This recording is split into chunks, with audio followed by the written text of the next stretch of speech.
Chapter 187. Escape, all the way to the north. He didn't know where he was. He had been chased for many days, and he spent most of his time struggling and running. It didn't matter where he was now, because Han only knew that he was still in East Island. About a week ago, he passed by the city where he needed emergency supplies. Now he was probably fleeing to the northeast. Other than that, he knew nothing, and he didn't care to find out anything. Zhongjing, Icehouse, Jubin, Nara, Ninghu. In the never-ending chase, Han only remembered that he escaped from one city after another, from the urban area to the wilderness, and then back to the urban area. He rested for supplies for a short time, fought desperately, and fled in a panic. To the north. He could only go north. The days of fleeing had made him lose contact with everyone in Zhongzhou State. The dark side of East Island was about to rise, but it was still calm on the surface. Han couldn't collect any information, so he didn't know the plan of Zhongzhou State. He even lost the hunting list at the beginning. He had completely let go of the so-called task and honor. Surviving was the most basic goal. No matter what, he had to survive. The light gradually dimmed. There was no twilight on the horizon. The torrential rain that started from Dongdu had completely covered the whole territory of East Island for days. There had been small-scale tsunamis in several port cities. The sky had been gloomy all the time, from morning to night, and from gloomy to gloomier. In his sight, the undulating barren mountains continued to spread at the end of his sight, and he couldn't see the end. The sky was getting dark, and the whole mountain range seemed to be faintly showing a hint of gloom and horror. The torrential rain fell from the sky, accompanied by the strong wind. Endless weeds rose and fell, and the midsummer air became cold in the rain. There was no light around. Night was coming. Darkness was coming. Desolate, cold, gloomy, and dark. Under the storm, the whole world seemed to have come to an end. Everything in sight seemed to be emitting a kind of doomsday brilliance.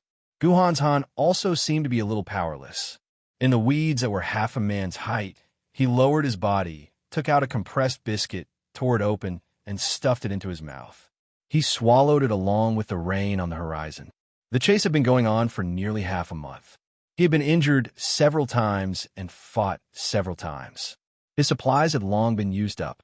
Some medicine that could temporarily increase his combat power, medicine that could heal his injuries, and medicine that could replenish his physical strength had been used up about a week ago. Even the compressed biscuits he had now were looted from a supermarket when he risked his life to rush into Changya a few days ago. The tragic thing was that the supplies that were looted from the supermarket were now all used up.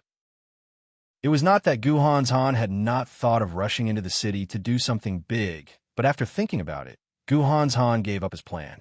What could he do if he rushed into the city? At most, he would only be able to control some unimportant hostages, but he would have to risk being discovered by countless people. Zhongzhou State was plotting against East Island. Now every city in East Island was closely monitored by the top. Han could even be 100% sure that once he went to the city, his whereabouts would be exposed within half an hour. At that time, even if he controlled more hostages, so what? In the battle of the Dark World, hostages were never the most important.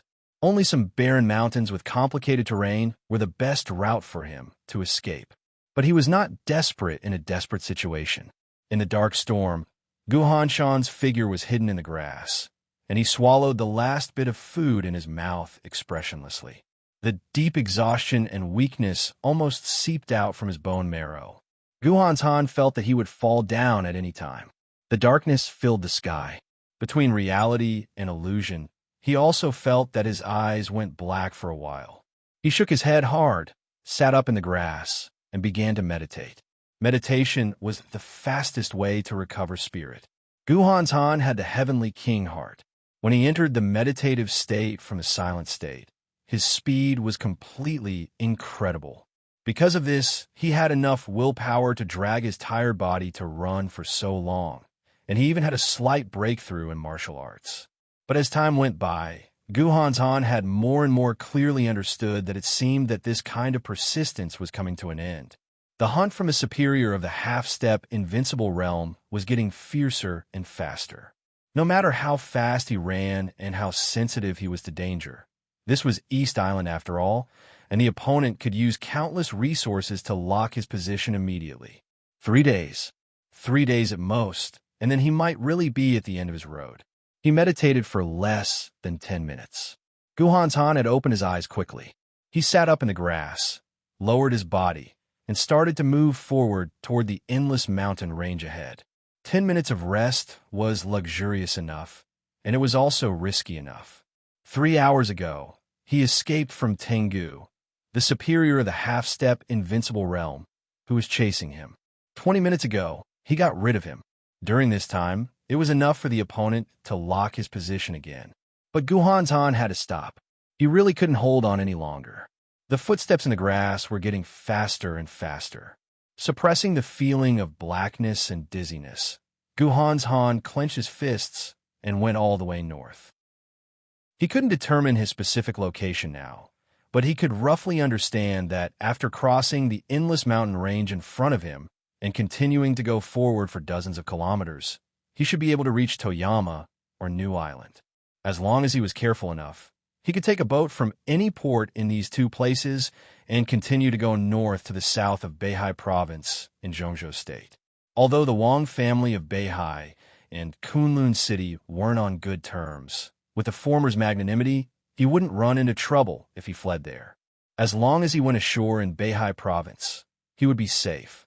But this time, the task and the competition with Wang, Shangxiao, Guhan's Han didn't bother to think about it. Speed up. Climb the mountain. Guhan's Han clenched his teeth and moved faster and faster. In a heavy rain, thunder rolled across the sky, and the mountains seemed to be trembling in the thunder. Pale lightning flashed across the dark sky. The crisis was like an exploding tide, shrouding Guhan's Han in an instant. There was no time to think. The blazing, solid bright fire instantly covered Guhan Shan's whole body. The flames surged wildly. The moment the fire lit up, his body rushed forward. At the same time, a large piece of blue lightning fell directly from the top of Guhan Shan's head. The large piece of fire was smashed by the lightning, splashing sparks and falling on the grassland soaked by the wind and rain. The water vapor was evaporated in an instant, and the wild grass burned wildly. The bleak night was illuminated by the warm fire. In the fire, Guhan Shan's firm face seemed to be pale and transparent. Heavenly Hound, the left advisor of Wuji Palace, who took action as soon as the thunder sounded, floated in the air expressionlessly. A large amount of lightning swayed around him. Standing in the air, he looked mysterious and powerful, but his face was abnormally pale. Countless bolts of lightning struck the fire on Guhan Shan's body, and the fire grew. Finally, when the fire disappeared, the lightning in front of Heavenly Hound also disappeared at the same time. Only the sparks that fell on the ground were still spreading rapidly. The fire quickly burned the wild grass about 10 meters around Guhan Han, and then it was extinguished by the rain. Thick smoke billowed. Heavenly Hound stared at Guhan's Han through the thick smoke. The corners of his mouth rose slightly, with cruelty and resentment. He said softly, "Run. Keep running. Do you think you can still run away?" Guhan's Han looked at Heavenly Hound in front of him quietly and said flatly, "Do you think you can catch up with me?" The corners of Heavenly Hound's mouth twitched fiercely, and the fire of anger in his eyes suddenly burned. "I can't catch up with you. If I wanted to kill you, you could have died at least 10 times in so many days. The young heavenly son of Zhongzhou State? Oh, bullshit." Guhan's Han was expressionless and did not speak. He knew that Heavenly Hound was telling the truth. So what if he was a young heavenly son? The realm gap between them was so huge that it couldn't be made up. If Heavenly Hound didn't want to catch him alive, Guhan's Han would have died long ago in the continuous pursuit. In the isolation of the fire and the thick smoke, Guhan's Han seemed to squint slightly, and a strange light flashed in his eyes. He didn't bother to think why Heavenly Hound wanted to catch him alive. There were only a few reasons. He wouldn't be so arrogant to think that he was the best in the world, but he had never belittled himself. His talent and his identity were enough to make him one of the most important people among all the people from Zhongzhou State who sneaked into East Island this time. This kind of importance was undoubtedly a bargaining chip in the eyes of the people from East Island. Once he fell into the hands of the people from East Island, he would become a very important bargaining chip in the hands of East Island. At that time, East Island would have enough confidence to use him as a bargaining chip to negotiate with Zhongzhou State or trade with Kunlun City.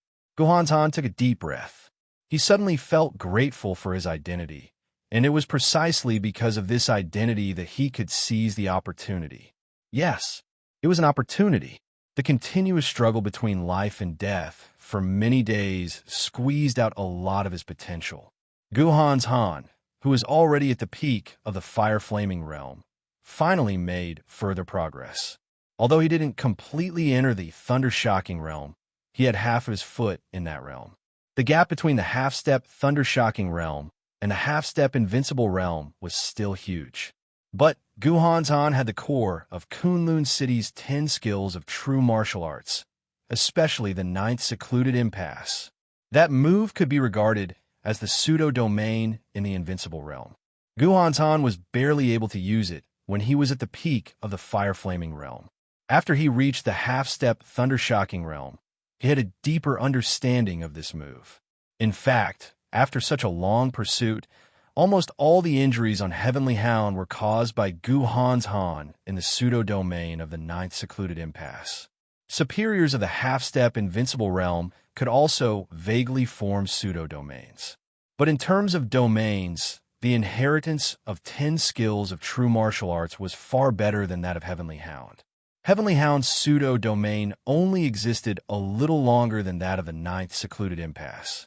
But at the moment when the pseudo-domains of the two sides collided, Gu Hanzhan would rush up and fight with Heavenly Hound several times without hesitation. That was a way of fighting in which both sides would suffer or even perish together. Heavenly Hound didn't want to die, so he could only get injured in defense. In half a month, Heavenly Hound was consuming Gu Hanzhan's physical strength and willpower, and Gu Hanzhan was also consuming Heavenly Hound's state. There was another move, the 9th secluded impasse. Gu Hanzhan narrowed his eyes slightly, and there seemed to be some hesitation in his eyes. Based on the current state of both sides, once the 9th secluded impasse appeared, Gu Hanzhan had at least a 40% chance to kill Heavenly Hound, and a 20% chance to retreat with serious injuries. In this way, Gu Hanzhan himself didn't know how much chance he had to kill Heavenly Hound and retreat with serious injuries. It must not be high, but this kind of low chance was quite worth a try in the current desperate situation. A bit of fire gradually bloomed between Gu Hanzhan's hands. In the barren mountain where the fire had been extinguished by the rain, the extremely horrifying high temperature instantly rose. The heavy rain was still falling, but it had been completely evaporated before it reached Gu Hanzhan's head. That bit of fire spread slowly and elegantly, enveloping Gu Hanzhan's palm, and then covering his right arm. Gu Hanzhan still looked at Heavenly Hound calmly. Faint but extremely strong killing intent had risen and diffused with the raging fire, spreading between heaven and earth. Heavenly Hound's eyes suddenly shrank.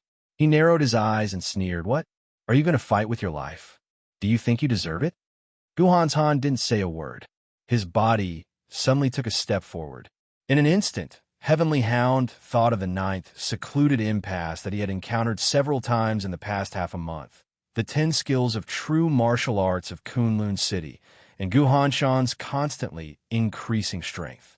Almost instinctively, Heavenly Hound sensed the danger and suddenly took a step back. "You don't dare to fight?" Gu Hanzhan slightly raised his eyebrows, and there seemed to be a trace of mockery in his calm tone. Heavenly Hound's face suddenly turned red, and he flew into a rage. But before he could speak, another voice had suddenly sounded in the void. "He doesn't dare, but we do." In the sky dozens of meters away, the deep blue lightning suddenly flashed subtle and dim. Gu Hanzhan's hair suddenly stood on end. Although the lightning was dozens of meters away, the unprecedented danger seemed to have appeared around him. "Retreat." The raging fire suddenly rose to the sky, and the airflow suddenly twisted. The weeds on the ground and the ashes after burning all flew up in an instant. In front of Han, a large area of space seemed to be compressed violently, and the air was forcibly squeezed out and turned into airwaves. His body retreated to a safe distance of 20 meters away with the impact of the airwaves in the blink of an eye, and the sound of violent compression kept coming from that twisted space. Ninth secluded impasse. That pseudo-domain covered the space with a radius of more than 10 meters. A large piece of deep blue light rushed into the pseudo-domain at a fast speed. The lightning suddenly became stagnant. A man in a standard ninja costume floated in the air when the lightning dissipated. His hands holding the dagger struggled subconsciously, and his eyes were shocked. The opportunity was lost. Han had no time to be upset or rejoice. He turned around and left without hesitation. His body turned in the dark. A pair of playful and charming eyes appeared directly in front of Han. The two of them were so close that the moment he turned around, Han almost kissed her directly. He forcibly stopped himself, and his face suddenly changed dramatically. He didn't know when a woman in black suddenly appeared behind him.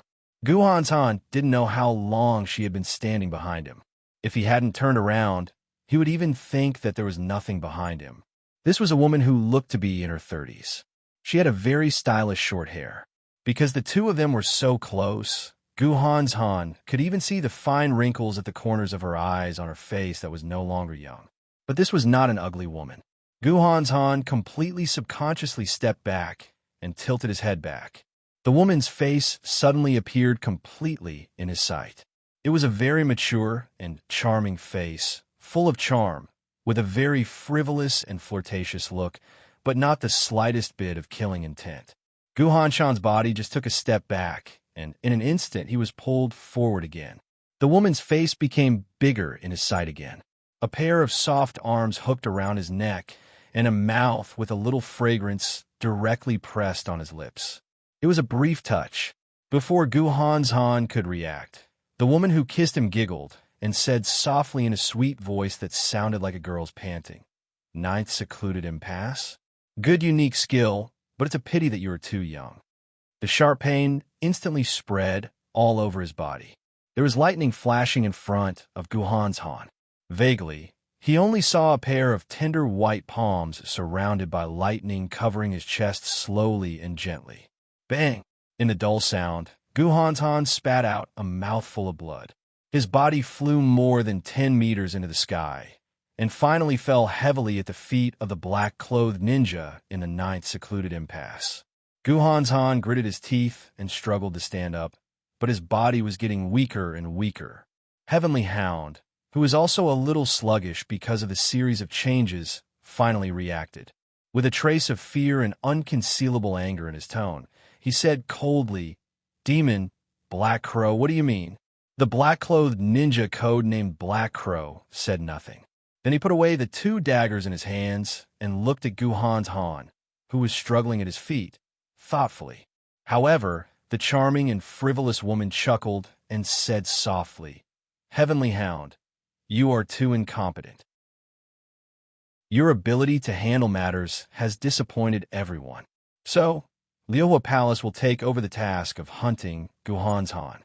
Demon, the deputy palace master of Liuhua Palace in East Island, was one of the top ninjas in the whole Dark World, and a superior a half-step to Invincible Realm. And Black Crow, who acted with her, was the top superior ninja of Liuhua Palace. His strength was close to the peak of the Thunder-Shocking Realm, so he could not be ignored either. Incompetent. If it weren't for you guys, I would have caught him in one day at most. You guys are." Heavenly Hound was completely furious. Han was also a very important figure in Zhongzhou State. He was known as the Young Heavenly Sun. Catching him was definitely a great achievement. At the same time, he was also an extremely difficult young opponent. Heavenly Hound had chased him for so long.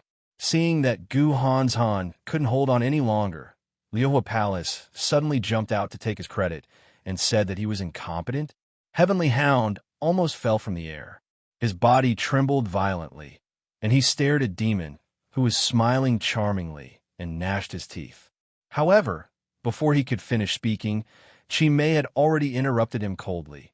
One day, does Wuji Palace have no concept of time? Heavenly Hound, how chaotic is East Island now? One day, humph, maybe in half a day, the special warfare system of East Island will be dismantled by those superiors from all over the world. His Highness Miyamoto, even the imperial family and the office of the Prime Minister can't tolerate your incompetence anymore. Otherwise, Black Crow and I wouldn't have taken action.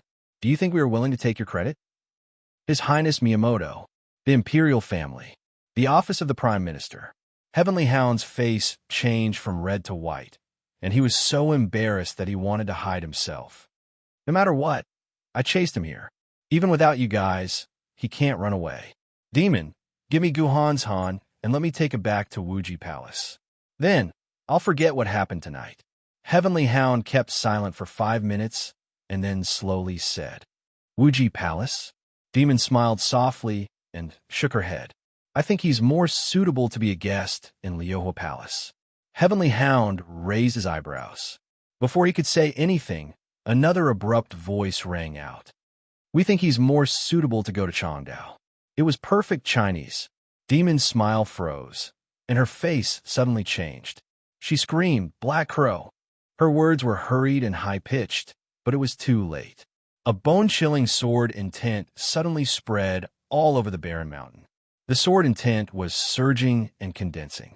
The sword momentum was silent. The wild wind in the air suddenly blew violently and turned into a storm. All the weeds around were swept up into the sky, flying messily. The turbulent airflow surged wildly. Demon closed her eyes subconsciously. Everything happened in the blink of an eye. For ice walls suddenly rose up around Guhan's Han. Along with the appearance of the ice walls, there were 2 rays of sword light that were as cold as glaciers. 2 beams of sword light silently flashed out from the swaying weeds. Everyone's eyes flashed faintly, and the 2 beams of sword light directly merged into one. Demon had just screamed when the 2 rays of sword light rushed to the front of Black Crow. Bright and sharp lightning burst out in front of the sword light, accompanied by blood and broken ice all over the sky. The ice walls around Guhan's Han were instantly broken, and so was Black Crow's body. The sword light was like lightning, drawing 100-meter-long icy straight line in the barren mountain. 2 figures hid under a ray of sword light, grabbed Guhan Han, and kept moving forward in the flashing lightning and sword light. In the blink of an eye, they flew nearly 100 meters away. Both Demon and Heavenly Hound seemed to be confused for a moment. Clap! The broken ice all over the sky fell to the ground with blood and flesh. Demon's body suddenly shook, and she suddenly reacted. She screamed, Who the hell is it? Heavenly Hound's face was solemn and gloomy. People from Kunlun City. Ice Soul, Ice Frost. He took a deep breath, gave Demon a hard look, and turned to leave. Where are you going? Chi-Mei let out a shrill scream. Back to Wuji Palace. Heavenly Hound said coldly, If you're not afraid of death, go after him. Demon gritted her teeth and looked at Heavenly Hound's back, motionless. Ice Soul, Ice Frost. These 2 co-names might be a little strange in the Dark World, but if they were combined, they would be really well known. Kunlun City. Ice Soul and Ice Frost Sword. They might be the most famous pair of twin brothers in the Dark World. Both of them were only superiors at the peak of the thunder-shocking realm, but they had the sharpness that made most superiors of the half-step invincible realm retreat. Demon's eyes flickered for a while, but she didn't go after them. After all, like Heavenly Hound, she didn't want to die. Chapter 188.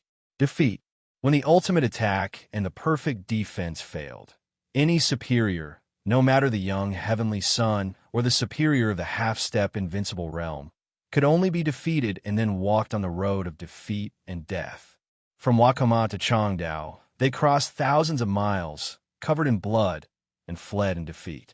The heavy rain fell hysterically in the forest with crazy momentum. The heavy rain lasted for several days, and the forest was muddy everywhere. The The wet and slippery ground had a slight upward slope, like a low hill. When going up against the slope, one needed to maintain physical strength and couldn't fly in the air. Every step was extremely uncomfortable. The rumbling footsteps behind him were getting closer and closer, as if thousands of horses and soldiers were galloping. The rapidly falling raindrops surrounded the entire forest, but it was difficult to cover the charging footsteps. It was as if thunder was striking the ground, and the dull, thunderous footsteps reverberated continuously, causing the entire forest to tremble. Swift, fierce, tireless, and full of killing intent. In their sight, a metal monster, at least 2 meters tall, was moving straight all the way. The trees in front of him didn't seem to exist in his eyes, and they were broken in the straight way. One by one, the trees kept falling as he moved forward. The clear, cracking sound of tree trunks broke through the sound of the rain, and now it was particularly ear-piercing. Damn it again! Doesn't this monster have any weakness? In front of the forest, Wang Shengxiao, the heir of the Wang family of Beihai, known as the strongest expert of the young generation in Zhongzhou State, looked at the tall figure rushing toward him. The corner of his mouth twitched slightly, and he finally couldn't help but swear. This young prodigy, who was gentle most of the time, had a pale face. His clothes were tattered, dirty, and stained with mud and blood. He looked like a beggar, but his mental state was not bad. At the very least, when he cursed, he was full of energy.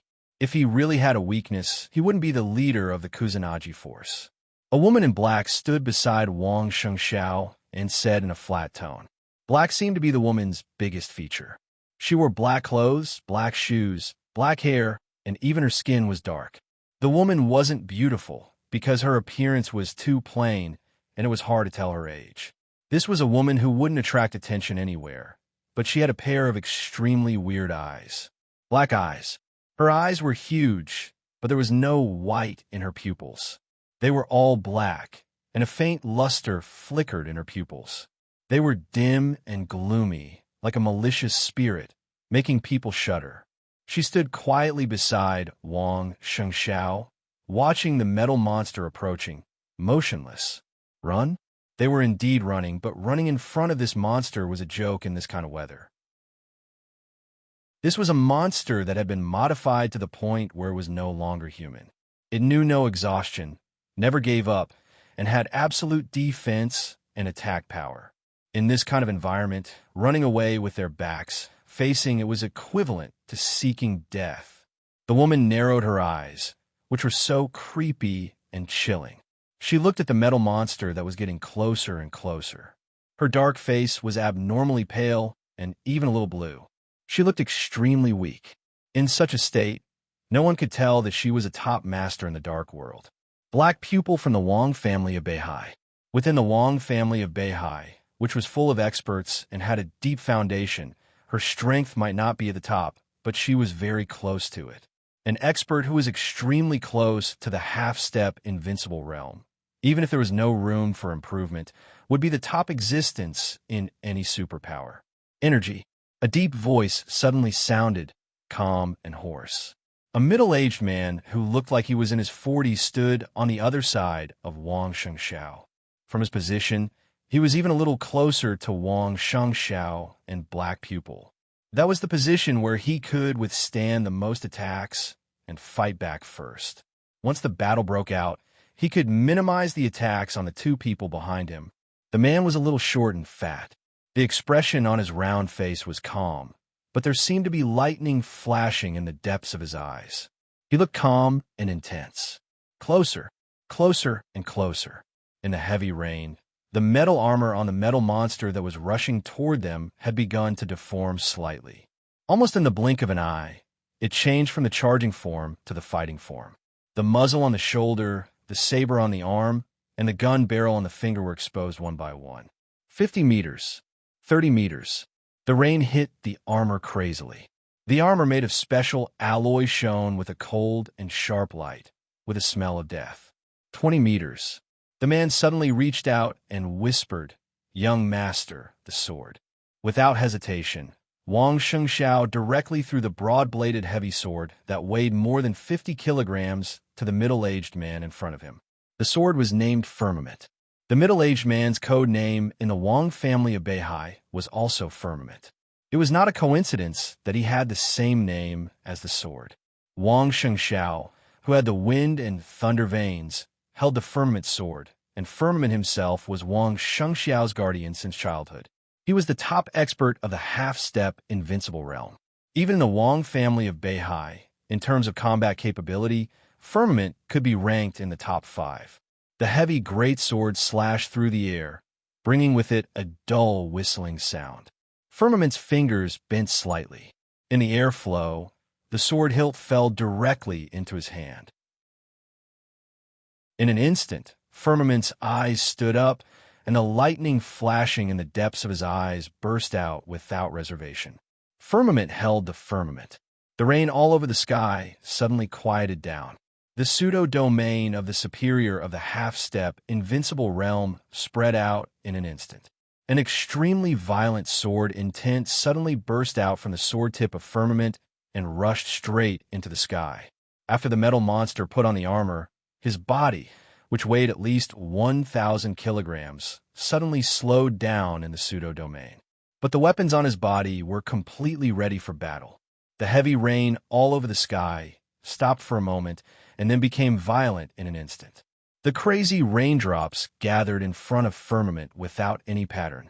The dazzling lightning burst out from his body and mixed with the rain, directly forming a huge water ball with lightning flashing and expanding in front of the 3 people. At the same time, all the weapons on the metal monster were aimed at Firmament and the other 2 people. Boom! In the dull roar, the huge body of the metal monster paused. The armor on both sides of his legs and arms suddenly emitted a large amount of gas. Under the full operation of the thrusters, his whole body completely ignored Firmament's pseudo-domain and completely approached the water ball that enveloped the 3 people. Fierce gunshots suddenly rang out. On the metal monster's gloves, every gun barrel was madly spitting out tongues of fire. The rain-like bullets splashed on the water ball around Firmament, bringing a large amount of ripples with lightning. His 2 arm blades had directly pierced into the water ball under the huge force. This was a confrontation between technology and force. There was no communication, no testing. The moment the 2 sides approached each other, they went all out to fight to the death. The swollen water ball suddenly shrank the moment the arm blades pierced it, and then it expanded again. A soft but irresistible force pushed the huge body of the metal monster back more than 10 meters. Dense bullets rang through the forest. Firmament took a step forward with a heavy sword in his hand. The sword of Holy Path from the Wang family of Beihai. Without a sound, the whole forest became a world of pure lightning and water. The condensed sword intent instantly burst out in the most thorough and crazy way. This was a sword that completely disregarded any consequences. It pressed forward and swept everything in its path. The air was clearly twisted into ripples visible to the naked eye. With the lightning and water, the completely explosive power spread in all directions with Firmament as the center. Lightning shot and water filled the air. In the surging sword intent, the armor on the metal monster's body gradually deformed, and his body kept retreating. The air ripples full of water and lightning hit him again and again, and then swept into the distance, destroying everything around him. After a moment that seemed to last for an eternity, everything in the area of hundreds of meters around Firmament turned into dust. All the grass and trees had completely disappeared. The ground mixed with the rain became unprecedentedly smooth and flat. Standing on a mirror-like ground, Firmament took another step forward. Blood flowed down from the corner of his mouth, but his eyes became more and more excited. He raised the huge sword slightly, and the second sword strike was about to cut the sky and the earth. In his sight, the armor of the metal monster, who had retreated dozens of meters, had deformed slightly, and the red light flashed in his eyes. Firmament moved forward. He also took a step forward.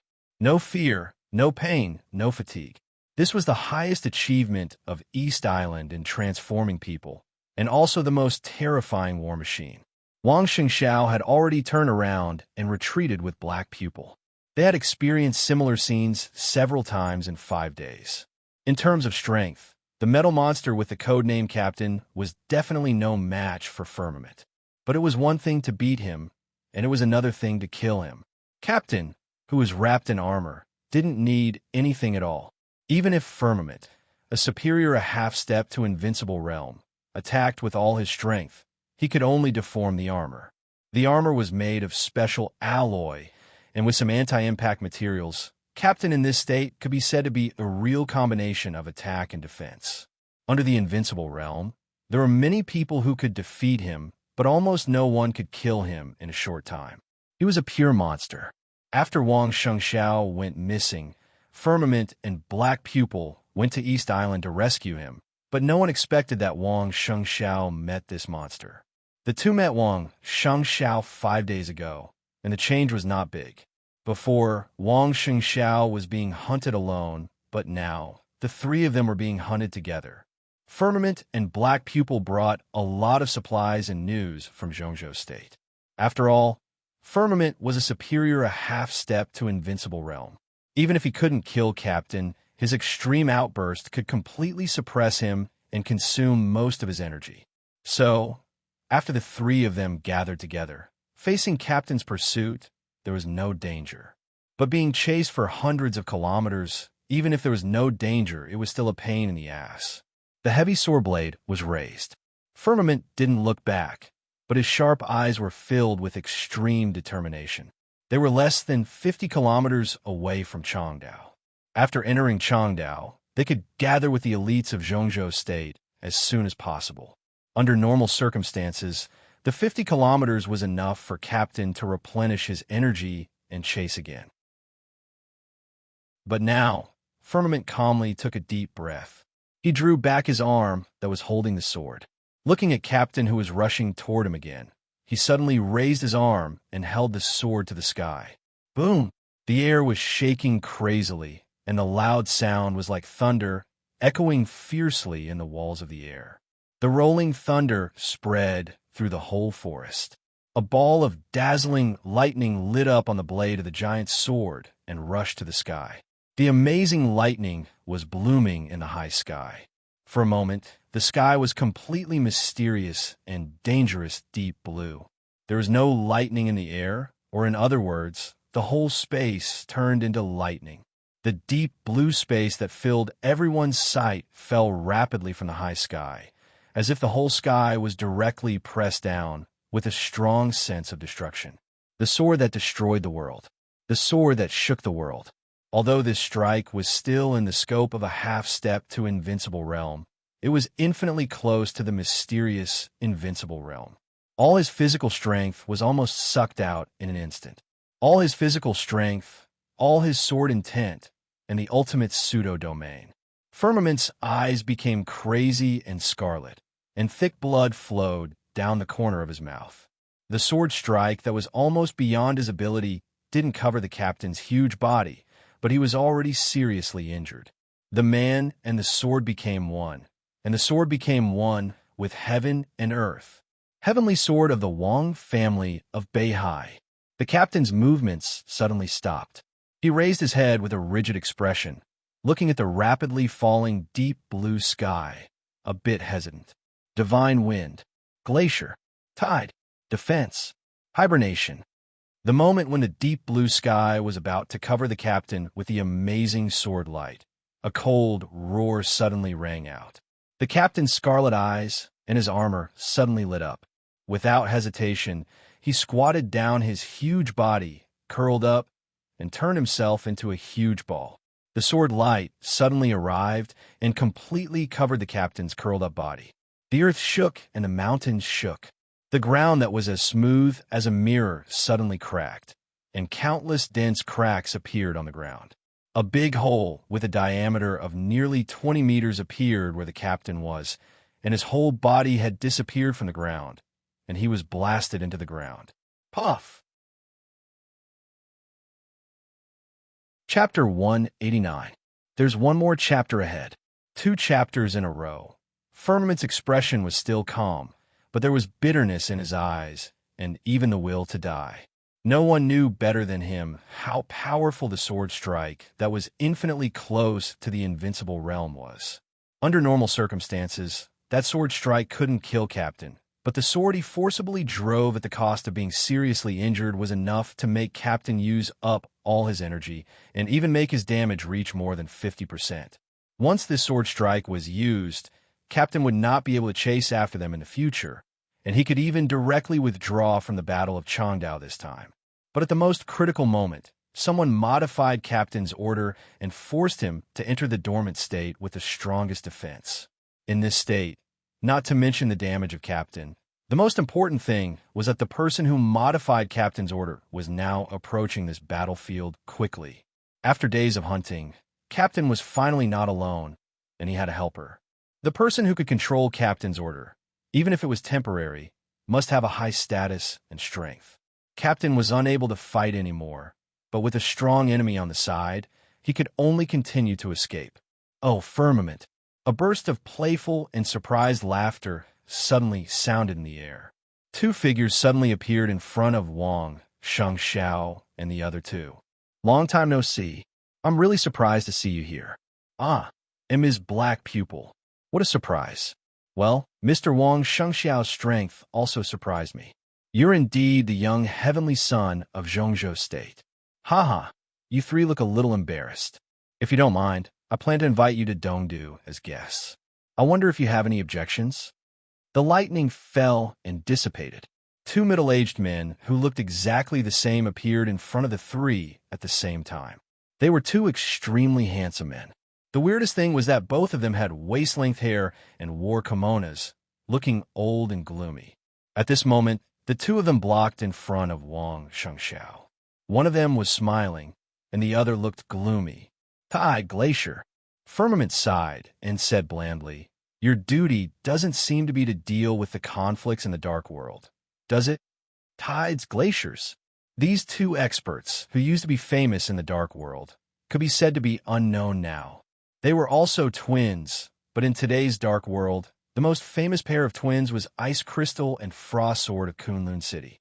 As for Tide and Glacier, who had already withdrawn from the dark world, no one remembered them. However, Firmament knew their origins. They were the former giants of the Divine Wind Force. 10 years ago, they were the left and right commanders of the Divine Wind Force, the 2nd and the 3rd in the Special Warfare Center of East Island. But about 8 years ago, after the 2 failed to reach the invincible realm before the age of 40, they were both disheartened. They left the dark world and went to the East Island Imperial Palace. They were now the left and right guards of the Mikado. The reason why Firmament knew them was that when the Mikado of East Island visited Beihai province a few years ago, they met and Wang Tianzong told him about the origin of the brothers. 2 half-step invincible realm experts. Furthermore, they were twin brothers who share the same thoughts. The corners of Firmament's mouth became more and more bitter. Even in his heyday, he might be able to suppress one of them, but when the 2 of them joined hands, he was absolutely no match for them. And now, he was seriously injured and couldn't even hold one of them back. This is East Island. Tide chuckled and said softly with a smile on his face, Anything we think is necessary is within our scope of responsibility, including bullying the weak and catching a junior. The captain of the Kusanagi force hunted him down for half a month without any result, and then you 2 came here. You really made East Island proud, Firmament said in a mocking tone. Although the captain still has a human mind, in the process of transformation, the sharpness of his mind will inevitably decline. Now he's very stiff. Tide sighed and said with a smile, East Island's current scientific and technological power is far less than that of Zhongzhou State. If we could also develop something like the 4 Spirits armor, we would also choose a real person to lead the Kusanagi force. But unfortunately, we can't do that. Firmament narrowed his eyes, forcibly suppressed his serious injury, and started to increase his strength desperately. Tide didn't seem to mind his dying struggle. He continued, In fact, if time permits, we don't mind if the captain continues to play with Mr. Wang Shengxiao. Anyway, you'll be caught sooner or later. But now time doesn't permit it, and neither does the situation. You three are too close to Chandao, so we came here. His Majesty the Mikado thinks it's not suitable for you three to go to East Island now. On the contrary, the Imperial Palace is the most suitable place for you. Mr. Wang Shengxiao is a very important person, we think. He's not the only important one. Guhan's Han is also uncontactable. You've made a lot of secret deals with Kunlun City in recent years, haven't you? Catching him can also bring you greater benefits. An Ice Crystal Frost Sword has now arrived in East Island. Don't you want to meet him? Firmament calmly interrupted Tide's words. Firmament, are you insulting us? Ice Crystal Frost Sword? What the hell is that? Before Tide could say anything, Glacier, who had a cold expression on his face, took a step forward and spoke in an eerie voice. He wasn't tall, and he was wearing a kimono. His waist-length hair made him look even shorter. However, as he walked forward, an extremely eerie killing intent gushed out from him, causing people to subconsciously ignore the fact that he wasn't tall enough. Firmament smiled and didn't say anything. He held the sword hilt tighter and tighter. The sword energy circulated around him and became more and more obvious. He knew why Glacier was so angry. Ice Crystal Frost Sword was famous in the Dark World now, but in fact, a few years ago, the Dark World didn't have this name. At that time, they called it Ice Crystal Swordmaster and Ice Frost Swordmaster. The word Swordmaster had a very special meaning for the Dark World of Zhongzhou State, because this word had always belonged to Mount Shu in the past hundreds of years. Ice Crystal Frost Sword from Kunlun City called themselves Swordmaster, which was obviously a provocation to Mount Shu. As for whether Gu Xingyun, the governor of Kunlun City, planned it or not, no one knew. Because before the series of conspiracies could be carried out, Wei Kunlun, the Nirvana Swordmaster of Mount Shu, went straight to Kunlun City and challenged the twin brothers who were at the peak of the thunder-shocking realm at that time. After that battle, the two Swordmasters became the Ice Crystal Frost Sword of today. Glacier and Tide were both figures of the half-step invincible realm, and they thought highly of themselves. They didn't think they were inferior to Wei Kunlun. He compared Wei Kunlun's defeated opponents with them, which showed his disdain. Ice Crystal Frost Sword is not worthy for us to intercept. Only people like you, Firmament, and young heavenly sons like Mr. Wang Shengxiao are worthy for us to come here. Oh, and Ms. Black Pupil, your eyes are so charming. Maybe they will be more beautiful if we dig them out. What do you think? Tide chuckled and squinted his eyes. He didn't look at Firmament or Black Pupil anymore. His eyes fell on Wang Shengxiao, who looked calm. Well, I think we don't have to waste time. Young Master Wang, are you going back with us? Or are you going to resist? No matter what choice you make, we are very welcome. I can go wherever I want. Now, I want to go to Chandao. Wang Shengxiao said blandly. Make way. Good spirit. Tide gave him a thumbs up and praised sincerely. It's a pity that your strength is too low, and Firmament is seriously injured. What capital do you have to resist us? Ms. Black Pupil? She's not enough. Far from enough. You could try. Wang Shengxiao suddenly reached out his hand and took the giant sword from Firmament's hand, smiling more and more gently. That's not a good idea. Tide shook his head and said seriously, I advise you not to resist. Today we are here. No matter what, you have to go with us. No one can stop us. He really didn't want to fight with Wang Shengxiao. If there was an accident in the battle, more than one heir of the Wang family of Beihai would be killed or injured. For East Island, it meant tens of thousands of square kilometers of land rented by the royal family, which originally belonged to East Island. They can't stop you, but what about me? A soft and cold voice suddenly rang out from afar. A white dot suddenly appeared in the distance. When the voice rang out, the person was still far away, but as the voice fell, he had already appeared next to Wang Shengxiao. He was dressed in white, with an evil face and a cold temperament. A vague but deadly danger suddenly spread in the forest. It was as thin as a needle but extremely sharp. Tide's pupils suddenly contracted. He stared at the man in white who suddenly appeared in front of him and said coldly, "Who are you?" "My name is Daybreak." The man in white narrowed his eyes and looked playfully at Tide and Glacier, who looked like they were facing a formidable enemy. He said softly, "You're no match for me, so they should go back to Changdao with me. Do you have a problem with that?" Tide sneered and was about to say something. Daybreak said meaningfully again, "A word of advice. If you say something, you will die." The night wind blew. Daybreak's soft tone revealed an indescribable weirdness and coldness, which made people's scalps numb. "Are you friends?" Tide stared at Daybreak and asked. He had never heard of the code named Daybreak, but he suddenly appeared here, and the vague sense of danger kept stimulating his skin all over. Tide was sure that this man in white with a weird background was at least a superior of the half-step invincible realm. And even if he was a superior of the half-step invincible realm, he should be a top-notch superior. For example, Azure Dragon Gongsun Chi of Zhongzhou State, Tribulation of Sai City, Saint of Samsara Palace, Firmament of the Wang family of Beihai, they were no match for such a person alone. But once they joined hands, it was hard to say who would win and who would lose. Tide clenched his fist, and the killing intent flashed in his eyes. "No." Daybreak shook his head with a smile, but his eyes drifted for a moment.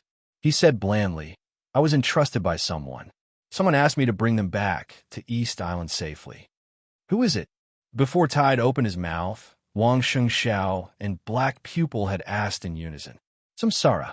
Daybreak didn't seem to be on guard against a pair of twin brothers of the half-step invincible realm.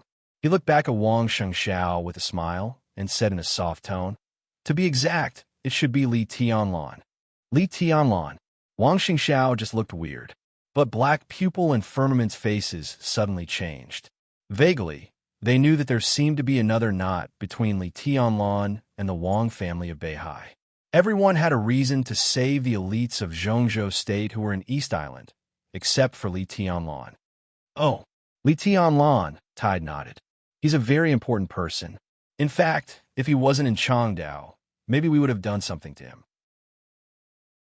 Daybreak couldn't help laughing.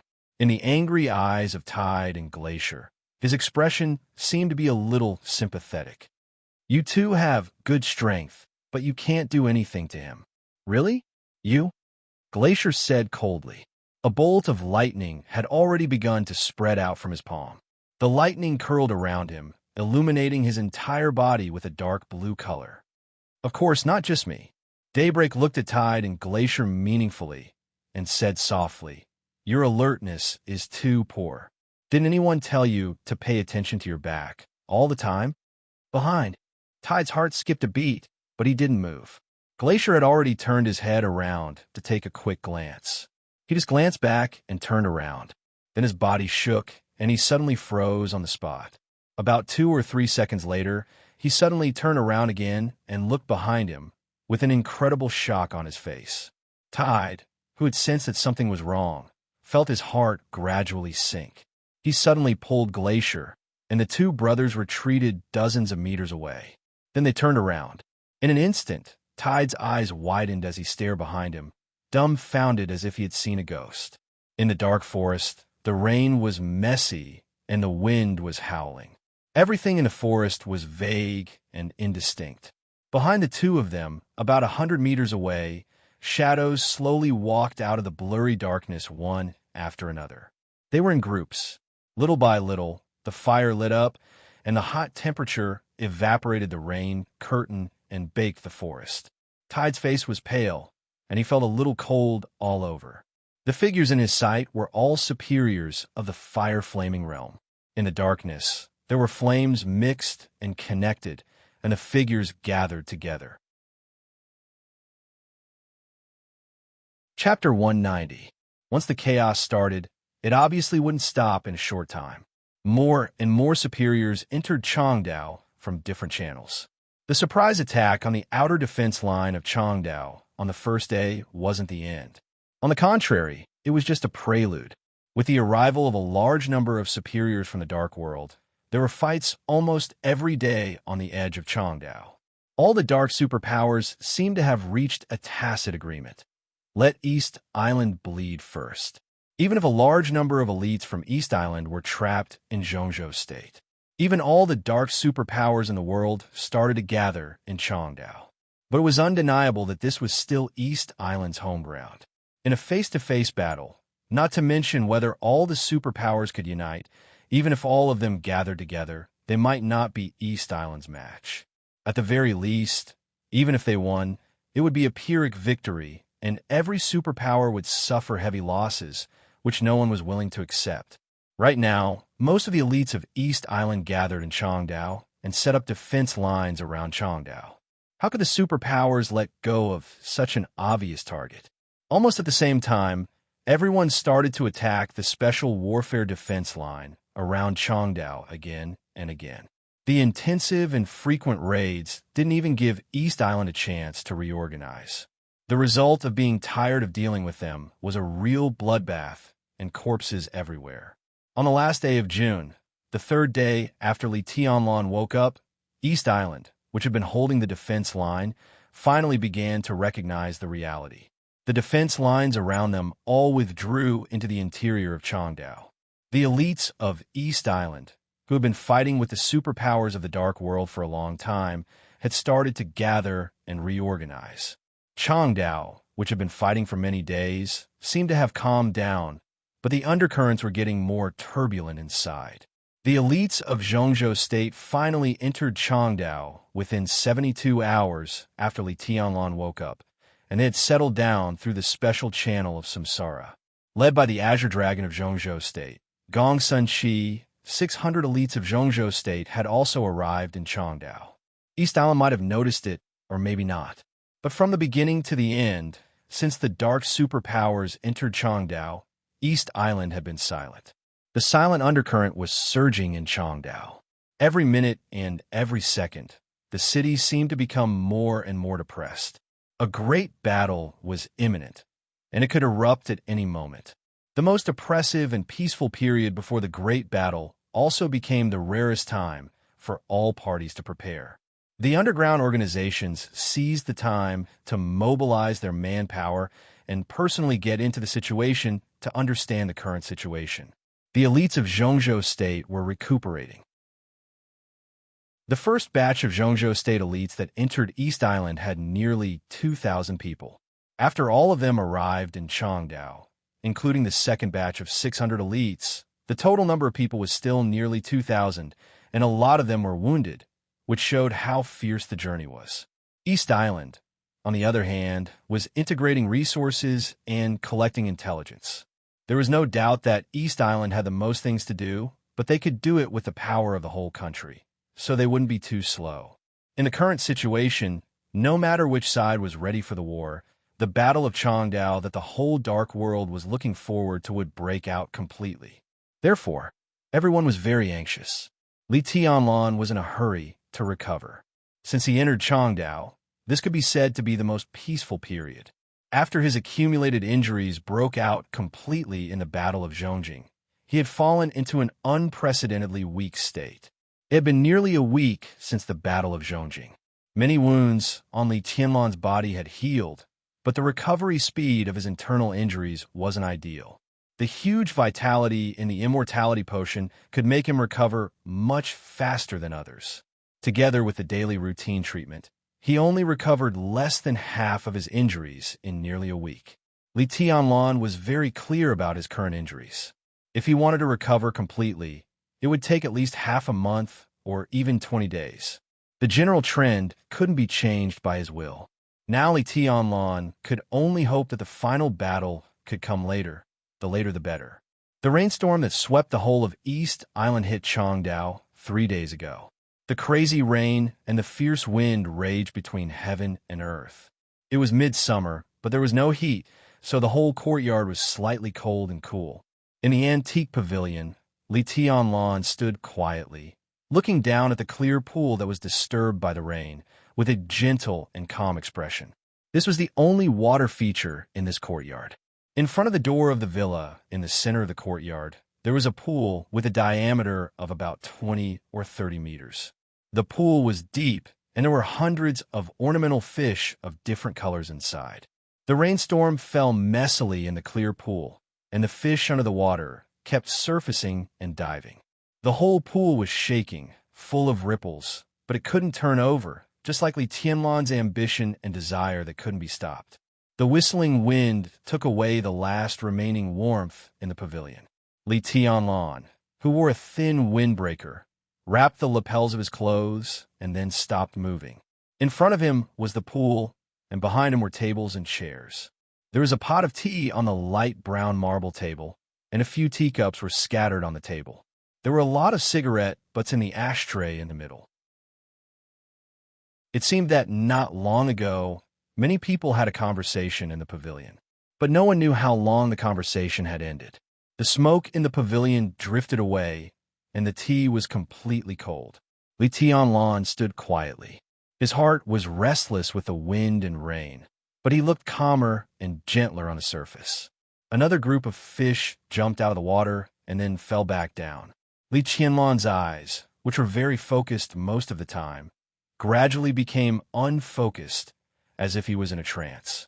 For the past few days, he had been healing his wounds, and he was also waiting for the opportunity that he didn't know would appear. It had been almost a month since he came to East Island. Fighting, blood, corpses, storms, fires, and thunder filled Li Tianlan's mind.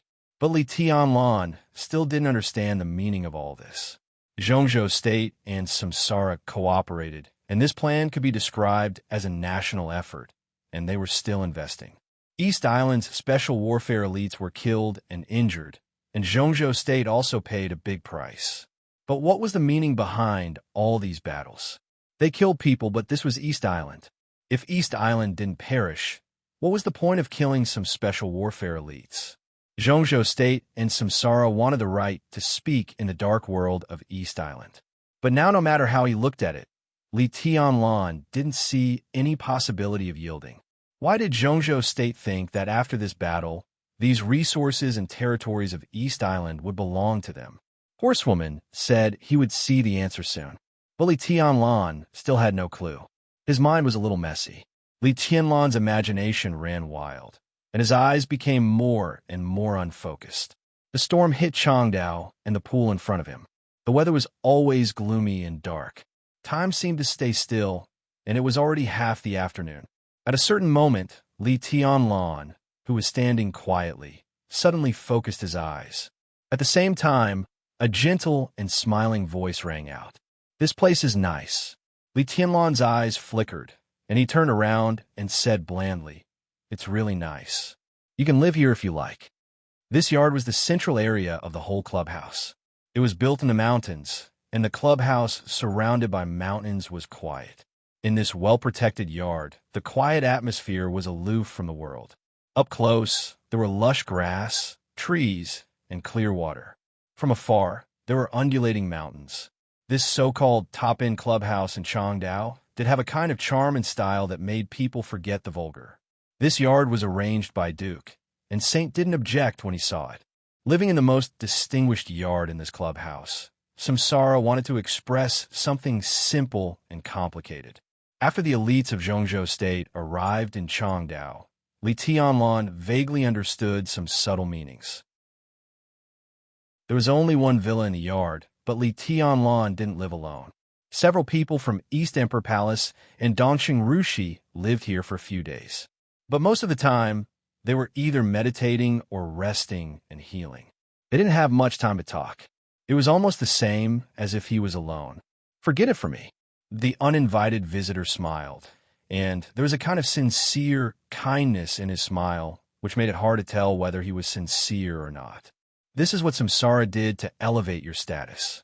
What's the point of me living here?" And he paused, and the smile on his handsome and gentle face was still sincere.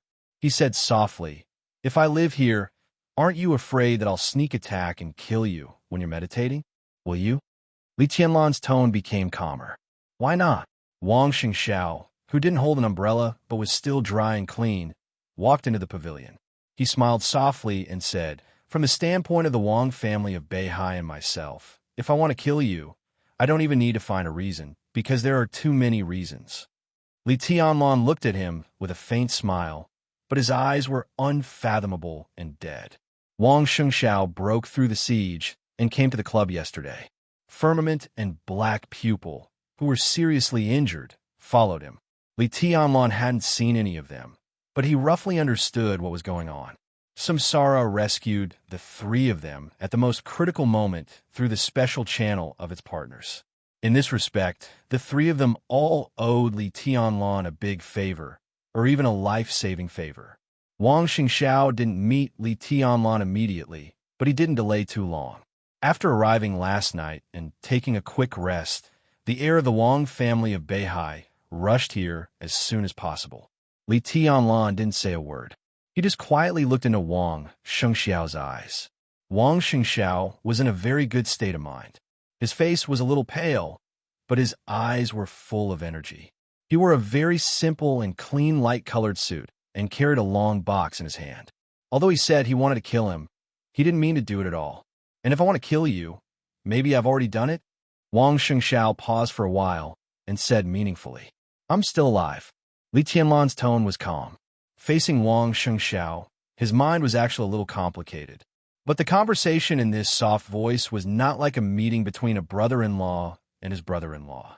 Li Tianlan, who had recognized the reality, naturally regarded Wang Shengxiao as an opponent, even an enemy. As long as I'm alive, I'll know what you've done sooner or later. Yes, you're still alive. Wang Shengxiao sighed softly, and his tone seemed a little complicated and weird. To be honest, this is what surprises me the most.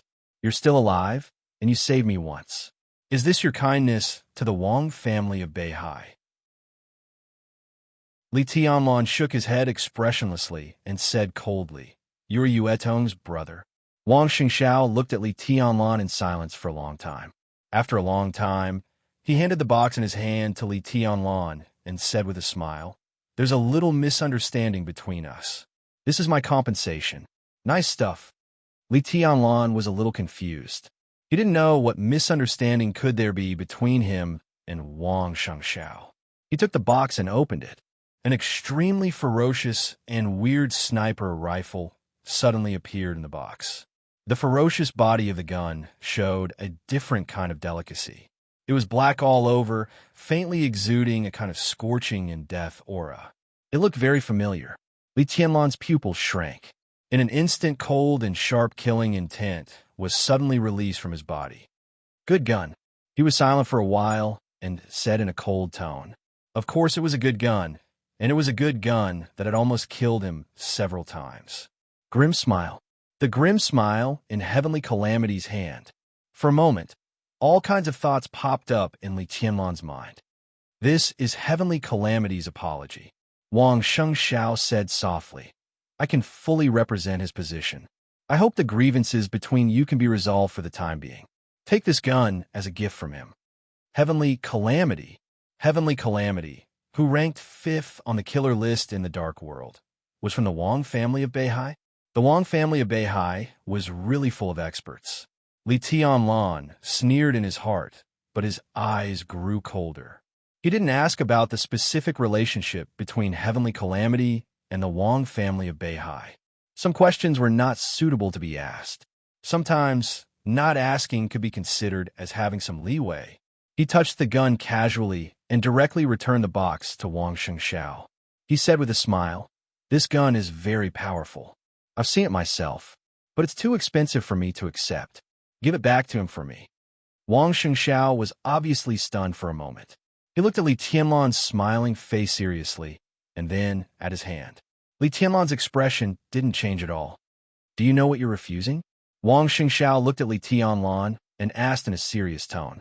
Li Tianlan's words and actions were equivalent to refusing the reconciliation of the Wang family of Beihai. How many years has it been since something like this happened? He wants to kill me. Li Tianlan's expression was calm. He smiled and said softly, I'll kill whoever wants to kill me. One gun is not enough. It's not impossible to solve this. I want Heavenly Calamity's head. If he's dead, I'll pretend that this never happened. Looking at Wang Shengxiao's eyes that suddenly became cold, Li Tianlan continued, Samsara can also pretend that nothing happened. A smile gradually appeared on the corner of Wang Shengxiao's mouth. His tones seemed to be mixed with cold wind, piercing to the bone. The Wang family of Beihai doesn't accept coercion. Besides, Samsara may not be able to protect you in everything. Li Tianlan agreed and said straightforwardly, "We don't see eye to eye." That's it. He turned around and walked directly out of the pavilion. Decisive, straightforward, and indifferent. Wait. The corner of Wang Shengxiao's eyes suddenly jumped. He gritted his teeth. Obviously, such a scene was somewhat embarrassing for the Wang family of Beihai, which had always been strong. Wang Shengxiao's expression was also a little unnatural. But thinking of Li Tianlan's life-saving grace, he took a deep breath and said in a low voice, "Can't this be discussed?" Li Tianlan's footsteps paused slightly. "Yes," he said indifferently. "Heavenly calamity killed me twice. I don't want his broken spear. Either he dies, or he worked for me for 2 years. This price is really high." Wang Shengxiao mocked. Heavenly calamity was a super killer ranked 5th on the killer list. Everyone knew how long it would take for him to work for 2 years. At least this price. Li Tianlan and his East Emperor Palace were absolutely unable to pay for it at present. Li Tianlan turned around and looked at Wang Shengxiao. Wang Shengxiao took a deep breath and suddenly said calmly, "It's not me who wants to kill you this time. Someone else hired Heavenly Calamity, but he reported it to the Wang family of Beihai. To be exact, he told me. I know about it, and I acquiesced." Li Tianlan still didn't say a word. "I didn't expect you to save me." Wang Shengxiao shook his head and said with a self-mocking smile, "I'm in the wrong in this matter. I'll talk to him about Heavenly Calamity. As for the result, I can't guarantee." He took out a folded A4 paper from his arms and handed it to Li Tianlan. "This is my compensation. It's the unique skill of the Wang family of Beihai against the Way of Heaven. Under the Invincible Realm, it can temporarily improve one's combat capability by consuming one's potential. It's not a good thing, but it's very rare in the outside world. I think it should be useful to you." Li Tianlan's expression was still calm. Even in the face of a core unique skill of the Wang family of Beihai, and it was the core unique skill that was most useful to him, his expression didn't change at all. He thought about it and reached out to take it. "You and I are even. My life is not so cheap," Wang Shengxiao said flatly, "and your life is also valuable. You saved me today. If you lose to me in the future, I'll spare your life." Li Tianlan sneered. "I saved you because of Yue Tong. That's all. You and I are even today. If I really lose in the future, I don't need you to spare my life. Because if I win, I won't spare you. So do what you have to do. You'd rather die than be defeated?" There was a hint of playfulness in Wang Shengxiao's smile. "Are you so confident?" Li Tianlan turned his head and looked at the wind and rain outside the window. He said calmly, "I can't be defeated in my life." Wang Shengxiao took a deep look at him and turned to leave the pavilion. Behind him, Li Tianlan tore the paper that recorded the Way of Heaven into pieces and threw it into the pool. He said flatly, "What's the point? After the reconciliation, enemies were still enemies after all. Why is it pointless?" An elegant and calm voice suddenly rang out behind him. Chapter 191. The voice was elegant and peaceful, passing through the hustle and bustle of the wind and rain, with a kind of charm that calmed all the chaos. The rainstorm cleared the pond, but it suddenly quieted down in the pavilion. The paper fragments that recorded the unique skills of the Wang family flew to every corner of the courtyard with the wind. Li Tianlan turned around calmly and looked at the figure that quietly appeared in the pavilion. He asked with slight confusion, "You are?" The man who appeared alone in front of Li Tianlan should be regarded as a young man, no more than 40 years old at most. He had very capable short hair and tight skin. His appearance was not particularly handsome, but he had a strong sense of firmness and toughness. Judging from his appearance, people would believe that he was in his 20s, but his eyes quietly revealed something else. It was a pair of eyes that was completely opposite to his temperament. They were gentle and soft, without any sharpness, but full of hardships. a very special man, and also a very contradictory man. Li Tianlan narrowed his eyes slightly and looked at his slightly smiling face, remaining calm and collected.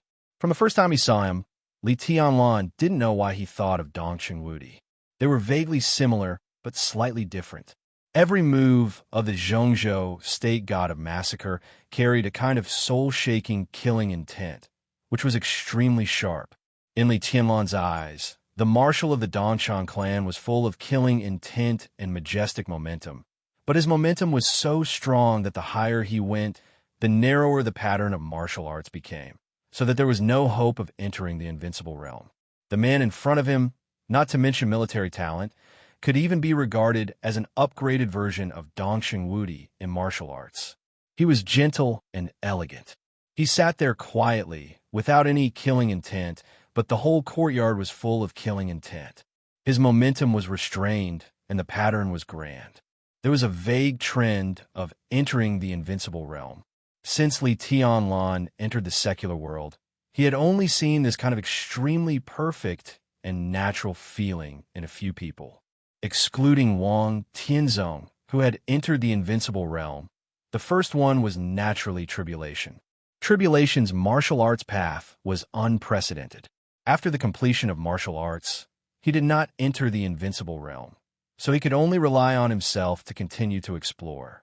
The second one was Saint of Samsara. It was basically a matter of time for him to enter the invincible realm. The third one was the one in front of him. In terms of the perfection of martial arts momentum, he gave Li Tianlan the feeling that he was even slightly above Tribulation and Saint. An expert of the invincible realm, Li Tianlan's heart shook, but he looked calmer on the surface. A man dressed in casual clothes casually sat on the stone table. With a slight wave of his hand, a flame lit up and the tea on the table was instantly heated up. Did you have a guest before? And the boy from the Wang family of Beihai, you are a busy man now. Do you treat everyone who comes to see you like this? He narrowed his eyes and chuckled. Vigilant, on guard, and ready to strike at any time, Sir is different from them. Li Tianlan stood where he was and said calmly, I don't think there's anything here that's worth the patronage of an invincible realm expert. The man with a gentle aura was obviously stunned. A trace of sadness flashed across his eyes, and then he smiled and said, I'm not an invincible realm expert. Li Tianlan was both embarrassed and confused. The consummation of martial arts was naturally his personal feeling, which was not authoritative. But the Li family, which had produced 9 generations of invincible realm experts, should not be wrong to have some feelings. Why? The man seemed to know what Li Tianlan was thinking. He shook his head and said calmly, I had a great chance to enter the invincible realm, but I was injured once and my martial arts path was broken. He lowered his eyelids, and a trace of coldness flashed in his eyes. Li Tianlan nodded without too much curiosity. The injury could make a genius cut off his invincible realm path, and he knew there must be a lot of secrets. He looked at the man in front of him and asked again, Then you are? Gong Sun Qi. The man's tone was indifferent and even elegant. Azure Dragon of Zhongzhou State. Li Tianlan raised his eyebrows in awe and even a little flattered. He was one of the 4 captains of the most powerful and mysterious terracotta army in Zhongzhou State, and he was also the first captain. He was currently recognized as the strongest expert under the invincible realm in the Dark World. He was absolutely neutral and did not interfere in anything inside Zhongzhou State. He was always fighting against the outside world. Outside the Dark World, he was unknown, whether he was alive or dead. He was a real hero. Li Tianlan knew that Gong Sun Qi was living in the club now, but he didn't think he could have any connection with this kind of person. One was absolutely neutral, and the other was entangled with gratitude and hatred. Their positions were not opposite, but they were diametrically opposite. The biggest connection between them was probably hidden in the same club. At least before just now, Li Tianlan had never thought that Gong Sun Qi would specifically look for him. It was not logical at all. General Gong Sun. Li Tianlan slightly relaxed his body and sat on the stone bench. But after calling him, he really didn't know what to say to the Azure Dragon hidden in the dark. so he just came straight to the point. "General, what can I do for you?" Back to the question just now. Gong Sun Chi sat in a very relaxed way and said with a smile, "I came earlier, so I heard the latter part of your conversation with Wang Shengxiao. To be honest, I think he is very sincere. Why do you think it doesn't make sense?" He paused, looked at Li Tianlan meaningfully, and said softly, "Are you hostile to the Wang family of Beihai?" Li Tianlan's heart skipped a beat, but his expression was still calm. Hostile to the Wang family of Beihai? Whether there was or not, it was not a topic that could be told to outsiders. He lowered his head, and it was not a matter of whether he was hostile to the Wang family of Beihai, but whether the Wang family of Beihai had the intention to kill him. This time, Wang Shengxiao could acquiesce that Heavenly Calamity accepted the task to kill him. What would happen next time? Such a reconciliation seemed to be sincere, but in fact, it was to stabilize him. In fact, it was of no use. The next time the Wang family of Beihai thought he deserved to die, they would not give in because of today's reconciliation. So when facing Wang Shengxiao just now, whether Li Tianlan compromised or was tough, he would not change the position of the Wang family of Beihai. "General Gong Sun, in fact, this question of yours is also meaningless." Li Tianlan finally opened his mouth, speaking in a very slow and cautious tone. "It is meaningful." Gong Sun Chi looked at Li Tianlan, and a trace of paranoia flashed in his eyes, which had always been gentle and calm. The hidden killing intent in all directions was slowly condensing. For a moment, the sound of rain and wind faded away, and the whole pavilion was quiet. The unique skill of the Wang family of Beihai against the way of heaven should be the unique skill you need the most now, right? It can temporarily improve the combat capability of a whole realm. Although the price is not small, it can save your life at a critical moment. Isn't it meaningful for you? Li Tianlan was silent. Against the way of heaven was indeed the unique skill he needed the most. A unique skill that could help him enter the thunder-shocking realm. Even if it was only one strike, was enough for Li Tianlan to face most situations with confidence. But Wang Shengxiao's movements were a little slow. The current against the way of heaven was completely a piece of waste paper for him. At most, it could play a little role in concealment. Moreover, he was actually in the ice-condensing realm, and now it was already his limit to control the strength of the fire-flaming realm. If he used against the way of heaven again in the fire-flaming realm, even if the price was smaller than the price he paid to restore the thunder-shocking realm, how much smaller could it be? Li Tianlan shook his head subconsciously and looked at Gong Sun Chi, who seemed to be quietly drinking tea in front of him. Vaguely, he seemed to be able to feel the storm brewing in Gong Sun Chi's heart, a storm far more turbulent than today's storm. Li Tianlan's heart skipped a beat, but he said calmly, "But what does it mean to you? Or, if I admit that I'm hostile to the Wang family of Beihai, will you attack me?" The corner of his mouth twitched, and there was an obvious mockery in his calmness. "Neutral? Huh. With your identity, it's normal to be hostile to the Wang family of Beihai. I just want to remind you that as long as it's beneficial to you, even if it comes from the enemy, you can still use it. Some persistence is ridiculous in the dark world." Gong Sun Chi's tone was indifferent, but under the indifferent appearance, the storm that was about to rise became more and more obvious. "Identity? Identity?" Gong Sun Chi narrowed his eyes and looked at Li Tianlan. "Your identity is obviously not a secret, at least in Zhongzhou State. After the battle between Gu Xingyun and the master of Samsara Palace, the speculation about you can basically be confirmed. The successor of the Li family. So now it's not the Wang family of Beihai who wants to kill you the most, but Kunlun City. But after Kunlun City, it's probably the Wang family of Beihai who wants to kill you the most. Boy, I'm afraid you won't have a good time in Zhongzhou State in the future." Li Tianlan's expression was calm. A fire was ignited in his hand, and the blazing light illuminated the already dim pavilion. The tea in the cup became warm again.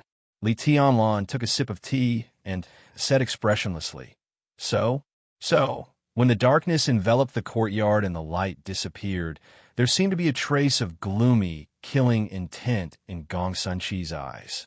He suddenly chuckled and said coldly, "Do you know why I can't enter the invincible realm?" Li Tianlan's heart skipped a beat.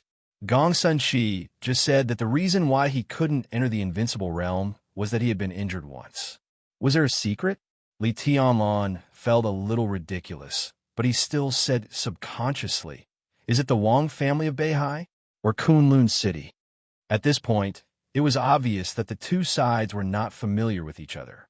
But thinking of his identity and position, Li Tianlan could roughly understand the reason why Gong Sun Shi was so bold. He smiled bitterly and instinctively didn't want to get involved in this matter. But he had to listen to Gong Sun Chi's experience. Someone blocked Gong Sun Chi's way. If he entered the invincible realm in the future, would someone also block his way? I don't know. Gong Sun Chi's tone was indifferent, as if he was talking about something that had nothing to do with him. There was no anger, no resentment, only a kind of indifference without the slightest emotion. When I was trying to break through the invincible realm in the past, I was ambushed. My preparation in advance was useless, and the ambusher almost succeeded easily. I don't know who did it, but I know what it means for Zhongzhou State once I enter the invincible realm. Li Tianlan was speechless. What did it mean for Zhongzhou State if Gong Sun Chi entered the invincible realm? Now Gong Sun Chi was neutral.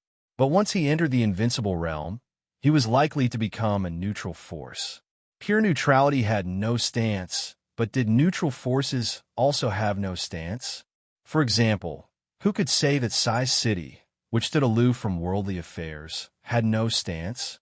In the past, no matter which of the two forces blocked Gong Sun Chi's way to the invincible realm, no matter what the original purpose was, the ultimate goal must be to facilitate them to better control the special warfare system of Zhongzhou State. From this perspective, such an approach was very similar to Kunlun City and the Wang family of Beihai's strong opposition to Samsara Palace's entry into Zhongzhou State in recent years, and the purpose was even more similar. Li Tianlan looked at Gong Sun Chi in silence, as if deep in thought. "What do you think of Wang Shengxiao?" Gong Sun Chi suddenly asked. "He deserves to be a young heavenly son." Li Tianlan seemed to be absent-minded and responded carelessly. Gong Sun Chi nodded and said flatly, "I don't like him. Of course, I don't like Guhan's Han either." Li Tianlan nodded, took out a cigarette, lit it, and said in a low voice, "I'm afraid General Gongsun doesn't have a say in the position of Spirit Tortoise, right? It's an internal affair of Zhongzhou State. It's also an internal affair of the Terracotta Army. If my words can't be used as a reference, what's the point of me being the captain, and the first captain at that?" Gong Sun Chi looked at Li Tianlan with a smile. "You know this, which means you've been paying attention. I might as well tell you that Jiang Shangyu was seriously injured in East Island for some reason, and now he has secretly sneaked back to Zhongzhou State. He's out of the competition in advance this time. So, if you want Guhan's Han and Wang Shengxiao to be out of the competition, the Battle of Changdao is a good opportunity. Li Tianlan, how about I find an opportunity to put you on the stage? Your realm is low, but your combat capability is good. The operation space is small, but it's not impossible." Li Tianlan took a drag on the cigarette and looked at Gong Sun Chi with a faint smile. "Is this a deal?" Gong Sun Chi used his influence to stop Guhan's Han and Wang Shengxiao, and as a price, he had to stand on the stage to compete with the two young heavenly sons and bear the attacks of the Wang family of Beihai and Kunlun City. As for the operation Gong Sun Chi mentioned, Li Tianlan completely regarded it as nonsense. Gong Sun Chi didn't like Guhan Han and Wang Shengxiao, and he might not like Li Tianlan. Putting Li Tianlan on the stage was just to attract fire. When everything was almost done, maybe Gong Sun Chi would take out his real candidate. At this moment, Gong Sun Chi was still calm, but Li Tianlan vaguely sensed a storm-like ambition. "If you say so, then so be it." Gong Sun Chi chuckled and said meaningfully, "Li Tianlan, don't think too highly of neutrality. The Terracotta Army is indeed neutral, but such neutrality is required by the higher-ups, not something we're willing to keep silent about. This is the rule. Do you understand? As for some things outside the rule, As long as we don't go too far like Jiangshan, the higher-ups won't care too much about it. In the night rain, his voice seemed to have an indescribable temptation. If this cooperation goes well, I'm afraid there will be many opportunities for us to cooperate in the future. You should consider my proposal. Sorry, Li Tianlan said indifferently. I'm not interested. You're really not interested? Gong Sunqi looked at Li Tianlan with playful eyes. Li Tianlan sneered and said nothing. Not interested? How could it be possible? However, he knew very well that now was not the time for him to be interested in these things. For Guhanzhan and Wang Shangxiao, the position of the four spirits in Zhongzhou State was the best shortcut to become the god of war in Zhongzhou State. If he competed for this position with his own identity, even if his realm was low and his combat capability was low, it was enough to make the higher-ups consider it seriously, and even cause great vigilance and uneasiness of Kunlun City and the Wang family of Beihai. Not to mention whether he could sit in this position or not. Even if he did, it was tantamount to courting death. The current opportunity was indeed good, but the timing was not right. And Li Tianlan glanced at Gong Sunqi. They were neither relatives nor friends, and they had just met for the first time. Why would Gong Sunqi help him? Purely using himself to attract the firepower should be the most appropriate. Not interested, Li Tianlan said flatly. If General Gong Sun is here for this, then I'm sorry to disappoint you. He stood up and was about to leave. There's one more thing. Gong Sunqi's expression was calm, and no one could tell whether he was happy or angry, disappointed or not. Li Tianlan frowned slightly and didn't speak. Before I came to East Island, someone asked me to bring you a message. I owed this person a big favor back then, so I had to bring this message. Gong Sunqi said in a low voice. There was supposed to be another young man in this battle of Chongdao, but he was stopped before he left. Although this person is still in Zhongzhou State, the person who stopped him has already arrived in East Island. So be careful. Who? Li Tianlan was baffled. The hint was so vague that he couldn't figure it out at all. I don't know. Gong Sunqi shook his head. I just brought a message. The person didn't say who it was. Why not? Li Tianlan frowned and subconsciously muttered to himself. An inexplicable hint seemed to be kind, but what was the truth? I don't know. Gong Sunqi still shook his head. He seemed to think about it seriously, and then said with some uncertainty, I'm afraid it's hard to say, right? Hard to say. Li Tianlan smiled bitterly and said helplessly, Then who asked you to bring this message to me? General Gong Sun can tell me, right? Gong Sunqi let out a low laugh. The space in the pavilion twisted, and his figure had disappeared. His low and soft voice sounded in the air as if he was still there. Chapter 192. A chapter of more than 7,000 words. The night grew darker and darker. Darkness spread between heaven and earth like dyed ink. In the courtyard without light, there was only wind and rain. The raging wind threw rain into the pavilion. In front of the stone table in the center of the pavilion, Li Tianlan held a teacup in his hand and sat motionless. Gong Sunqi had been gone for a long time. The tea in front of him had long been cold, but the teacup in Li Tianlan's hand was still warm. The tea in the cup was like boiling magma under the hot temperature. Steam filled the air and water splashed, but he didn't notice it. He just calmly thought about his own things. At this moment, Li Tianlan was different from the madness in the battle or the gentleness in the normal state. When he was thinking seriously, he was like a statue. He looked lifeless and didn't upgrade at all, but he exuded an almost oppressive solemnity from the inside out. The master of Samsara Palace went straight to Mount Dibbing, the final battle with Gu Xingyun on June 15th, the undercurrents between Zhongzhou State and East Island, the looming mysterious force in the dark, and Gong Sunqi's sudden visit today. Vaguely, for the first time, Li Tianlan felt that he seemed to have become a participant in the general trend. If Gong Sunqi didn't lie to him, then his identity had been completely exposed now. After returning from East Island, no, even from now on, he would face the hostility from Kunlun City, the looming killing intent from the Wang family of Beihai, and the enemies that could be seen or not, who would suddenly jump out to attack him or even give him a fatal blow before he had time to attack. What should the Li family do in the future? What should the East Emperor Palace do? Since he entered this secular world, it seemed to be the first time that he seriously thought about the future survival and the future situation. In the past, the superficial conflicts between him and Kunlun City were actually nothing. He killed Lu Xiuwei, offended Gu Yunxia, Yang Mengjiang's inexplicable disappearance, and even killed Gu Changjiang. As long as he could pay enough, these were all things that could be forgiven. But his identity, for Kunlun City and even the Wang family of Beihai, was a major event that could never be ignored. The crisis was imminent, and the looming danger kept stimulating his heart. Li Tianlan instinctively began to think about the situation he would face in the future. Seriously speaking, his current background was actually quite strong. Sai City would be the strongest support behind him.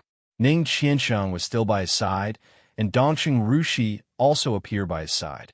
Therefore, at present, it seemed that the Dongqing clan was also trustworthy. At least for now, he didn't need to be on guard. The academics had been silent since the decisive battle on the 15th of June, and the request he made to Zhuang Huayang was not met with any difficulties. Most importantly, the chief of the academics had brought Li Wangxing out from the border, which in itself was a kind of support. Although the East Emperor Palace was now a newly established institution, Li Tianlan's military exploits alone were already prominent enough during the trip to East Island. After returning to Zhongzhou State, it was almost certain that the level of the East Emperor Palace would be adjusted upward. This was the most obvious amulet. How effective it could be depended entirely on how much the East Emperor Palace would be upgraded. That was all he had at the moment. As for the Samsara Palace, Li Tianlan could already more and more clearly perceive what the Samsara Palace was secretly planning. His identity was exposed at such an inopportune time. To some extent, it should be the result of making way for the Samsara Palace's plan. Li Tianlan would not resent or blame it. It could be seen that after seeing Dawn, out of some premonition, Li Tianlan no longer regarded the Samsara Palace as his own resource. He had a vague feeling that this largest resource might not be of any help to him for a long time in the future. But the support that Sai City, the Dongqing clan, and the academics had tilted to him was enough. The only thing that made Li Tianlan uneasy was that his enemies were also beyond imagination. Not only Kunlun City, but also the Wang family of Beihai. Not to mention how many ferocious fangs were hidden behind his father's treason war. The families of the 120,000 troops who died at the border with his father's treason in that war were a force that made people's scalp numb 20 years later. Li Tianlan was expressionless. It was expected that the road ahead would be difficult, but the thorny situation still gave him a headache. After all, his identity was exposed too early. If he could have another 2 or 3 years, his eyes inadvertently swept a few teacups on the stone table, and he subconsciously shook his head. This was a gift from the Samsara Palace to him, and it could even be said to be the greatest help. A favor from nearly 1,000 special warfare elites of Zhongzhou State. In recent days, Li Tianlan would spare time to meet guests every day. Before the arrival of Wang, Shang Xiao, and Gong Sunqi today, Li Tianlan chatted with several special warfare elites who owed him for saving their lives. However, how to use a favor was actually very subtle. Li Tianlan would not be so naive as to think that they really owed him their lives because he saved them. It was a matter of survival. Under the covetous eyes of Kunlun City and the Wang family of Beihai, it would be enough for him to be satisfied if 1/10 of these nearly 1,000 people would help him at the right time. In the following time, how to carefully weave this hard-won network map had almost become the primary problem that he needed to consider. Survival, development, and rise. These 3 words were almost the future path of the East Emperor Palace. The wind and rain outside the pavilion were more and more deafening. Li Tianlan's eyes gradually became firm, and his heart was dead silent. In the dark villa in front of the pavilion, the lights in the hall lit up for a moment, and then fell silent again. Li Tianlan suddenly came to his senses and got up in the pavilion, full of cold night. His figure flickered slightly, and after changing places with his shadow, he had already appeared in front of the villa. The silence of all the members of the East Emperor Palace in recent days was what made Li Tianlan most gratified. His identity was exposed so naturally he could not hide it from Li Beitian and Ning Qiansheng. Li Beitian made a lot of noise, but then he also became silent.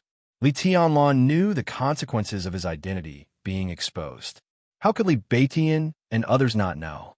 But what warmed his heart was that no one at present said that they wanted to quit the East Emperor Palace, especially Li Beitian and Yi Huayu. Both of them came from Mount Shu, which had nothing to do with Li Tianlan. But they did not say that they wanted to quit, and Mount Shu was also silent now. The awe-inspiring and unyielding sword intent behind this silence was undoubtedly the most admirable thing about Shu Mountain. The cohesion of the East Emperor Palace began to take shape in everyone's silence. Almost everyone was meditating while healing their wounds. After many days of escape, everyone had gained a lot. Su Chu, the first brother of Jade Pool, who had just joined the East Emperor Palace but had never quit, had already begun to break through to the half-step Thundershocking realm.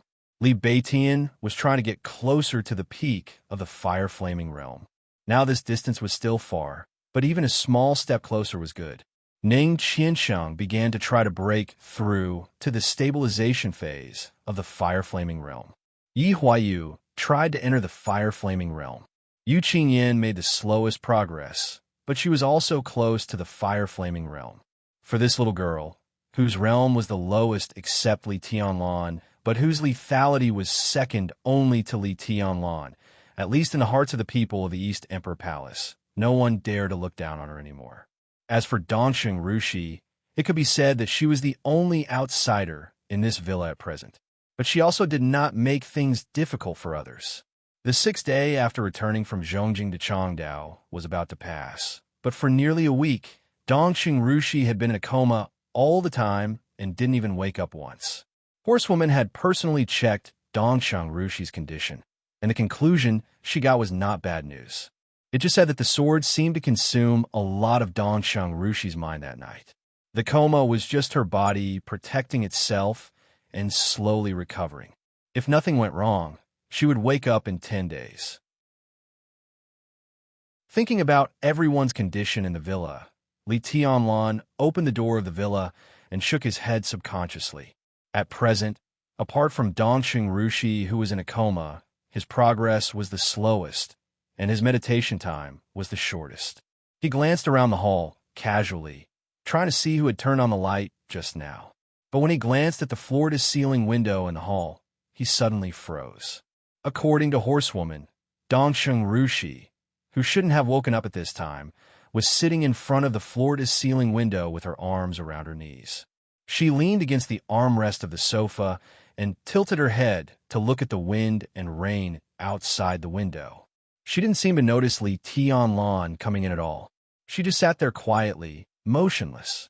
Her slightly messy long hair was casually draped behind her head, and she was wearing white pajamas. The light in the hall was dim, so Li Tianlan couldn't see her face clearly.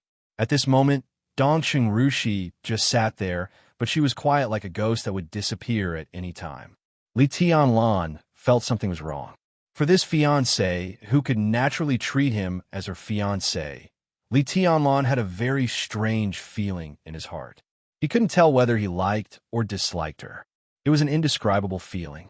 Emotionally, he felt that he should get closer to her, but rationally, he felt that he should stay away from her. At least until now, he hadn't figured out how to face his fiancée, who didn't seem to resist the engagement at all. Li Tianlan felt a little helpless. He casually turned on the small light on the ceiling. The dim and soft light shone down from above, and the whole hall was misty. Dongsheng Rushi was still motionless, as if the wind and rain outside the window had become the thing that attracted her most. Li Tianlan instinctively felt that something was wrong, but he couldn't tell what was wrong. He subconsciously frowned and asked, "What's wrong with you?" "Nothing." A very ethereal and sweet voice sounded, but with a very obvious trace of indifference. "I slept for too long, so I came out to get some air. Li Tianlan was stunned for a moment. At this moment, he finally realized what was wrong. The Dongqing Rushi in front of him, compared with the first time he saw her in Zhongjing, was like a completely different person. She still looked the same, but her temperament changed. Elegant, melancholy, and extreme indifference. It was a kind of indifference towards everything in the world, without the slightest bit of emotion, whether it was towards others or herself. Li Tianlan suddenly remembered in the villa of the Dongshang clan, in Dongqing Rushi's room where he lived, the light gray walls that seemed to always have a gloomy and cold texture. He was in a trance, and once again remembered the first time he saw her in Zhongjing a few days ago. She was also elegant and incomparable. But the indifferent and melancholy Dongsheng Rushi in front of him, and the pure and clear Dongqing Rushi that night, which one was the real her? Li Tianlan frowned again, and for a moment, he had a feeling that he didn't know what to do. Are you not feeling well? Dongsheng Rushi didn't move and said blandly, Is it my attitude that made you angry? I can apologize. Cold and indifferent. She seemed to be expressing her apology, but every word that came out of her mouth caused the distance between them to grow further and further apart. That night, the girl who raised her dirty little face and took the initiative to ask him to hug her seemed to have quietly died in this stormy night, without leaving a trace. Li Tianlan felt a little sad and sorry, but he didn't know why he felt sad and sorry. No, he said calmly, lying. Dongqing Rushi finally looked back. In the soft and dim light, her beautiful but pale little face was expressionless, and her eyes were like cold stars staring straight into Li Tianlan's eyes. As the light flowed, her eyes were still clear, but with a strong coldness that couldn't be melted.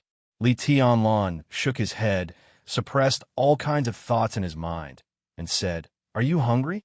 You've been in a coma for a few days. Do you want to eat something? Can you cook? Dongqing Rushi raised her delicate eyebrows and asked. I can't. Li Tianlan shook his head.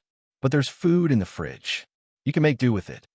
Dongqing Rushi curled her lips, and this time there seemed to be a trace of obvious mockery in her cold eyes. I thought you were the kind of man who was good at making women happy, but you can't even cook. I really don't know what Qin Weibai likes about you. Li Tianlan inexplicably felt a surge of anger in his heart, and he couldn't help but retort, I thought you were really a very pure and even cute little girl. Little girl? Dongqing Rushi suddenly interrupted Li Tianlan. She squinted her beautiful eyes and giggled. Her cold laughter had a kind of creepy charm that made people's scalps numb. Yeah, little girl, how's my acting? Do you like that kind of stupid and cute type? Should I act for you? Li Tianlan calmed down, and he suddenly smiled and said, No need. Nodding, he turned around and planned to go upstairs directly. He still didn't hate Dongqing Rushi, but he instinctively wanted to stay away from a woman he couldn't see through. What do you think of Rushi? Dongqing Rushi suddenly spoke behind him. She took a step forward and reached out to grab Li Tianlan's arm. The question was a little strange, but the moment their bodies touched, Li Tianlan's body stiffened, but he didn't think much about it. He casually said, I thought she was good before, but now you can't see through her. It was still the kind of coquettish, crisp, but extremely cold voice. In such an environment, even if Li Tianlan had amazing willpower, he couldn't help sweating. While he was hesitating, Dongqing Rushi's delicate body seemed to stick to him. Her body was hot, but her tone was as cold as ice. Can't see through me? Since you came in, you've looked at my legs 3 times, my breast twice, and my face twice. My dear fiancé, what on earth can't you see through? As your fiancé, I'm very willing to satisfy your thoughts. Her voice was soft, cold, and charming. Her hot breath directly blew into Li Tianlan's ears. My dress is not long. Can you see through me if I lift it up for you to see through me? She was almost biting Li Tianlan's ear while talking. One of her hands held Li Tianlan's palm and slid down. She actually lifted her white nightdress by a few centimeters. His fingers touched her amazingly soft thighs. Li Tianlan's body suddenly shook. He subconsciously took a few steps forward, turned around, and looked at Dongsheng Rushi calmly. What? Don't you like it? Dong Xingrushi looked at Li Tianlan provocatively, or teased him. I'm still a virgin. As a fiancé, isn't it normal to serve my future man? The atmosphere became more and more strange. Li Tianlan's heart gradually beat faster. For a moment, he even felt that he had seen a ghost. But the brief touch just now, the delicate but elastic warm skin, the fresh and extremely tempting fragrance in her breath, all told him how real Dong Xingrushi was in front of him. He took a deep breath and said calmly, I'll find a chance to talk about our engagement with the old master in detail. So you mean you don't want to marry me? Dong Xingrushi, who met him for the second time, seemed to be indescribably aggressive. Her cold and charming smile slowly disappeared, and she looked at Li Tianlan coldly and asked. Li Tianlan felt a headache and kept silent. Who do you think you are? Dong Xingrushi sneered and said, God? Or the Jade Emperor? Do you know what I've done for this engagement in the past 19 years? Piano, music, dance, poetry, massage, embroidery, calligraphy, painting, cooking. I know all of these things that might make you like them. Martial arts, finance, power play, politics, psychology, and interpersonal relationships. I know all of these fields that can help you. As long as I can remember, I've known about your existence. You're my fiancé, the man who will marry me in the future. Grandpa told me about this. Grandma said it before she passed away. Dad and Mom said it. And my sister also said it. When I learned swordsmanship in Jade Pool, my teacher also said it. When I went to the Border Control Corps, my godfather also said it. He talked about it for more than 10 years. Now, when I hear the word, I think of Li Tianlan, and when I think of Li Tianlan, I think of my future husband. Do you know what instinct is? This is it. I can't resist myself. I've worked hard for more than 10 years, and the Dongxing clan has worked hard for more than 10 years, just to make you like me. What about you? You want to reject the engagement with just one sentence. I've lived for you for the past 19 years. Li Tianlan, who do you think you are? Do you have a right to break the engagement? Even after the cold and excited voice fell, it still lingered high and sharp. Li Tianlan stared at the cold and angry girl in front of him, and his brain was in a complete mess. That kind of indescribable shock and bitterness fiercely hit his heart and even his soul. He only knew that he had an engagement with Dong Xingrushi, but he never thought that behind this engagement, the Dongxing clan would carry it out so firmly. I've lived for you for the past 19 years. These words really had a soul-stirring power. Li Tianlan opened his mouth and was speechless for a moment. You were obviously peeking at my figure just now, and now you say you don't want to marry me. Are all men so hypocritical? Dong Xingrushi asked coldly. Li Tianlan was a little embarrassed and said with a bitter smile, It's different. I admit that I peeked just now. I have to say, you're really beautiful. I'm a man, not a saint. I have desires and feelings, but desire and feelings are not the same thing. Do you understand? Dong Xingrushi bit her lip and looked at Li Tianlan. Her eyes seemed to be a little wronged, but they looked colder and more stubborn. So what do you want to say? Are you going to tell me that you just want to play with me, but you don't plan to marry me? For some reason, Li Tianlan hesitated for a moment and then nodded his head. This action was so obscene, yet so honest. Dong Xingrushi was really beautiful. No one would not be tempted by such a pure and beautiful woman. Li Tianlan didn't know what he was thinking, but when he thought that she was his fiancée, he couldn't control his desire. He did want to possess this rare purity and beauty. Maybe it was the dark side of his heart, but when it came to marriage, he had never thought about it. The bride of his dream was in Huoding in Samsara Palace, not in the Dongxing clan. Saying this might make people despise him, but at least for a second, he really thought so in his heart. You really are a bastard. Dong Xingrushi's body trembled slightly. She sneered, but her eyes stared at Li Tianlan without blinking. Even if I can accept your dirty idea for the Dongxing clan, how can you let her accept it? Ooh, Li Tianlan's mind was completely messed up. Who else can it be? Of course it's that stupid and cute little fool, Dong Xingrushi. Dong Xingrushi sneered. Everything in front of him was spinning. Li Tianlan's body shook, and he couldn't even stand stably. He looked at the woman in front of him, stunned. After a long silence, he slowly said, Dongcheng Rushi? Then who are you? Where's Dongcheng Rushi? In front of him, Dongcheng Rushi took a deep breath and said coldly, I'm also your fiancé. I'm Dongcheng Yueshin. As for Rushi, she pointed at her head and smiled weirdly. She needs to rest. For a moment, Li Tianlan vaguely understood something, but there were still many things he didn't understand. He subconsciously lit a cigarette, and the smoke unconsciously blew to Dongcheng Yueshin's face in front of him. Split personality? Li Tianlan tentatively said, Are you the other half of Rushi's personality? I should say that Rushi is my other half. Dongcheng Yueshin looked cold and proud. Li Tianlan smiled bitterly and took a big drag on a cigarette, silent. Dongcheng Rushi had a split personality.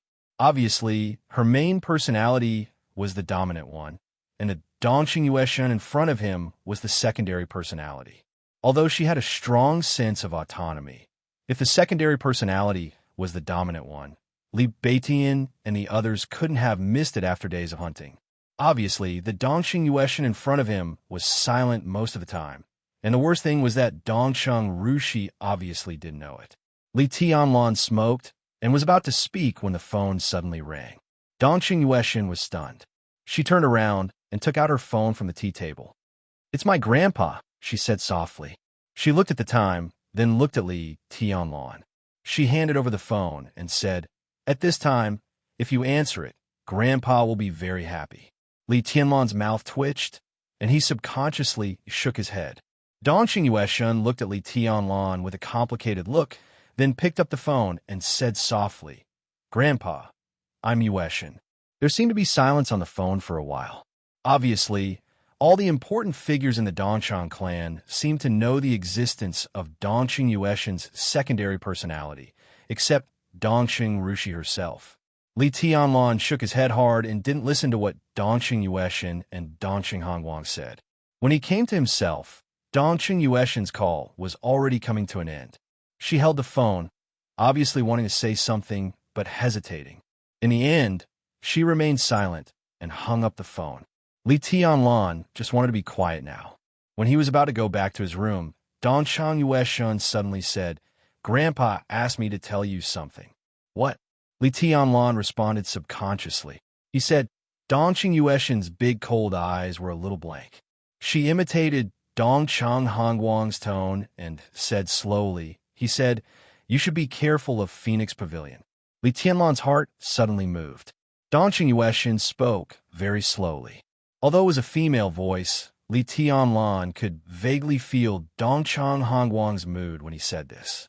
It seemed to be difficult to say. Difficult to say? Li Tianlan thought of the meeting with Gong Sunqi just now. He frowned tightly, and his heart was in a mess. Do you know Phoenix Pavilion? Li Tianlan suddenly asked. Dongcheng Yueshin seemed to be a little lost in thought. She subconsciously shook her head and didn't speak. Li Tianlan's heart moved. He thought of her expression just now that she wanted to say something, but stopped on second thought. He said casually, You didn't tell the old master on the phone just now, did you? Dongcheng Yueshin was slightly shocked. She hesitated. Although it was the second time she met Li Tianlan, or rather, it was the first time, the instinct instilled in her for many years seemed to make her imperfect secondary personality not know how to refuse Li Tianlan's question. She nodded, frowned, and said thoughtfully, There are experts in East Island. Li Tianlan just thought it was nonsense. He said calmly, and then, No. Dongcheng Yueshin shook her head and said slowly, When we were in Zhongjing that night, there were experts in the forest, experts of the invincible realm. Rushi's martial arts were all in the silent sword. Silence was unsheathed in advance, and that sword could be said to be a real invincible strike. But when that sword was unsheathed, it was pressed back together with all the sword intent. Even the broken scabbard was temporarily solidified by the sword intent. What does this mean? Li Tianlan's face looked serious, and his heart sank uncontrollably. If Dongcheng Rushi's sword was really an invincible strike, then the person who completely pressed back the sword meant that he crushed that sword with his own strength. What kind of strength is this? Li Tianlan narrowed his eyes and subconsciously murmured to himself, I don't know, but that person that night was definitely the most powerful person I've ever seen. He didn't seem to be malicious to us, but he might not be kind either. Dong Xingyueshan shook her head and said, the most powerful? Li Tianlan subconsciously shook his head, somewhat disapproving. What do you mean? Are you looking down on me? Dong Xingyueshan's eyes suddenly became cold. No, Li Tianlan said honestly, but according to the frequency of your appearance. I don't think I see many people, do I? What Dong Xingrushi can see, I can also see.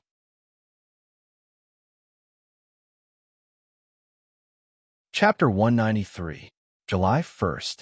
The undercurrent that had been brewing for many days finally broke out in East Island. The storm swept through the entire East Island.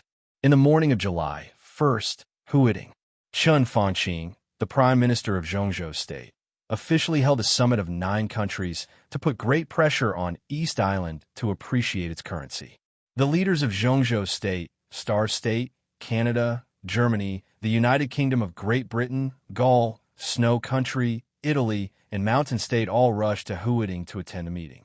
Almost at the same time, a large number of international financial speculators poured into the foreign exchange and futures market of East Island with unimaginable huge amount of capital. They cooperated with the political means of the summit of 9 countries to push the currency of East Island to appreciate. A large group of prominent and noble surnames appeared in the sudden currency war, shining with unparalleled dazzling light. Rothschild, Morgan, Westminster, Habsburg, the Wang family of Beihai, the Flourishing Age Fund. In just one day, the financial order of East Island became messy under the impact of a huge amount of capital. East Island, which was almost stunned, finally reacted. The crazy appreciation of East Island's currency was a devastating blow to the economy of East Island, which had not yet walked out of the economic recession. Therefore, there was no need to summon people. All the consortia of East Island and all the major banks spontaneously united together, desperately resisted, and protected the currency of East Island. The whole foreign exchange market was suddenly filled with smoke. The two sides were entangled together, and it was hard to tell who would win. This could be said to be the first currency war in recent years that was obviously premeditated. There were traces of human activity everywhere. Due to the time constraint, many of the arrangements were not very clever, but every huge flow of funds carried an irresistible momentum. East Island was fighting back desperately, and they didn't care about anything. But more and more international capital flowed into the foreign exchange market of East Island. The stalemate lasted for less than a week, and the so-called balance was instantly broken. The currency of East Island soared, even skyrocketed. After nearly a week of sleepless games, every fluctuation represented a large amount of money invested or lost, and the curve started to rise. For every financial giant that participated in this currency war, this was a feast for all of them. But for East Island, it was the end. East Island, which held a large amount of foreign exchange from Zhongzhou State and Star State, was completely robbed of the wealth it had accumulated for decades. The economy of the whole East Island almost collapsed. The prices in East Island were rising at an astonishing speed, and a lot of export businesses were put on hold. The bloody storm in the currency war spread like a large shadow, covering all classes in East Island. Voices of resentment filled the air, and the people were seething with resentment.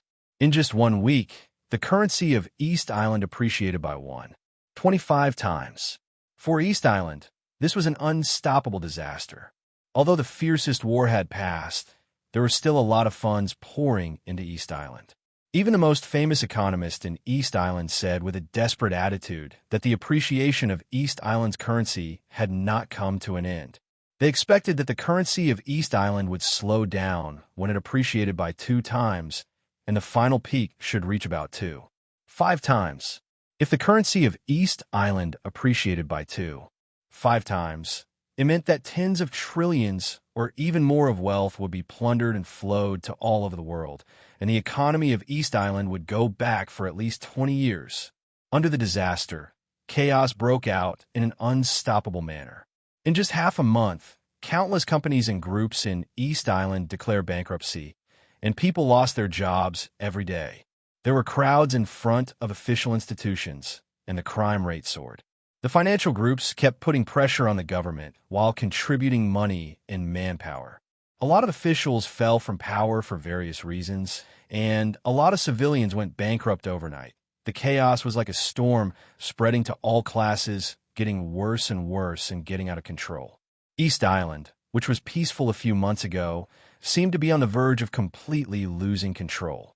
Everyone was in a terrible predicament. As the leader of the special warfare system of East Island, Shinichi Miyamoto felt especially stressed. The chaos of the special warfare system, the collapse of the currency order, and everything was interconnected. The future of East Island was dark.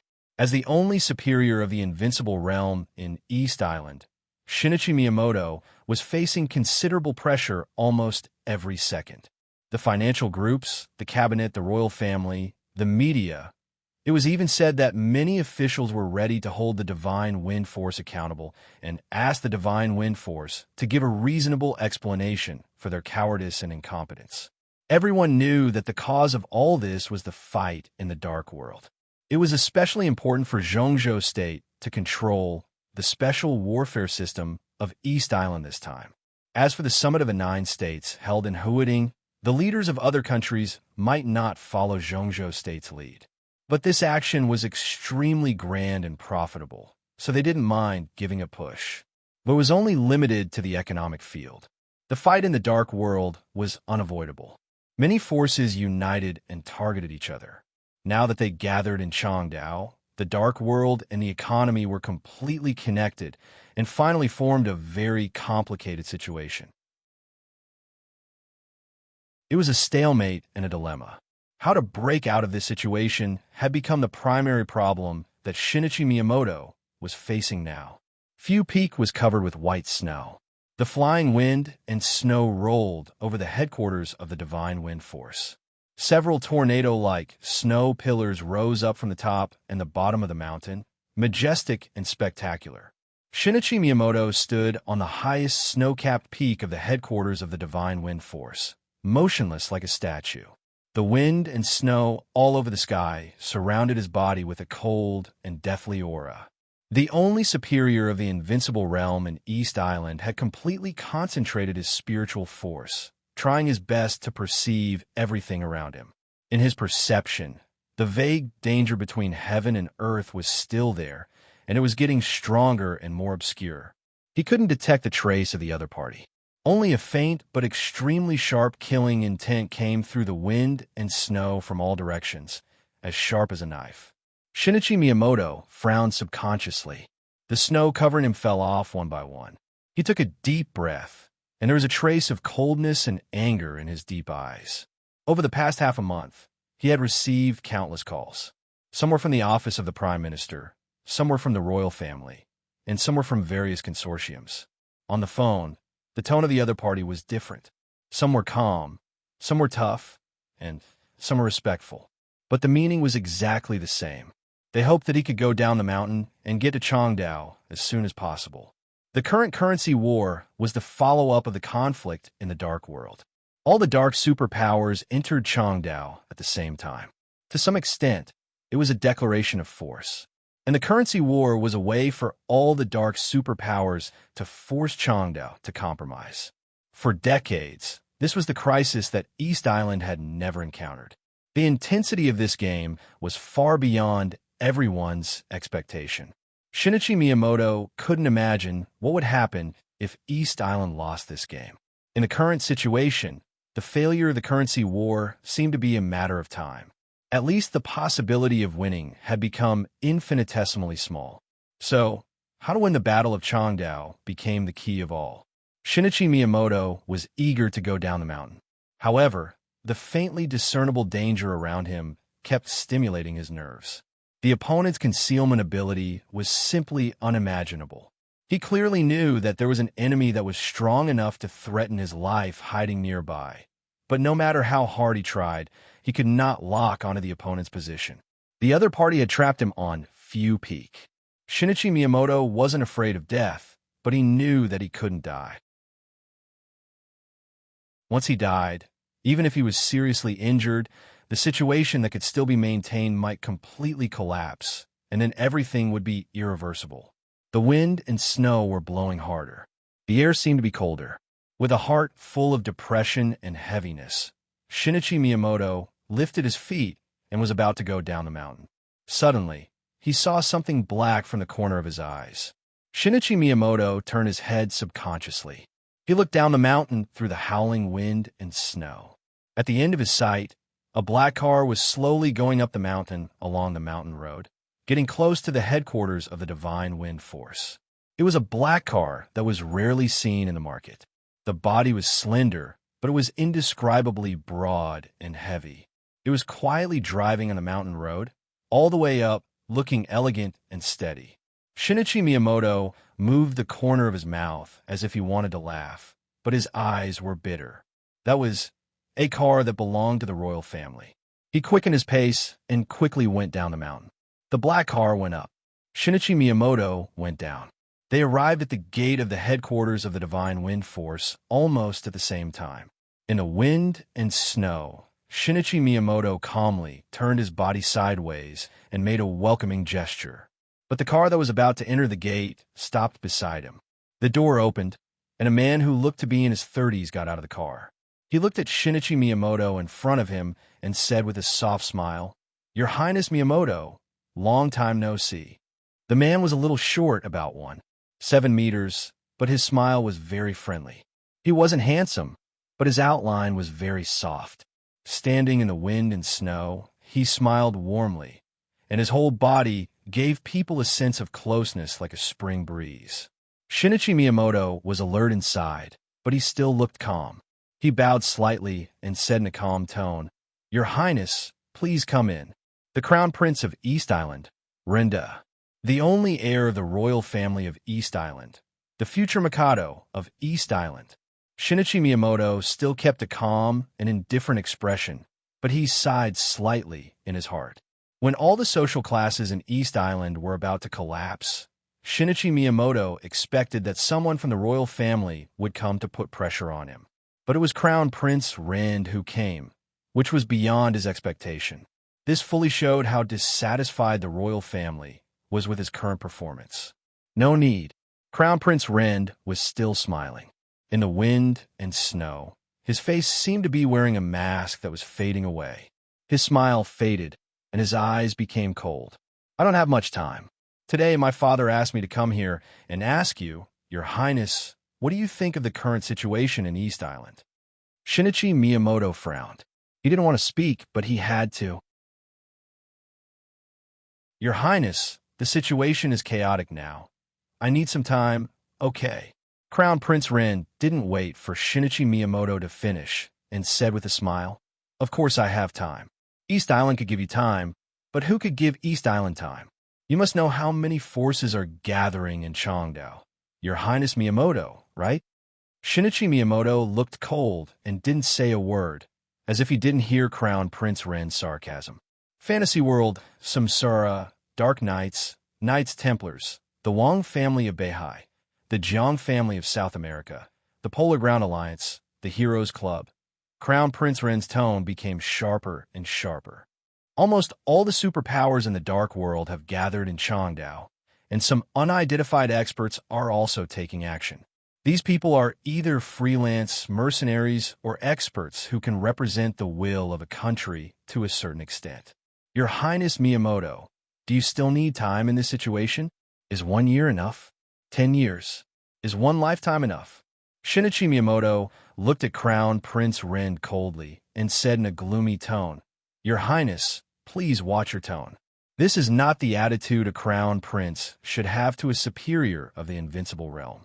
I know what you know. There are 8 superpowers in Chongdao, and they have made their positions clear, but I don't think they will unite. In fact, Knights Templars is on our side, and we can fight for the position of the Jiang family of South America. In fact, Fantasy World has already fought with the Polar Ground Alliance in Chongdao.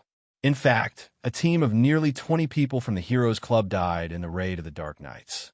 Crown Prince Ren sneered and said, "So what? All the superpowers are enemies with each other, but their common enemy is East Island. Do you really think Knights Templars will help us? They are only after their own interests. I'm sure that once the situation is out of control, Knights Templars will deal with us first. No matter how hostile the superpowers are to each other, the most important thing for them now is the interests of East Island.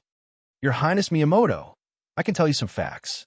Right now, a lot of people are contacting our 3 consortiums. As for Shitian Financial Group, Humph, this currency war gave them the best chance. Currently, more than 50% of Shitian Financial Group's assets have been transferred overseas, in the name of being acquired, of course. Another small and medium-sized consortium also started contacting the superpowers. In the past half a month, nearly 800,000 people in East Island lost their jobs, and 9 countries announced that they would sanction our economy and trade. It's only been half a month. 1 month, half a year later, to what extent will the situation develop? At that time, whose East Island will it be? Shinichi Miyamoto's face finally changed. He knew some of the information that Crown Prince Ren said, but he didn't know some. At least, he didn't have the information about the consortiums. This shouldn't have happened. Right now, many of our consortiums and families are still supporting us. But because of your incompetence, they are about to lose confidence in the divine wind force. Your Highness Miyamoto, let's take a guess. What will they do when they lose confidence in East Island? Shinichi Miyamoto's face looked worse and worse. But once Crown Prince Ren's assumption became true, he shuddered at the thought of the consequences. He didn't want to care about Crown Prince Ren's tone anymore. There was something wrong with the intelligence of the divine wind force. He didn't expect that in such a short time, the undercurrent of East Island had become so dangerous in this storm that swept the whole territory. You know, Your Highness Miyamoto, the royals have always respected you. But your silence during this time has deeply disappointed the royals.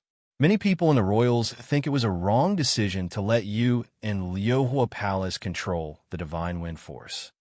Crown Prince Ren said blandly. Shinichi Miyamoto snorted with a gloomy face. He suppressed his anger and said slowly, "Well, Your Highness Miyamoto, you didn't come here to express your disappointment to me, did you? What instructions does the Mikado have for you?" "My father didn't give me any instructions." Crown Prince Ren shook his head and said coldly, "He just asked me to tell you something. This situation must end as soon as possible. If the divine wind force isn't capable enough, the royals and the cabinet will consider compromise." Shinichi Miyamoto's face changed dramatically. He looked at Crown Prince Ren and raised his voice, shouting, "Compromise? That's the only way." Crown Prince Ren said coldly.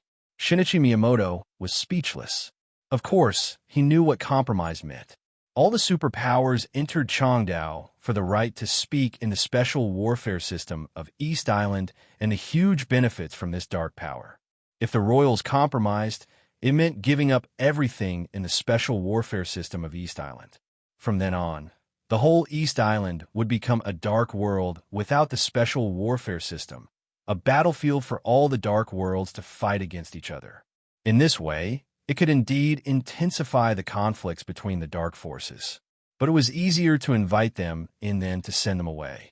Once the special warfare system of East Island disappeared, it would be almost impossible to rebuild it under the eyes of the dark forces.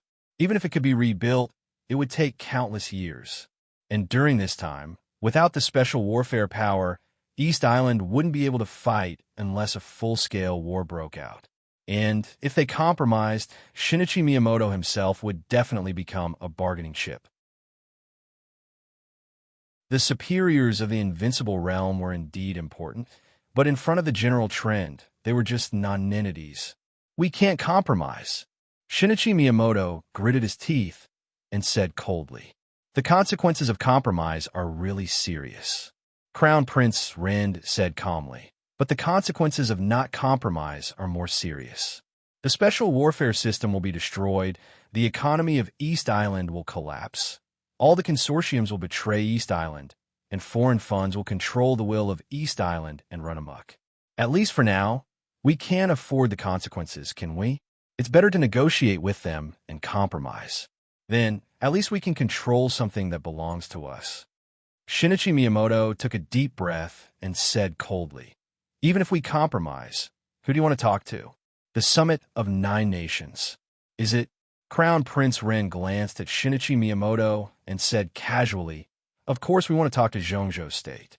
Shinichi Miyamoto kept silent, but he gradually understood the plan of the royals. A large number of elite superiors of East Island and 2 superiors of the Invincible Realm were trapped in Zhongzhou State. If the royals compromised, those people would naturally become bargaining chips. After East Island compromised, the special warfare system would be annexed by Zhongzhou State, and its economy would suffer a heavy blow, but it could barely stabilize itself. Most importantly, if East Island gave up on these, it could bring all the superiors trapped in Zhongzhou State back to East Island. By then, Liuhua Palace might become the sacrifice of compromise, but Jifeng Sword Reigning School and Wuji Palace would still exist, and there was still a glimmer of hope to take back the special warfare system of East Island in the future. This process might take decades, but for the current East Island, as long as there was hope, it was good. And these decades would also be conducive to Zhongzhou State's continued expansion in the Dark World and maintaining its position as the world overlord. More importantly, Kunlun City. If Zhongzhou State occupied the special warfare system of East Island, the power of Kunlun City would definitely be the most important. And there might be something that could not be negotiated between East Island and Gu Xingyun. Before Li Kuangtu, the superior of the Invincible Realm in Zhongzhou State, committed treason, Gu Xingyun and East Island had a negotiation. After that war, didn't it lead to more than a decade of peace and stability? Until this moment, Shinichi Miyamoto suddenly realized that if East Island persisted, it would be a bottomless abyss ahead of them. But if they retreated, there would be leeway everywhere. Of course, it would be best if they could win. But if they couldn't, compromise was the best way to deal with the worst situation.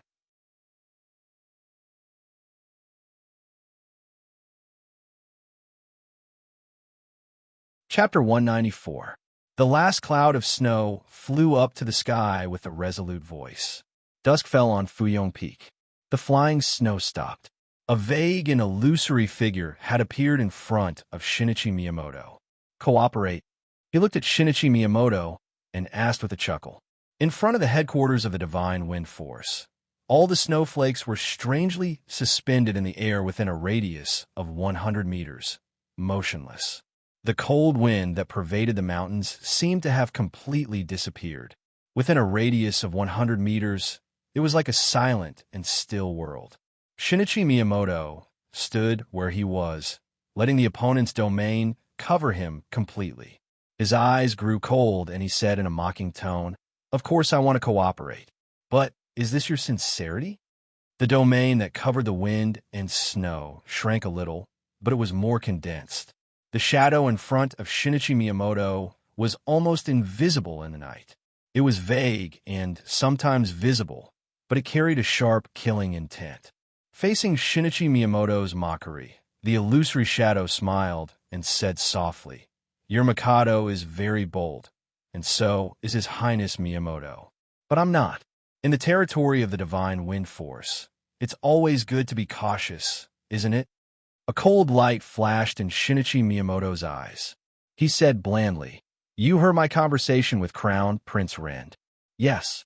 In 7 days, you have to completely solve everything in East Island. With all due respect, it's almost impossible for you to do it according to the current situation. It's impossible for you to fight against the general trend that can crush a country on your own." The Black Shadow's tone was cold. Shinichi Miyamoto was not angry. He just stood there quietly and thought for a while. Then he said blandly, "What if we cooperate? It's the general trend. No one could do anything about it. The most we can do is reduce the loss." The Black Shadow's body became clearer in the still domain. "If we cooperate, no matter how bad the result is, the special warfare system of East Island won't be removed from the Dark World forever." Shinichi Miyamoto was silent. as still as a statue. His Highness Miyamoto, I'm here with full sincerity to cooperate with you. You've imprisoned me for many days. Facing the current situation, haven't you made up your mind? The cold and creepy voice of the Black Shadow continued. Shinichi Miyamoto just sneered. At the very least, Shinichi Miyamoto treated the word imprisoned as *T. Evil, who ranked third on the divine list in the Dark World, was the top killer in the Dark World. He might die, but how could he be imprisoned? Shinichi Miyamoto knew that he did not have the ability to imprison an invincible realm expert who ranked higher than him on the holy list. However, Evil had been in the headquarters of the Divine Wind Force recently. He was so quiet that he didn't look like the strongest killer in the Dark World. Shinichi Miyamoto was lost in thought. That day, Evil came to the Divine Wind Force and invited him to kill Li Tianlan. He kept saying that it was for the overall situation. At that time, Evil did not agree, but neither did he refuse. He just used consideration as an excuse to invite Evil to stay in the Divine Wind Force and discuss it. Originally, he did not take the invitation seriously, but he did not expect that Evil actually stayed for many days. Evil did not urge him to do anything. Until today, when he had no choice, Evil appeared in front of him calmly. It was as if the other party had already predicted that he would encounter today's situation. Shinichi Miyamoto's heart skipped a beat. He suddenly said, "When you invited me to kill Li Tianlan, who's your employer?" Evil's figure became illusory again. He was standing in front of Shinichi Miyamoto, but his whole body seemed to be wrapped in mist. No one could see his face or figure clearly. Although His Highness Miyamoto is a ninja, don't tell me that you don't even know the basic rules of a killer. The most basic rule of a killer was not to expose any information about the employer. Shinichi Miyamoto was calm and collected. He had gradually figured out some things, and he was more confident in his heart. Now he needed to cooperate with Evil. Evil also needed his help. Otherwise, with his strength, he could kill Li Tianlan. No matter how powerful Li Tianlan was, he would have died hundreds of times.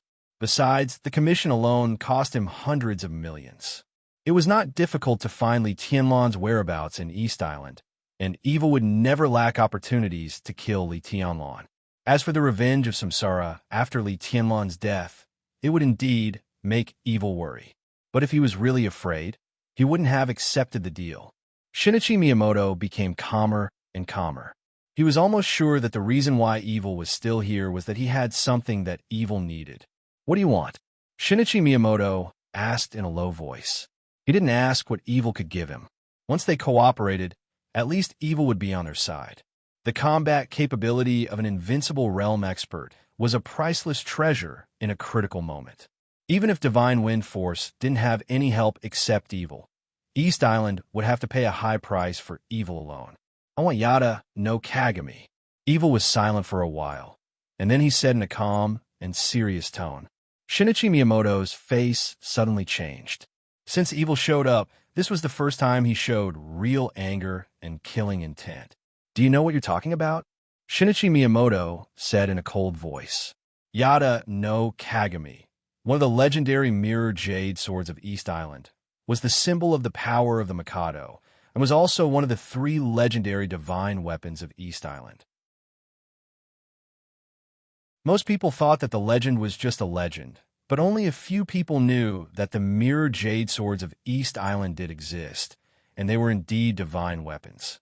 But this divine weapon didn't have any earth-shattering lethality. To some extent, the 3 divine weapons were even more fragile than the most common porcelain. But the existence of the 3 divine weapons was really related to the fate of the country. Fate seemed mysterious, but it was fixed since ancient times. Fate, destiny, and fixed number. In that unknown or barely understood field, there was a hidden power that everyone was in awe of. It didn't seem to exist, but it was everywhere. And the 3 divine weapons of East Island stored the fate of the country of East Island. The 3 divine weapons symbolized the power of the royals. When the special warfare system of East Island was first established and before Wuji Palace was founded, The Mikado gave Yada no Kagami and Kusanagi to Lyohua Palace and Jifeng Sword Reigning School respectively, and Yasukani no Magatama was placed in the headquarters of Divine Wind Force, which represented the absolute control of the special warfare system of East Island by the royals. After the establishment of Wuji Palace, the Mikado gave Yasukani no Magatama to Tianhai Wuji. Now the three divine weapons belonged to the three major schools, which regarded them as their lives. The royals didn't seem to have any real power in recent years, but the special warfare system was the most fundamental thing of the royals. That was why Shinichi Miyamoto lost his composure when he learned that the royals were going to use the special warfare system as a bargaining chip. It could be seen how miserable the Mikado was when he made this decision. But even if it was a compromise, even if the Mikado gave up Lyohua Palace and the special warfare system temporarily, he couldn't give up Yada no Kagami, the divine weapon that controlled the fate of the country. Evil asked for Yada no Kagami, which was crazy. Shinichi Miyamoto heaved a sigh of relief. Vaguely, he seemed to see a black hand taking advantage of the situation. In the chaotic situation, the black hand directly reached into the most inviolable area of East Island through evil. Black Hand, this codename Black Hand. Shinichi Miyamoto's body shook violently. He suddenly guessed who Evil's employer was. In the whole dark world, there was only one family that was most obsessed with fate. The Jiang family of South America. The behemoth that almost dominated Zhongzhou state. Shinichi Miyamoto suppressed his intense emotions and said coldly, "This is not something I can decide. But you should know very well that we can't give you Yada no Kagami, no matter what." Evil was silent for a while, and his tone became solemn. "Maybe you should listen to what we can give you, no need." Shinichi Miyamoto rudely interrupted him and said coldly, "This is not something I can decide. A murderous weapon. Besides me, there's also an invincible realm expert and a half-step invincible realm expert. These bargaining chips are only for 1 month of Yada no Kagami. Just 1 month. We're just borrowing it. Can't His Highness Miyamoto make a decision with such conditions?" Borrowing. For any high-level official of East Island, this was an extremely sensitive word. Back then, the Wang family of Beihai also borrowed their big island of Beihai. But for hundreds of years, they had no intention of returning it, and there was no possibility of returning it.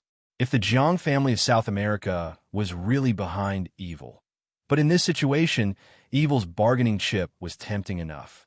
If they could make a deal, then East Island would have 3 superiors of the invincible realm and a murderous weapon.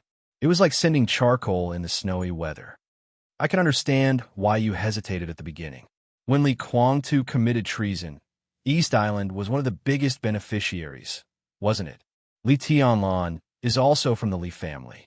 Maybe you want to, oh, your plan is good, but now you have no conditions to implement it. Cooperating with us is your only choice. After all, we are the only ones who can help you get through this. Evil's illusory figure became clearer and clearer, and his tone became more sincere. Is Li Tianlan related to Yada no Kagami? Shinichi Miyamoto asked. To be exact, both Yada no Kagami and Li Tianlan are related to us. Coveting the divine weapon of East Island, Shinichi Miyamoto narrowed his eyes and said calmly, "The Jiang family of South America is really bold." The wind and snow in the sky suddenly quieted down. Evil's eyes instantly condensed like divine light. Shinichi Miyamoto said to himself, "You and the Jiang family of South America are not simply employers, right?" The Jiang family. I know Jiang Qinsong. I know Jiang Qinyan with the codename Black Hand. What about you? Or should I call you Third Master Jiang? Evil looked at Shinichi Miyamoto with cold eyes. After a long time, he said blandly, "What's the point of saying this? Miyamoto, my offer is good enough. We both take what we need. If you don't agree, I need to add one more condition." Shinichi Miyamoto said quickly, "East Island's economy is in trouble now. If there is no if." Evil shook his head. At present, the Jiang family has no extra funds to support you, nor is it obliged to. Our cooperation is limited to the dark world. That's all. Shinichi Miyamoto took a deep look at Evil and nodded coldly. The fact that the Jiang family didn't have extra funds meant a lot. For a giant like the Jiang family, its liquidity was definitely an astronomical figure, but now it didn't have extra funds. There was no doubt that the Jiang family's funds were also wreaking havoc on the economy of East Island. Somehow, Shinichi Miyamoto seemed to know where the two mysterious funds that almost destroyed the economy of East Island came from.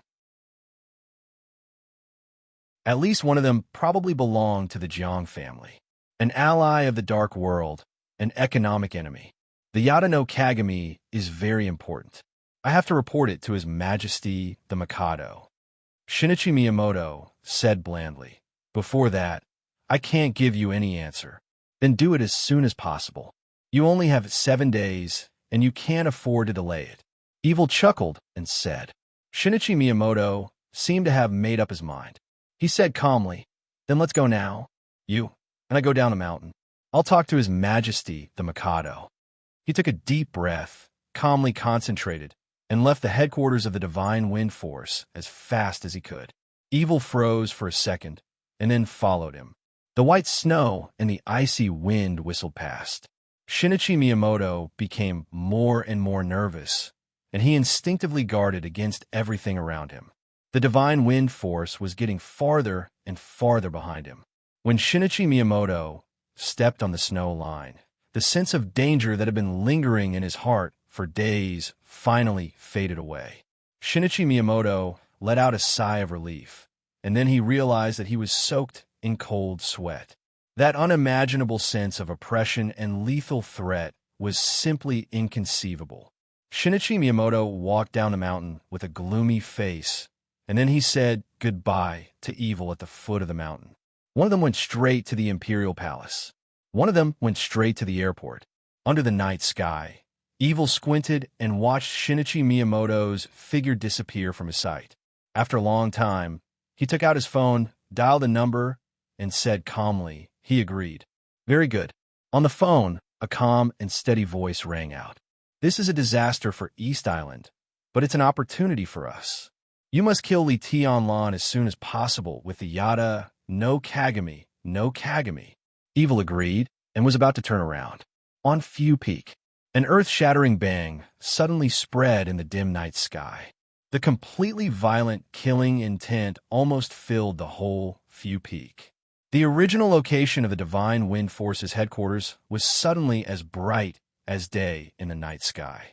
The crazy, twisting airflow directly tore the snow-capped peak, and a large amount of flying snow rose up like a sky curtain. Vaguely, the whole headquarters of the Divine Wind Force was shaking. The violent killing intent rose to the extreme in an instant, and the twisting airflow was completely shattered. The sky curtain made of snow was torn by the killing intent, and the aura of death spread and disappeared. The flying snow fell to the ground, and the sudden killing intent disappeared in an instant, leaving no trace. In a trance, the explosion at that moment seemed to tear the heaven and earth. Evil suddenly froze on the spot. The corner of his mouth twitched.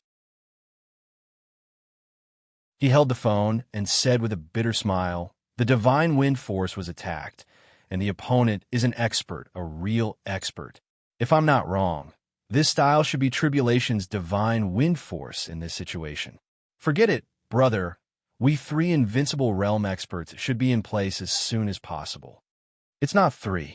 On the phone, the calm voice was silent for a second, and then said coldly, it's 4. On the same day, almost at the same time, when the general trend began to focus and completely break out in East Island. Storms also broke out in Northern Europe and North America. In North America, the branch of Knights Templars was raided almost unprepared. The raiders were divided into several forces and almost wiped out all the strongholds of Knights Templars in North America in one day. And the branch of Fantasy World in Northern Europe was even more chaotic. Dark Knights, Knights Templars, Samsara, Heroes Club, big and small forces directly broke out in the fiercest melee under the guidance of a mysterious force. All the forces of Fantasy World were directly removed from Northern Europe before anyone had time to react. After the fierce battle, This mysterious force that seemed to have been lurking for a long time started to sort out all kinds of resources as soon as possible. The headquarters of Fantasy World in North America could do nothing about what happened in Northern Europe. The headquarters of Knights Templars in Northern Europe could do nothing about what happened in North America. At this time, a large number of elites of these two forces were deeply trapped in Zhongzhou State or Chongdao. Although the forces left in the headquarters were not weak, the major branches were extremely empty. When the two invincible realm experts attacked at the same time, they were immediately defeated. But the local officials did not make any sound. They had a completely indifferent attitude. On this day, the name of the Snowdance Corps shone through the whole dark world. On this day, Situ, Sanyue, and Gu Qianchuan also officially appeared in Northern Europe and North America. The whole dark world was in turmoil. Almost all of the dark forces started to move. Some people still rushed to Chongdao, but some people began to rush to Northern Europe and North America. The general trend was still gathering in East Island, but the storm had swept through the whole dark world. East Island, North America, Northern Europe, there were opportunities and interests everywhere in the three battlefields. There were more than 3 battlefields. As the Snowdance Corps surfaced, everyone knew that the 4th battlefield was about to appear. Huading Zhongzhou State. Everyone in the dark world was moving. They had to move. Under the general trend, even the superiors of the invincible realm were like nonentities. If they couldn't advance, they would die. Who could retreat and skate?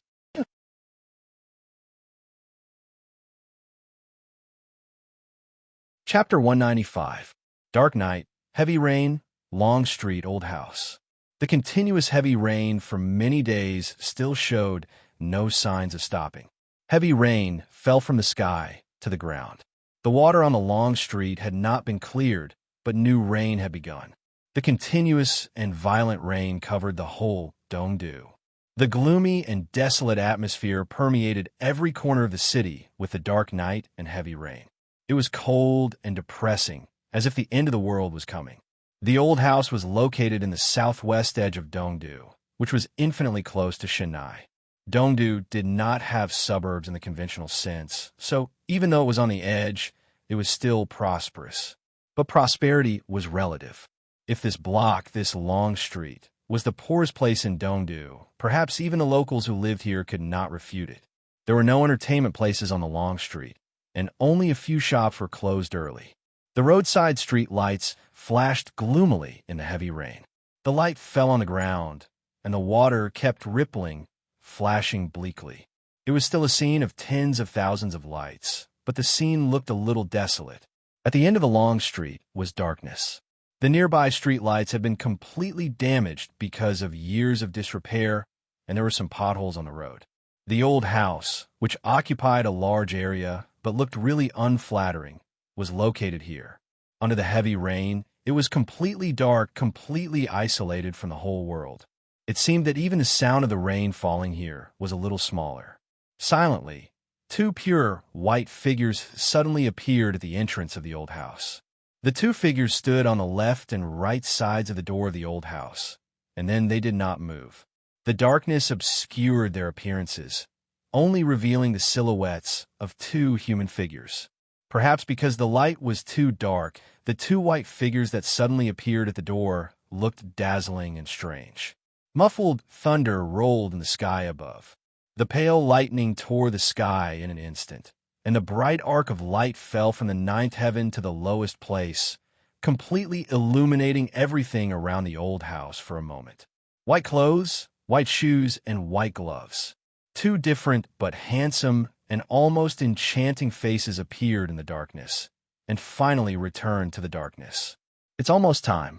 Amidst the rumbling of the rain in the darkness, a man in white suddenly spoke. His voice was so soft that it was almost cold, but his soft voice was extremely clear in the heavy rain. "It's time," the other man in white said simply. The 2 fell silent again, motionless. Another bolt of lightning streaked across the sky. In front of the old house, the violent rain, the white people, the dark night, and the dilapidated door were all completely illuminated.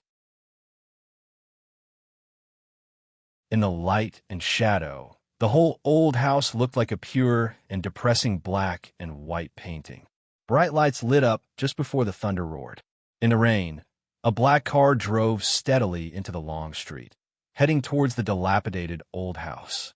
The two men in white looked at each other. In the darkness, their gazes suddenly focused. The car finally stopped in front of the old house. While the two men in white were still hesitating, the driver in the driver's seat had already jumped out of the car, pulled out the umbrella that was placed in the car door, and jogged to the back of the car. It was an extremely tall white woman. She was nearly 9 meters tall and had fair skin. Although her appearance was slightly ordinary, her figure was voluptuous and sexy. She didn't seem to see the two people in white standing at the entrance of the old house at all. She held an umbrella and quickly opened the back door of the car. She covered the roof of the car with the umbrella and waited quietly.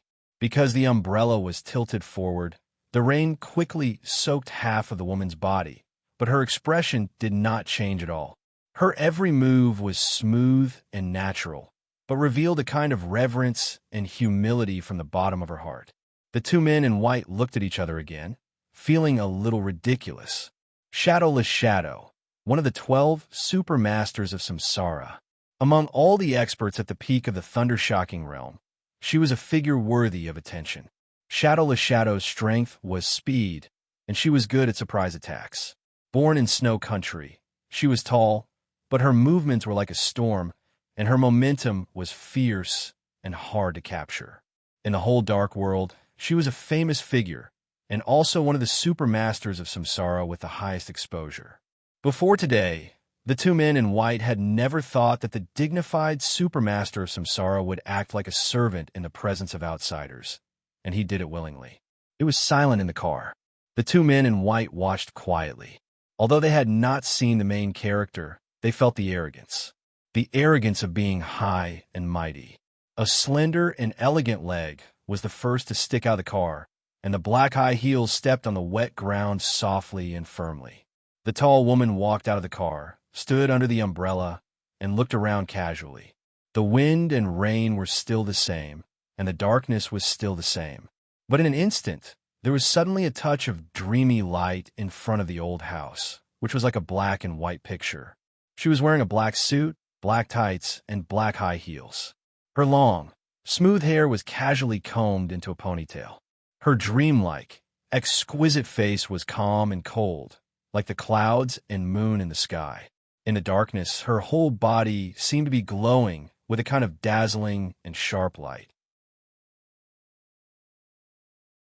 Perfect, noble, exquisite, dreamy, proud, cold, different temperaments seemed to have fused together in the most thorough way, completely natural and without the slightest flaw. The eyes of the two men in white, who were no longer young, showed a little trance at the same time. This was the first time they saw this extraordinary woman in the dark world, the extraordinary woman who was regarded as a goddess by countless people. She suddenly appeared in the dark world in an extremely high-profile way. In recent years, behind every event in the dark world, there seemed to be her figure flashing, either in the light or in the dark, with peerless beauty.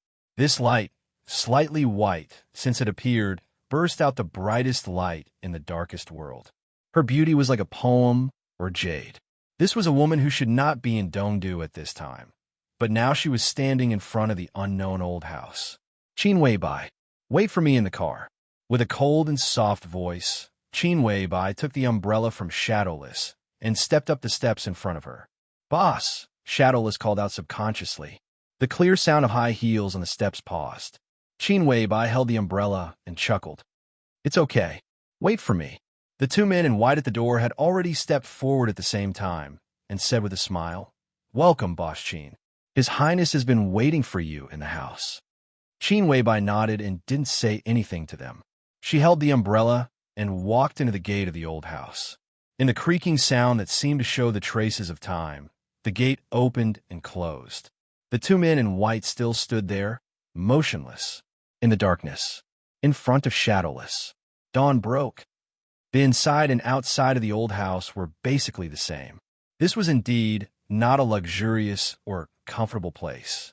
The mottled walls, uneven ground, and every brick and tile, every blade of grass and tree of the old house exuded a strong, ancient aura. Stepping on the flagstone road in the courtyard, Qin Weibai went directly to the living room, the only light on. Although the old house was shabby, it was not small. In the rain, Qin Weibai was the only one walking quietly for dozens of meters. The sound of high heels hitting the flagstone was clear. The deep night, the violent rain, and the old courtyard. The power of time silently shattered the four walls of memory. Under the irresistible general trend, the whole world seemed to have only a predestined destiny. Qin Weibai's eyes were in a trance, and she walked all the way. Through the courtyard, her figure stopped in front of the front hall. Through the stained glass, it seemed that a man was sitting in the room. Qin Weibai took a deep breath. Her somewhat dazed eyes regained focus little by little. They became cold, sharp, and rational. She put away the umbrella. Qin Weibai pushed the door and entered. This was a large front hall. Perhaps the interior decoration was too simple, so it looked very spacious.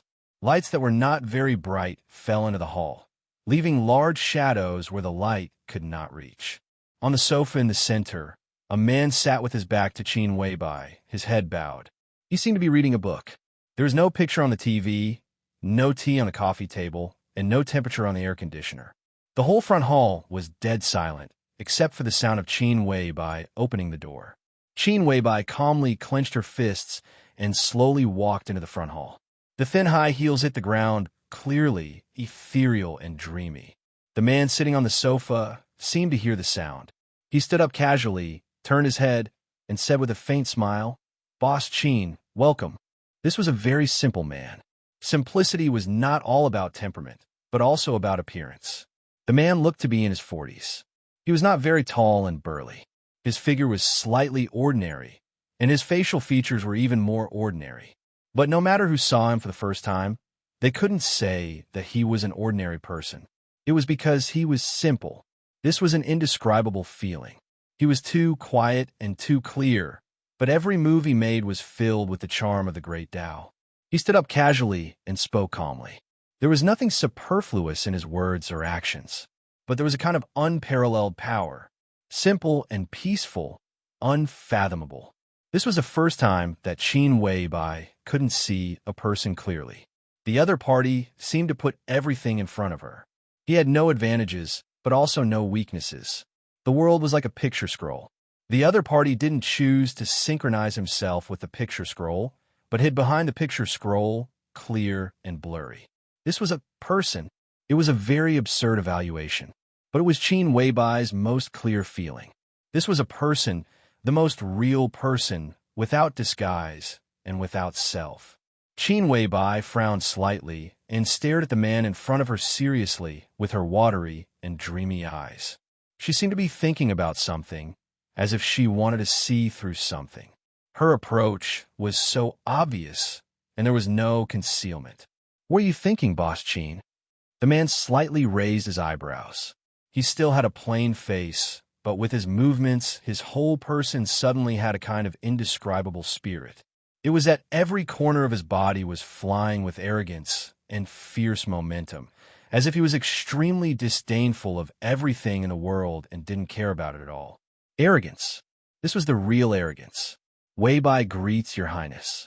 Qin Weibai came to her senses, bowed very elegantly, and chuckled softly. "I'm wondering what kind of person your highness is. I've observed you for a long time, but I haven't been able to get the answer." "A long time? Is a minute a long time?" The man smiled disapprovingly, reached out, and said, "Sit down. It's been a long time." Qin Weibai said blandly, sat down on the sofa, and asked, "How should I address you, your highness?" "I haven't decided yet." The man thought seriously for a while, and then said self-mockingly, "No one has called me by my name for a long time. It's been many years. Call me Boss Qin. How should I address you many years ago, your highness?" Qin Weibai sat quietly on the sofa and asked lightly. Her expression was as calm as the misty rain, but there seemed to be needles hidden in her bright eyes, sharp and fierce. "I forgot. The man's tone was indifferent. Qin Weibai took a deep look at him and seemed to lose interest in asking more questions. She went straight to the point and said, "Let's get down to business. The general trend of East Island has been established. Your Highness, what do you think of our cooperation?" "My opinion hasn't changed." The man raised the corner of his mouth and said slowly, "Now we are ready and can act at any time. And I got the news 10 minutes ago that Shinichi Miyamoto has gone to the Imperial Palace of East Island and made a promise to the Mikado. Within 7 days, he will solve everything in Changdao. Only 7 days. In other words, the final battle has begun." Qin Weibai's eyes, which were as bright as the Milky Way, grew brighter. She nodded thoughtfully. The fact that Shinichi Miyamoto entered the Imperial Palace and made a promise to the Mikado was definitely a top secret. At least not many people were present, and they were all very important figures. But under such circumstances, the Highness in front of her could still get the information, which was enough to show that his power in East Island had reached a terrifying level. Qin Weibai's heart was a little heavy. Was an overly powerful ally really good for the general trend? Maybe why me? The man suddenly asked, looking at Qin Weibai, who was deep in thought. Facing the stunning beauty, his eyes were still calm and clear. He didn't even have a little bit of appreciation, let alone amazement. Qin Weibai seemed to be in a trance. Hearing this, she didn't stop and said indifferently, "Because of your past." "Past? I don't have a past. Even if I do, it has nothing to do with me. I am me." The man smiled with interest and said, "You seem to know me? It was Samsara who took the initiative to cooperate with us this time. You seem to know the so-called past. Interesting. As I said, there's nothing wrong with our cooperation this time, but it's hard for me to treat Samsara as my friend. I don't believe they will help me for no reason. I seem to have gotten too much from this cooperation. Your Highness, you just need to remember your promise." Qin Weibai said in a soft tone. "Protect Li Tianlan?" The man couldn't help laughing. "I know. He's the current successor of the Li family in Zhongzhou State, right? Do you think he can rebuild the Li family and turn it into a god of war family again?" He paused, kept his smile, and said softly, "Do you think he can? Does he deserve it?" When he said this, the man's eyes sparkled with stubbornness. Does he really deserve it? Qin Weibai also smiled. It was a very elegant and calm smile. In this state, Qin Weibai was really devastatingly beautiful. Every frown and smile had a soul-stirring charm. However, with her smile, her eyes became a little cold, as if someone had offended her most beloved thing. No matter who she faced, she had a reason to persist. "Tianlan is my man." Qin Weibai looked at the man in front of her and said word by word, "Your Highness, do you deserve to judge my man?" The atmosphere in the hall suddenly froze. The smile on the man's face disappeared. The man's smile became colder and colder, and finally became expressionless. Qin Weibai remained calm and collected. She just stared at the man without backing down. Her eyes were as sharp as a knife. "You're really arrogant." After a long time, the man took a deep breath and said with a cold smile, "But you have to remember, this is not Samsara Palace. Your palace master is seriously injured and powerless. At least when you face me, an expert of the invincible realm, you have to maintain the minimum respect. You're not qualified to judge my man. It's a fact." Qin Weibai said blandly, and a mocking smile gradually appeared on her delicate and dreamy face. "As for the invincible realm, Your Highness, you have the combat capability of the invincible realm, but are you really in the invincible realm? Are you really invincible like this?" The man's eyes suddenly condensed to the extreme, and all the clarity and softness in his eyes disappeared in an instant. The whole old house was filled with thick and cold killing intent. The killing intent surged and gathered. On the sofa, Qin Weibai's face was pale, but she did not move. She still looked at the man in front of her with extreme arrogance. "It seems that you know a lot." The endless killing intent suddenly disappeared. The man nodded, narrowed his eyes, and said, "If it weren't for, I really want to kill you." Qin Weibai was silent. The man stood up from the sofa and took 2 steps before continuing. Do you know how much I hate you? Hate? Qin Weibai asked. You know the reason. Since you can appear here, don't tell me you don't know the cause and effect. The man's tone was cold, but there was more or less a trace of helplessness in this cold tone. Qin Weibai seemed to understand something. This time, she smiled sincerely and happily. I can understand, but you're not a fish. How can you know the joy of fish? What's more, this matter is not about whether individuals are wronged or not. At least it's a good thing for the collective. The man was silent. After a long time, he said blandly, my overall situation has nothing to do with the individual or the collective. Hate is hate. Qin Weibai nodded with a smile and softly threatened, if that's the case, Your Highness, I still advise you to change your mind. Otherwise, I may do more things to make you hate in the future. This time, the man did not have killing intent. He just sighed helplessly and bitterly. What on earth do you want? He asked. I've said, I just want Tianlan to be safe. Qin Weibai said softly. The general trend is unpredictable. Your Highness, please. She bent her proud and straight back and bowed deeply to the man in front of her. Respectfully, the man looked at Qin Weibai quietly with a complicated look in his eyes. People like you are a madman, Yi Zichen said. He looked at Qin Weibai and whispered, There's only Li Tianlan in your heart. You don't care about anything. As long as he's fine, you don't care about the halo others give you. You're willing to lower yourself to me for him. But if something happens to him, I can imagine how crazy you'll be for revenge. Am I right? Of course. Qin Weibai smiled softly and said, After all, you promised me. Love to the extreme is madness. The man whispered to himself, his eyes in a trance. If your Highness has never been crazy, how can you empathize with my position? Qin Weibai said calmly. Are you unwilling to accept what happened in the past? Regret? Or, no. The man interrupted Qin Weibai and said coldly, Li Tianlan, I'll try my best. Now try your best. Qin Weibai insisted. It's a must. Not to mention how much this cooperation will benefit you, even these years. Your Highness, have you never thought about who you owe the most? Oh. The man suddenly laughed. Obviously, he was no longer young, but once he was arrogant, his whole body was frivolous. Who do I owe? You should ask who owes me the most. Qin Weibai's body shook. Her face, which had been tit for tat with the man, suddenly became pale. There was no trace of blood on it. That was indescribable despair and sadness. Her lips moved, and she slowly lowered her head, which had always been high.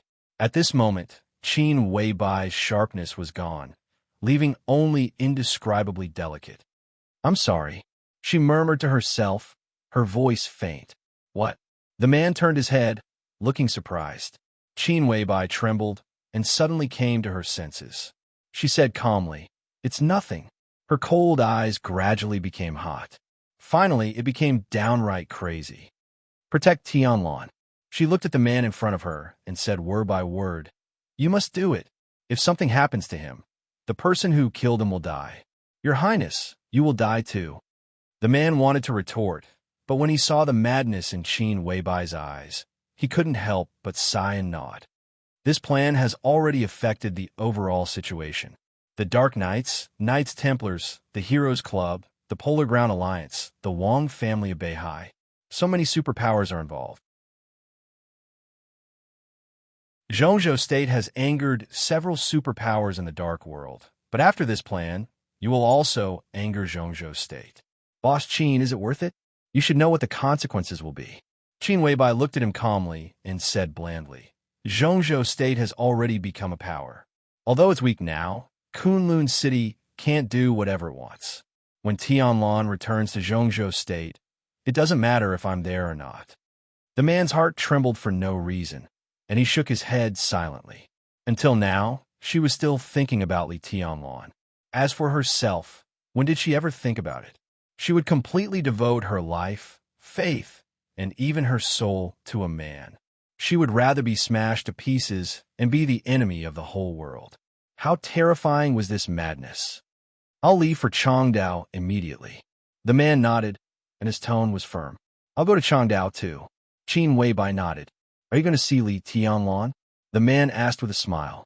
Qin Weibai shook her head and said softly, It's better not to see him. The man took a deep look at Qin Weibai, feeling the determination in those 4 words. For the first time, there was real respect in his eyes. Besides money and power, force and wisdom could change history. But there was also madness. The man chuckled and said in a sincere tone, None of us know which will come first, tomorrow, or an accident. The world is like a storm, and people are like candlelight under the rain. They can be extinguished at any time, because we never know what will happen in the next second. But I can promise you that this time, I'll try my best to protect Li Tianlan. That's my respect for your persistence. Thank you. Qin Weibai nodded, turned around, and walked out of the door without hesitation. When she was about to go out, she suddenly stopped. With her back to the man behind her, she said blandly, If the world is really a storm, when you go out in the storm, you will die a good death. The man behind her laughed wildly, unruly, and indifferent. Outside the window, the rain was heavy. End of Volume 2.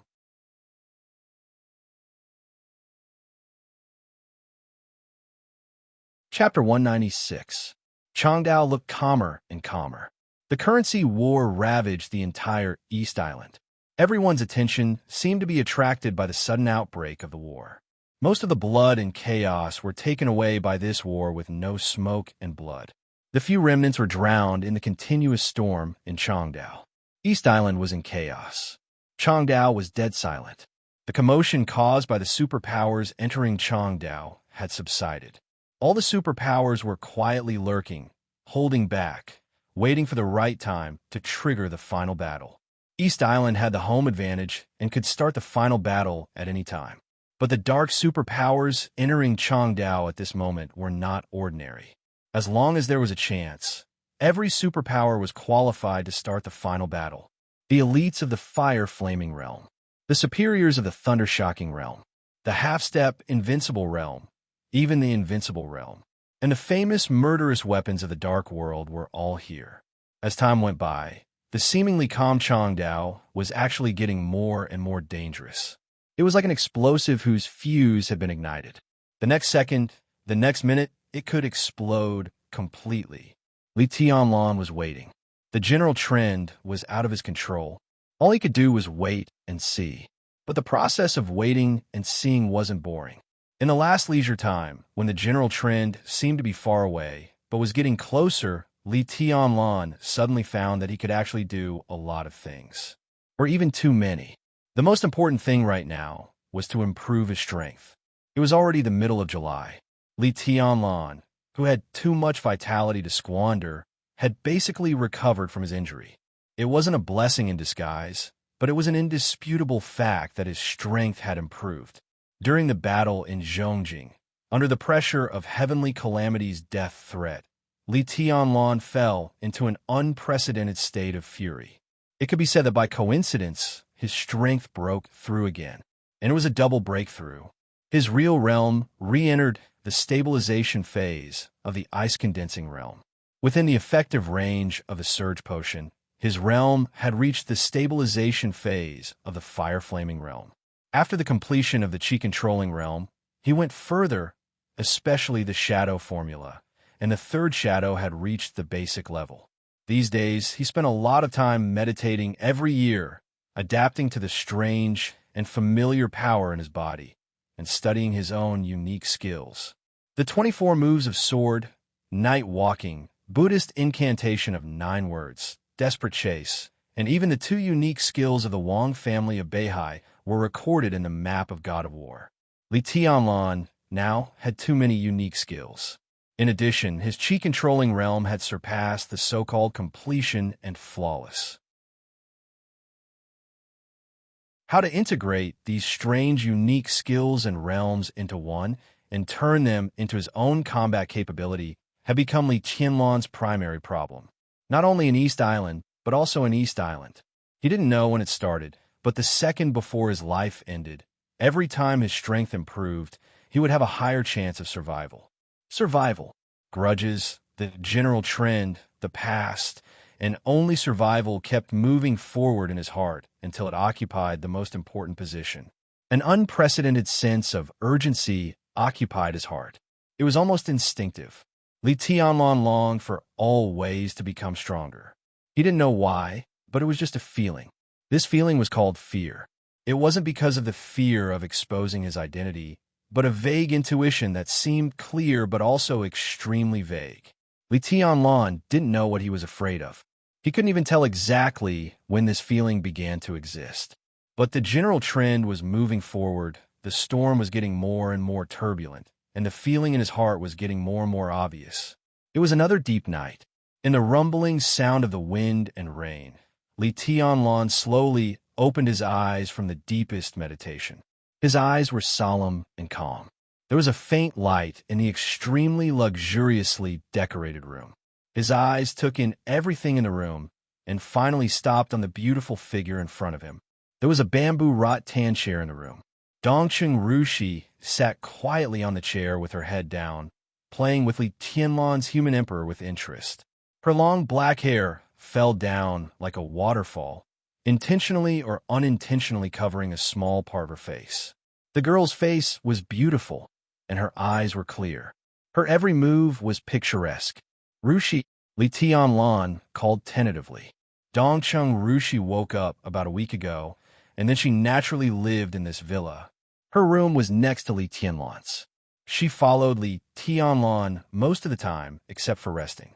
Beside Li Tianlan, she was really a girl without any sharpness or arrogance. She just followed Li Tianlan quietly and rarely took the initiative to speak, but she didn't refuse to chat with him. She accompanied him to meditate, eat with him, and meet with guests with him.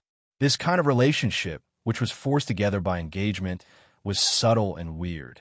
But maybe because Dongqing Rushi was too quiet, Li Tianlan didn't feel embarrassed. So these days, although the two of them were not really attached to each other, in a sense, they were really a couple and rarely separated. At the beginning, Li Tianlan had tactfully said once that he wanted Dongqing Rushi to do her own thing. After all, the two of them were inseparable. Although it seemed natural, it was extremely strange in the eyes of others. Even Dongqing Rushi herself couldn't say that she loved him deeply. She was just trying very hard to maintain the identity of a fiancé and do what a fiancé should do. Li Tianlan still couldn't imagine what the identity of fiancé meant to Dongqing Rushi. But before he figured out how to deal with the relationship with Dongqing Rushi, this kind of intimacy, or superficial intimacy, was obviously not an appropriate approach. So Li Tianlan thought it was very appropriate to separate from Dongqing Rushi, at least for the time being. Dongqing Rushi didn't say anything.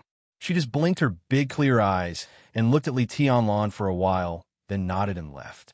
But in less than 5 minutes, she appeared in front of Li Tianlan again. It was Dongqing Yueshin. Dongqing Yueshin was much colder, sharper, and more arrogant than Dongqing Rushi. Since then, Li Tianlan refused to say anything more and let Dongqing Rushi follow him. Although it hadn't been a long time, in a sense, he found that he had gotten used to this kind of quiet following. Ah, Dongqing Rushi responded. She raised her head subconsciously and said seriously, "You haven't talked to me for a long time. I was meditating." Li Tianlan smiled and looked at the time. He had meditated for more than 6 hours, and it was almost midnight. "I know." Dongqing Rushi nodded and continued to look down at the human emperor in her hand. For her, she could carry the human emperor that weighed more than 50 kilograms, but it was not easy to use it easily. After playing with it for a while, her hands were a little sore. "Are you tired?" Li Tianlan took the human emperor and looked at Dongqing Rushi. The soft light, the beautiful girl, and the silver edge. Coming back to his senses from the silent meditation world, he clearly sensed this world, and the feeling in his heart seemed to begin to surge violently again. "I'm fine. Do you want to eat something?" Dongqing Rushi shook her head. Compared with Li Tianlan and even Li Beitian, Dongqing Rushi's meditation time was the shortest. She didn't even need to meditate. Her second personality, Dongqing Yueshin, was too weird, and the form it showed was extremely strong. even not weaker than the first personality's autonomy and independence. In this case, when the first personality was fighting or relaxing, the second personality could have enough time to meditate. Moreover, although all Dongcheng Rushi's martial arts were inherited from Jade Pool, the core was on the Silent Sword. The sword intent on the Silent Sword was Dongcheng Rushi's martial arts. When others were still struggling in the four realms of martial arts and trying their best to find a breakthrough, Dongcheng Rushi just needed to feel the sword intent of the Silent Sword. To put it bluntly, others, including Li Tianlan, were all practicing unique skills while improving their realms. Dongcheng Rushi only needed to practice unique skills with the help of the Silent Sword, and her realm would improve accordingly. The heavenly flying fairy sword. The peerless myriad sword. This was everything Dongcheng Rushi had in martial arts. When these two sword intents reached the extreme and merged with silence, Dongcheng Rushi could step into the invincible realm. The Great Way was the simplest. This could be said to be a shortcut, and the key to Dongcheng Rushi reaching the peak of the fire-flaming realm at the age of 19. Although this method was rare, it was not unparalleled in the world. The Li family also had a similar unique skill path. The most important thing for such a path was to have a suitable carrier. The carrier of Jade Pool was the sword intent in the Silent Sword, and the carrier of the Li family was unique skills. If Li Tianlan only wanted to pursue the invincible realm, he didn't need to practice the complete 24 moves of sword. He only needed to practice the 15th blade of reincarnation, and then he would have a chance to enter the invincible realm. However, although this path was a shortcut, it was also very difficult. Even if he succeeded, the upper limit was too low, which was not in line with Li Tianlan's pursuit. Dongcheng Rushi could take this path, except that she was a girl, and the only possibility was that her compatibility with the Silent Sword was almost perfect. Thinking of what Dongcheng Yueshan said, Li Tianlan took a deep look at Dongcheng Rushi, and his heart was full of mixed feelings. "I'm not eating. I'm not hungry." He shook his head and said softly.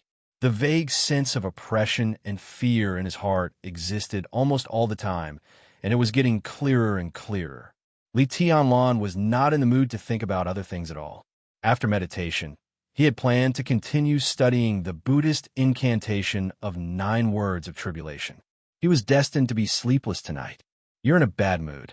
Dongcheng Rushi stood in front of Li Tianlan and said flatly. It was not a question, but an affirmation. Under the soft light, she stared at Li Tianlan quietly. Her eyes were clear, as if they were not stained by the magazines and dust of the mortal world. That was a very quiet power. In the past many years had she been like this, staying on the peak of Tian Shan, growing and blossoming quietly and quietly? Was she lonely? Was she bitter? Was she lost? Dongcheng Rushi, Dongcheng Yueshan. What kind of power was surging behind the indifference and tranquility? Li Tianlan smiled slightly.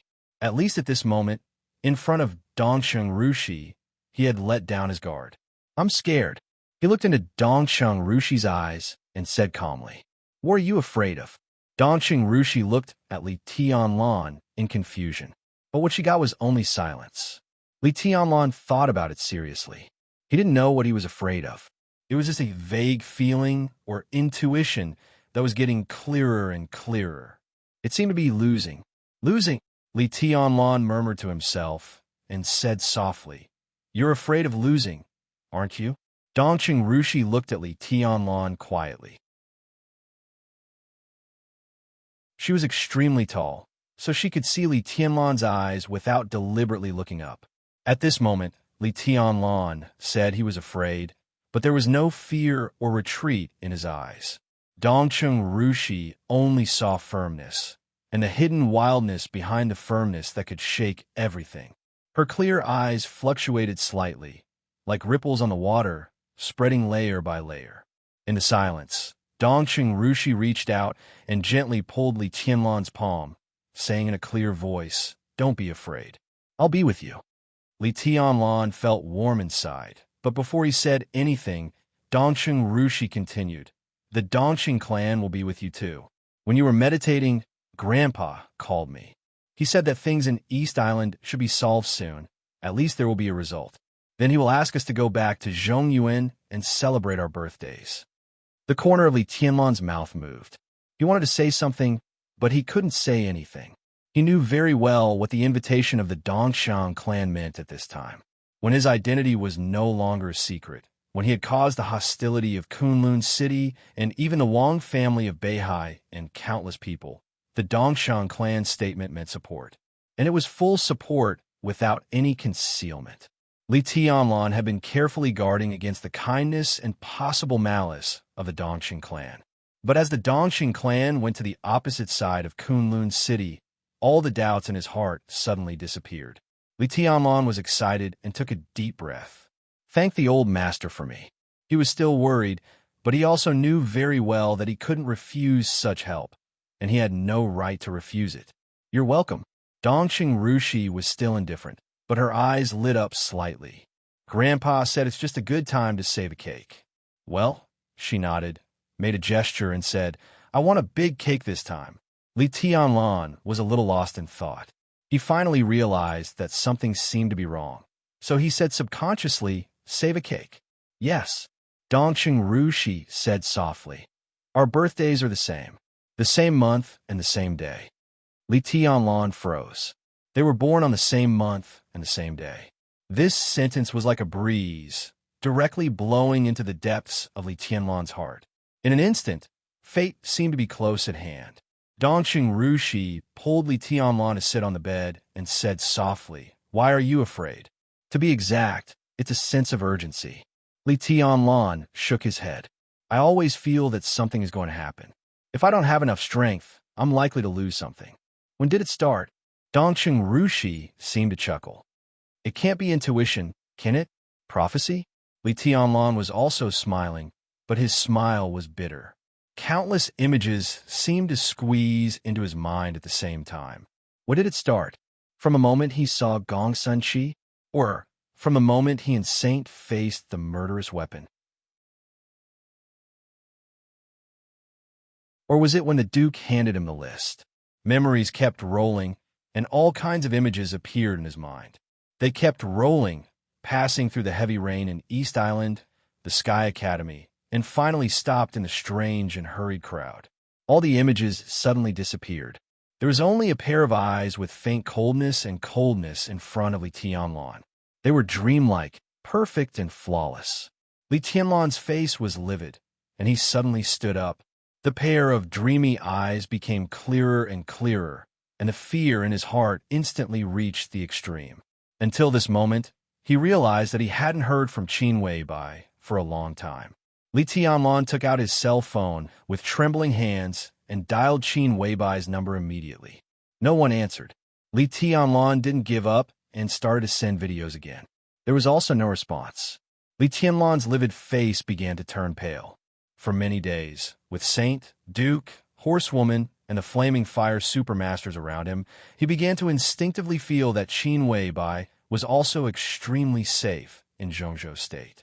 But it was not until this moment that he realized that they hadn't contacted each other for many days, which was a strange phenomenon. How was Qin Weibai now?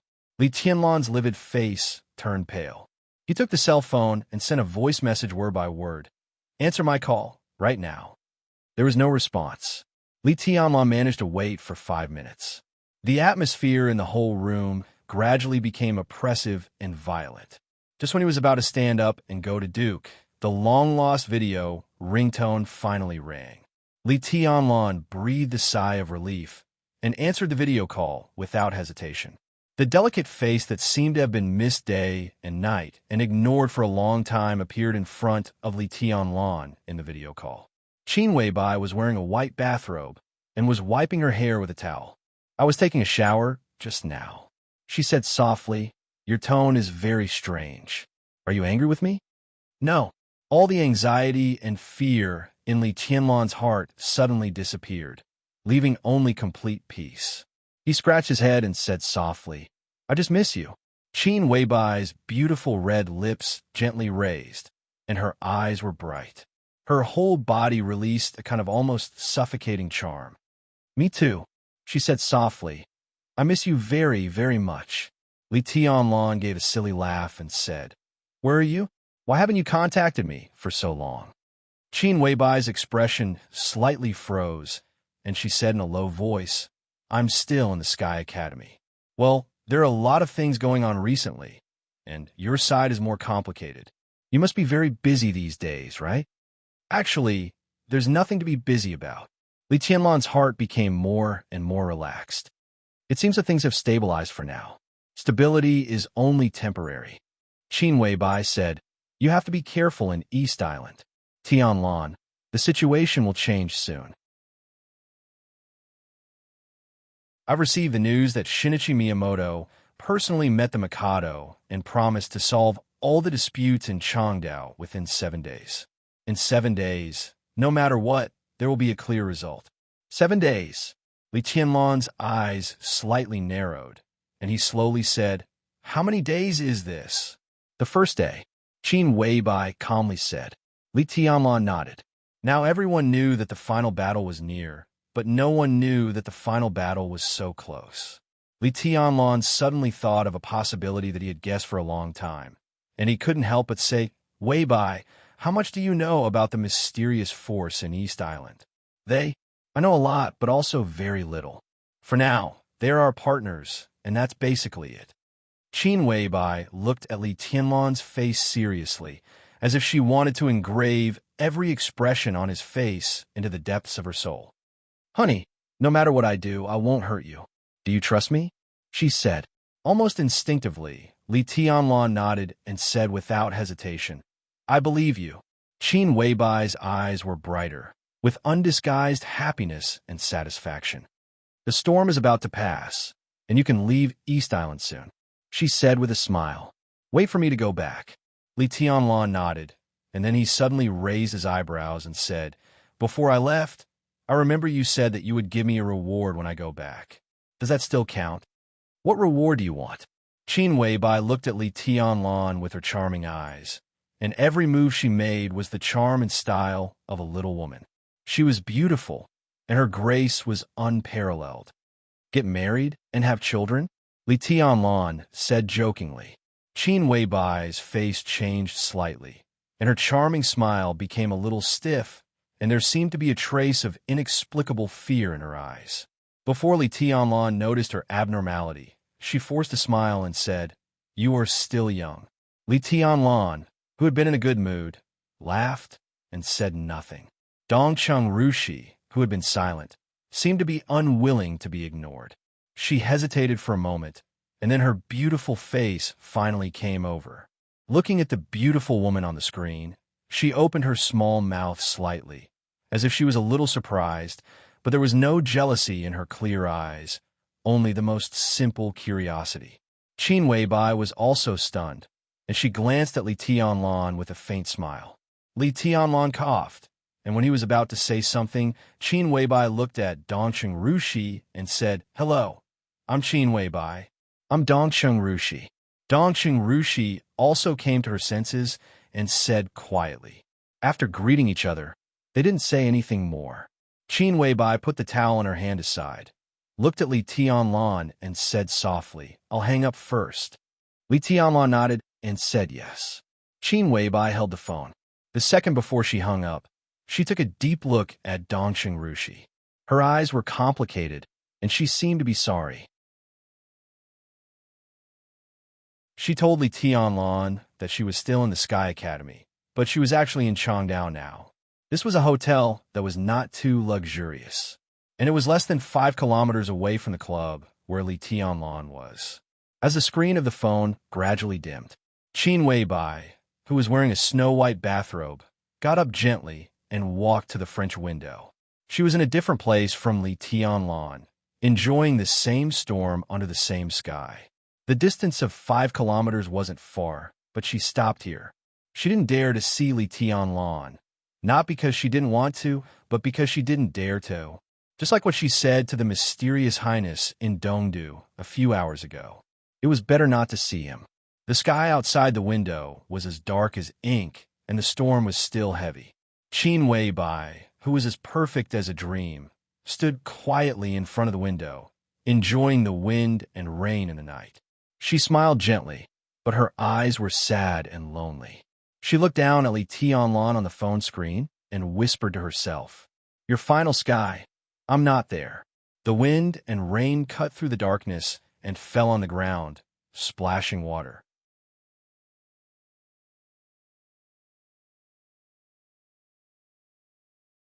Chapter 197. The long night was coming to an end. When the darkness dissipated and the bright morning light shone through the window, Li Tianlan, who had been in the same position all night, finally moved his body. It seemed that he hadn't moved for a long time. As he moved, the sound of his joints vibrating came from his body. In the clear sound, he began to concentrate completely. His eyes were a little sore because he stayed up all night. He turned off the lamp in front of him, shook his head hard, and looked out of the window. The pale golden morning light shone through the window. The soft light shone into the bedroom. The sky was high and the clouds were light. The sun was rising. Outside the French window, the trees and flowers were all bathing in the long-lost sunshine on such an early morning. Li Tianlan slightly narrowed his swollen eyes and came to the window. He looked at the sunshine outside the window with no expression. The rainstorm that swept through the whole East Island had stopped. Outside the window, there were crystal drops of water hanging on the treetops, shining with a subtle and soft light in the sunshine. The first day of the 7-day period passed quietly in the bright and rare sunshine. Wind, rain, and sunshine. The natural environment was alternating, but the depression in Li Tianlan's heart never decreased. Meditation had almost replaced his sleep. He was busiest when he had nothing to do. The unique techniques of Zhuanyuantai, tribulation, and even the Wang family of Beihai were running in his mind all the time. Li Tianlan had never had this kind of mentality before. This kind of desire, even the crazy mentality of wanting to become stronger. The mentality of survival and becoming stronger had been messed up. Li Tianlan couldn't be sure whether he wanted to become stronger because he wanted to survive or to survive because he wanted to be stronger. He didn't bother to think about it. There was not much conflict between the two. He was still alive, so he would try his best to become stronger. That was all. The morning sun rose slowly in the cool morning wind. The light covered the earth and shone on every corner. Li Tianlan didn't move, letting the sun cover him. In the morning light, his whole body seemed to be emitting a pale golden brilliance. In the blurry light and shadow, there was a calm and determined face. Dongqing Rushi had already sat up from the bed. She blinked her sleepy eyes and stared at Li Tianlan's back. She didn't leave last night, nor did she do anything intimate with Li Tianlan. When Li Tianlan was studying unique skills, she slept on Li Tianlan's bed. The simplest companionship was also the most silent and gentle. No one could know how perfectly Tianlan had been instilled in Dongqing Rushi's mind since she was a child. He was everywhere, and as the two of them got closer, the vague impression seemed to become clearer and clearer. Dongqing Rushi's two personalities couldn't be sure if this was love, but even if it had nothing to do with love, playing the role of a fiancé was definitely what she wanted to do most now. She moved her body on the bed, and the confusion in her eyes gradually disappeared. She gradually became clear-headed and cold. Haste makes waste. You've heard of this saying, right? I don't object to you risking your life, but proper rest is still necessary. Otherwise, it will only have the opposite effect. She looked at Li Tianlan's back shrouded in light and said in a flat tone. He didn't need to ask which personality of Dongqing Rushi this tone belonged to. Li Tianlan raised his eyebrows slightly and was not surprised. He said calmly, I've already rested. 2 hours of sleep a day, or nearly 10 hours of meditation. If you think that this so-called rest can help you, then forget about what I said. Dongqing Yueshin's tone was a little cold. Li Tianlan frowned and said nothing. So far, he had seen Dongqing Yueshin 3 times. But each time they talked, they parted on bad terms. Li Tianlan didn't hate Dongqing Yueshin's personality, but it was hard for him to like her. Generally speaking, she seemed to be born with a bad temper. What on earth are you worried about? Dongqing Yueshin sighed softly, got out of bed, and walked to Li Tianlan. Samsara. Li Tianlan didn't hesitate this time. He seemed to have an answer in his heart. In the morning light, he took out a cigarette and lit it. He took a deep breath and suddenly said, "Does the Dongqing clan have any information about Samsara's action this time?" Dongqing Yueshin froze for a moment. Li Tianlan continued, "This time Zhongzhou State is plotting against East Island. Samsara is fully cooperating, but it can't be voluntary help, right? What does Samsara want? Do you have any information about this?" Dongqing Yueshin thought about it and shook her head. "No, you should know that our family can't care about this now. In our family, except for you and me, only my godfather is in Changdao. The others are in Zhongzhou State. The Battle of Changdao is not the focus of our family. Our family." Dongqing Yueshin said this word naturally, almost instinctively. Li Tianlan took a deep look at her and said nothing. Right now, the main focus of the Dongchang clan was not on Changdao. Even Jade Pool didn't make much effort in this nation-toppling plot. When countless forces of Zhongzhou State began to expand outward, someone in the rear had to pay attention to the defense. Dongqing Wudi, the god of massacre of Zhongzhou State, was flying around the camps of the Border Control Corps almost every day.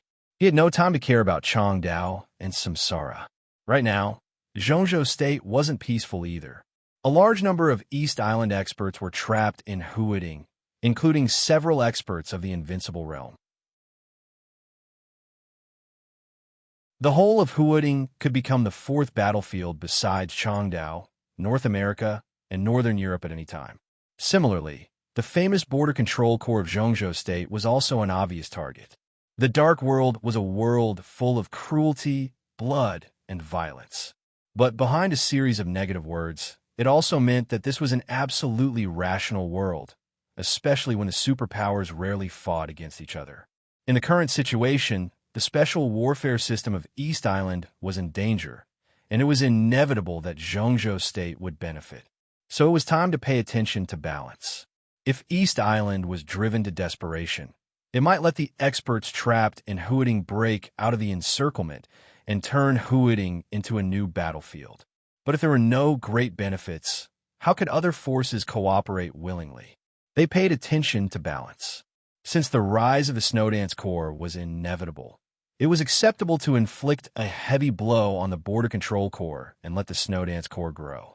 The Border Control Corps was famous, and all of them were elites. But it was much easier to attack them at the border than to sneak into an away battlefield. Everyone understood this. Now all the eyes of the Dongchang clan and Jade Pool were focused on the defense of Zhongzhou State. To put it bluntly, they didn't care about anything here in Changdao at all. Don't worry. Her Highness of Samsara defeated Gu Xingyun and is in the limelight. Who will have the time to mess with her? She'll be fine. Dongqing Yueshin said slowly. Li Tianlan nodded and then shook his head. He said with gloomy eyes, "I'm worried about her after the battle with Gu Xingyun." Dongqing Yueshin didn't know what to say about this. In recent months, the most glamorous person in the whole dark world was undoubtedly the mysterious master of Samsara Palace. She killed Night Spirit, entered Mount Dibbing, fought Gu Xingyun, and plotted against Zhongzhou State. She was a woman, but she had a kind of powerful spirit. Her every move had a kind of unparalleled divine power. But all of this happened too frequently. Li Tianlan wasn't the only one who was worried about the state of the master of Samsara Palace at the moment. Most people were not optimistic about her current state. "What do you want to eat?" "I'll do it." Dongqing Yueshin was silent for a while. Then she simply changed the topic and asked. The Dongqing clan had always been very clear about the cultivation of Dongqing Rushi. First of all, she was the fiancée of the Li family, and second, she was a genius of martial arts. Under this cultivation mode, Dongqing Rushi's cooking skills were needless to say. A breakfast was no problem for Dongchang Rushi's two personalities. "No." Li Tianlan shook his head, turned around, and said, "I don't have an appetite. I'm going out for a walk." Dongqing Yueshin said faintly, "Oh, I'll accompany you. I could take a breath of fresh air." "You." Li Tianlan looked at Dongqing Yueshin with a strange look. Dongqing Yueshin, whose personality was sharp and almost fierce, snorted coldly and said directly, Do you have a problem with that? Shouldn't you go back? Li Tianlan said euphemistically. It was easier for him to accept the main personality of Dongqing Rushi. She was peaceful, pure, beautiful, and noble without any blemish. I'm not going back. Dongqing Yueshan shook her head, glanced at Li Tianlan, and said with a faint smile, if you want to see her, tomorrow. Li Tianlan paused, looked at Dongqing Yueshan thoughtfully, and suddenly said, Rushi really doesn't know about your existence. For the time being, yes. Dongqing Yueshan said faintly. But if you accompany me today, when she shows up tomorrow, who can explain to her what happened today? Li Tianlan squinted and asked, we only have 7 days. Now is the first day. I have my ways. Dongqing Yueshan said faintly, and went straight into the bathroom to wash up. Li Tianlan stood where he was, and his eyes became deeper and deeper.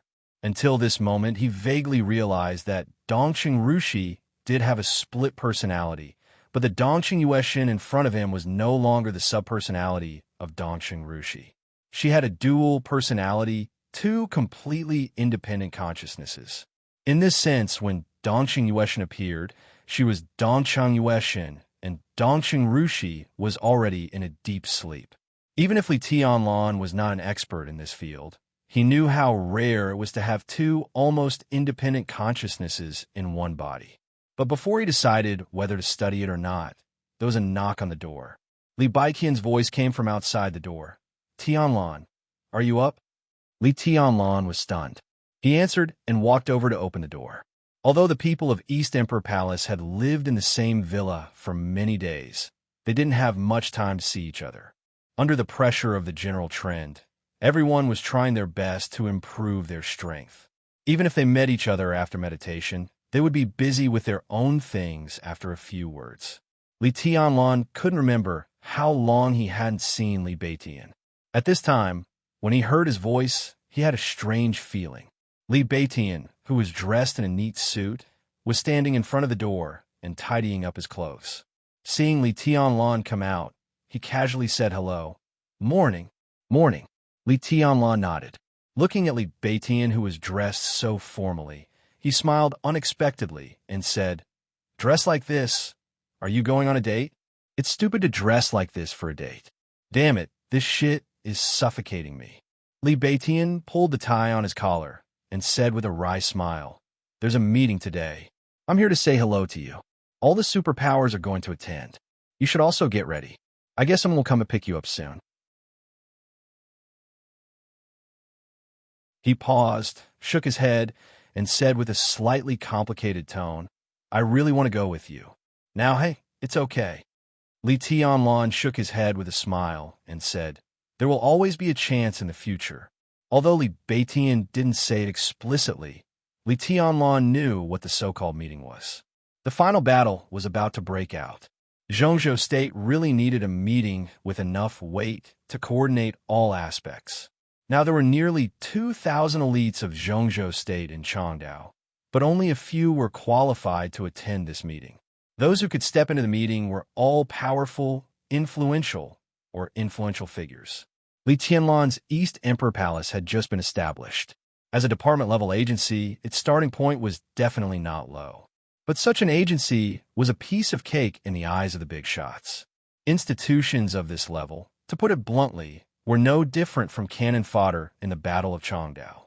The reason why Li Baiqian could attend this meeting was not because of East Emperor Palace, but because of Mount Shu, Mount Shu's great void sword master. This identity was much more important, especially in the current situation. Different from Jade Pool, which focused on defense and Dongshan clan's advance and retreat, Mount Shu was arguably one of the most active transcendental forces in Zhongzhou State's plot. Swords scattered in the southwest. In the past 2 months, the personnel of the special warfare system in the southwest of Zhongzhou State had changed frequently. A considerable part of the leaders of the Special Warfare Agency were replaced by swordsmen from Mount Shu. From the southwest border to the southwest inland, the brilliant sword intent of Mount Shu was shining everywhere. Mount Shu's phantom sword master went to the southwest border. Yin and Yang Sword Master Han Chongyang went to Changdao in person. Mount Shu never lacked resources. Once their thousands of sword intents broke out, in a short time, both their influence and strength were expanding rapidly. Nowadays, Mount Shu had become a force that couldn't be ignored, whether it was the defense of the southwest of Zhongzhou State or the Battle of Changdao. If Yin and Yang Sword Master Han Chongyang didn't come, it would be fine. But with Yin and Yang Sword Master Han Chongyang here, no matter how young Li Beitian, the great Void Sword Master, was, no one dared to ignore him. Li Beitian would attend the upcoming meeting as the great Void Sword Master of Mount Shu, and Li Tianlan would probably attend the meeting as the Samsara Palace. As for the East Emperor Palace, before it grew up, it was a complete joke in the eyes of the big shots. Change your clothes. Li Beitian shook his head. Today, all the big shots of the domestic special warfare system are here. We can't lose. I just got a call. I guess people from Samsara will come to pick you up soon. Li Tianlan nodded. Before he said anything, Dongxing Yueshun, who had finished washing, walked out of the bathroom. She asked casually, "Where are you going?" "There's a meeting later." "I guess I have to go too." Li Tianlan answered casually as well. There were two groups of elites that Zhongzhou State sent to East Island. The first group was relatively simple. Most of them were elites of the Special Warfare System or freshmen of the Special Warfare Academy. But the second group was completely different. There were many extraordinary figures in it. Although the second group was only about 600 people, the weakest one was an elite in the fire-flaming realm. Some transcendental or neutral forces like the Terracotta Army, Mount Shu, Azura Path, Sai City, and Kunlun City also gathered together. This was an extremely powerful force, but it also contained complicated and entangled grievances. It was really hard to say what the meeting would be like. "I'll go with you," Dongxing Yueshun said. This was also where she was different from Dongxing Rushi. She was direct and almost domineering. This sentence from her mouth was not so much a discussion as a notification. Li Tianlan nodded subconsciously. His mind was not on this at all. The two naturally asked and answered, but Li Beitian, who was beside them, gradually became dull. Dongxing Rushi's fiancé was Li Tianlan. Before this, even Ning Qiansheng did not know this news. Now it was no longer a secret, but Li Beitian did not expect that the two would develop so fast. How long had it been? Did the second miss of the Dongshang clan sleep with Tianlan? Fuck, the couple in the name of fiancé and fiancée was really unscrupulous and domineering. Li Beitian's eyes flickered. He inadvertently caught a glimpse of a faint white at the corner of Dongxing Yueshun's mouth. The white was so small and faint that it could not be seen clearly. But the more he looked at it, the more suspicious he felt. The corner of Li Beitian's mouth twitched slightly. Looking at Li Tianlan, who still looked calm, he really wanted to beat this bastard to death for indulging in sex so early in the morning. "I'll go pick out some clothes for you." After saying this, Dongxing Yueshun wiped the remaining toothpaste foam at the corner of her mouth and turned to leave. Li Beitian's expression was strange, and he was speechless for a moment. "What's wrong?" Another voice abruptly rang out. Ning Qiansheng's figure walked out of the bedroom, not far away, and looked at Li Beitian. "I'm worshipping my idol. Look at my expression. Don't I look very pious?" Li Beitian looked at Ning Qiansheng and said. Ning Qiansheng seemed to be in a very bad mood, and his face was a little gloomy. He frowned inexplicably and looked puzzled. "Look, it's this one. Come take a look." Li Beitian looked at Li Tianlan with an exaggerated expression. "The strongest holy knight of the century has appeared. Brother, aren't you going to worship him?" "What nonsense are you talking about?" Li Tianlan and Ning Qiansheng said in unison. "Goddess Qin, Dongxing Rushi, Wang Yuetong. TSK, TSK. Who can ride a goddess if not a holy knight? Tianlan, you're good. I felt sorry for you because Goddess Qin appeared by your side, but it turns out that you're the pickiest and want the best of everything. I've seen a dragon knight in Master Jin's martial arts novel, but I didn't expect to become a brother with a holy knight. I'd feel sorry for myself if I didn't worship him. Fuck you." Li Tianlan scolded with a smile and pretended to rush forward to kick him. Li Beitian laughed and disappeared in a flash. I'll go down and have a look. You guys talk. Li Tianlan shook his head helplessly and looked at the silent Ning Qiansheng. What's wrong? Why do you look so bad so early in the morning? Nothing serious. Ning Qiansheng shook his head and said, There's a meeting in a while. Did Beitian tell you about it? Li Tianlan grunted and then felt something was wrong. He looked up at Ning Qiansheng and said, You're going to attend? What's your identity? Li Beitian was the great void sword master of Mount Shu. It was understandable that he would attend the meeting. As for Li Tianlan himself, several supermasters of Samsara were around him because of his relationship with Qin Weibai. He had to attend as well. As for Ning Qiansheng, Li Tianlan really didn't expect him. I'm one of the representatives of the Eastern Theater of Operations, Ning Qiansheng said with a gloomy face. The representative of the Eastern Theater of Operations. Li Tianlan was stunned. He looked at Ning Qiansheng and didn't say anything for a while. Ning Qiansheng's father, Ning Ziyuan, was a commander of the Eastern Theater of Operations in Zhongzhou State. The Eastern Theater of Operations invested so much in the Battle of Changdao that it was incredible. In terms of strength, it was hard to say which force was the most powerful. But in terms of numbers, the Eastern Theater of Operations invested more than any other force in Zhongzhou State. Ning Qiansheng became one of the representatives of the Eastern Theater of Operations, which meant that he had become one of the leaders of the Eastern Theater of Operations in the plot against East Island. Have you talked to General Ning? Li Tianlan asked softly. He knew very well about the knot between Ning Qiansheng and Ning Ziyuan. He couldn't empathize with the past, but if the father and son could reconcile, it wouldn't be a bad thing anyway. No. Ning Qiansheng's gloomy face showed some confusion. It was the marshal who called me. He asked me to go. Dongqing Wudi's order?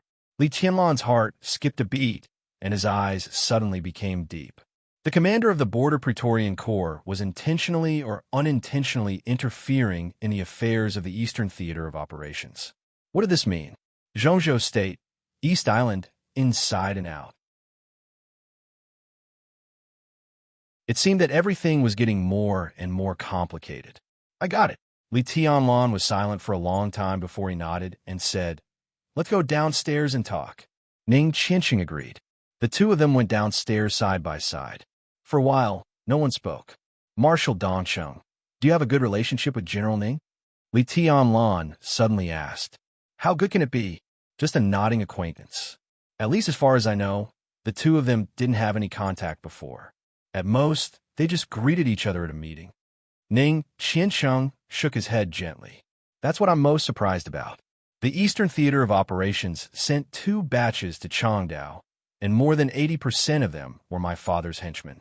After these people left, his control over the Eastern Theater of Operations would decline.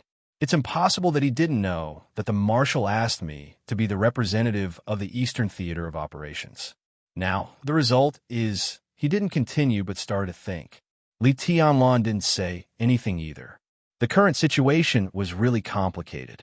The struggle in the dark world was complicated, the attitude of East Island was complicated, and the entanglement behind the scenes in Zhongzhou State was also complicated.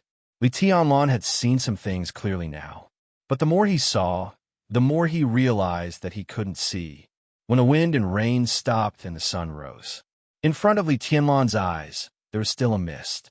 After seeing Li Beitian and Ning Qiansheng off, Li Tianlan stood alone in the yard, enjoying the sunshine and fresh air that he hadn't seen for a long time. But his mind had already drifted somewhere. The breeze blew softly in the sunshine, bringing with it a gradually burning warmth. A deep voice suddenly rang out and interrupted Li Tianlan's thoughts. Good morning, young master. Su Chu, who was as tall as a giant, stood in front of Li Tianlan, giving off a sense of oppression and power. Good morning. Li Tianlan opened his eyes and nodded with a smile. But his eyes instinctively moved to the back of Su Chu. Behind Su Chu, 3 figures in black were standing quietly, not revealing any aura. Under the bright sunshine, there seemed to be darkness spreading around the 3, swallowing everything around them. Marshal Uncle? Li Tianlan froze for a moment, then smiled in surprise. You're back from Dongdu? Among the three men in black, Tribulation, who stood in the center, nodded and said in a low voice, "Just arrived." Before Li Tianlan could speak, he continued, "Tianlan, change your clothes. There will be a meeting later, and you'll attend it with us." Li Tianlan's smile suddenly froze on his face. He knew that he would attend this meeting, but he didn't expect that he would attend it with Sai City instead of Samsara Palace. The news was so sudden that he wasn't mentally prepared at all. "Marshal Uncle," his smile slowly faded, and he said calmly, "Where are Duke and the others?" Tribulation was silent for a moment, and then he said calmly, "They've left a few hours ago." "They've all left?" "They've all left." Tribulation nodded. "But they'll attend the meeting later, and Sai City will take care of everything you have in East Island from now on." Li Tianlan's mouth moved, but he couldn't say anything. At this moment, he suddenly thought of Li Beitian, Ning Qiansheng, and several supermasters of Samsara who had left without saying goodbye. However, those vivid images, including Tribulation, had all become chess pieces in his mind at this time. He himself became a chess piece. The general trend was like a chessboard, and everyone was a chess piece. In every slight or serious turbulence of the situation, all the chess pieces were uncontrollably moving closer or farther away. Involuntarily, faintly, he could clearly sense that some things were approaching him, while others were moving further away from him. It turned out that the farther away, Li Tianlan looked calm.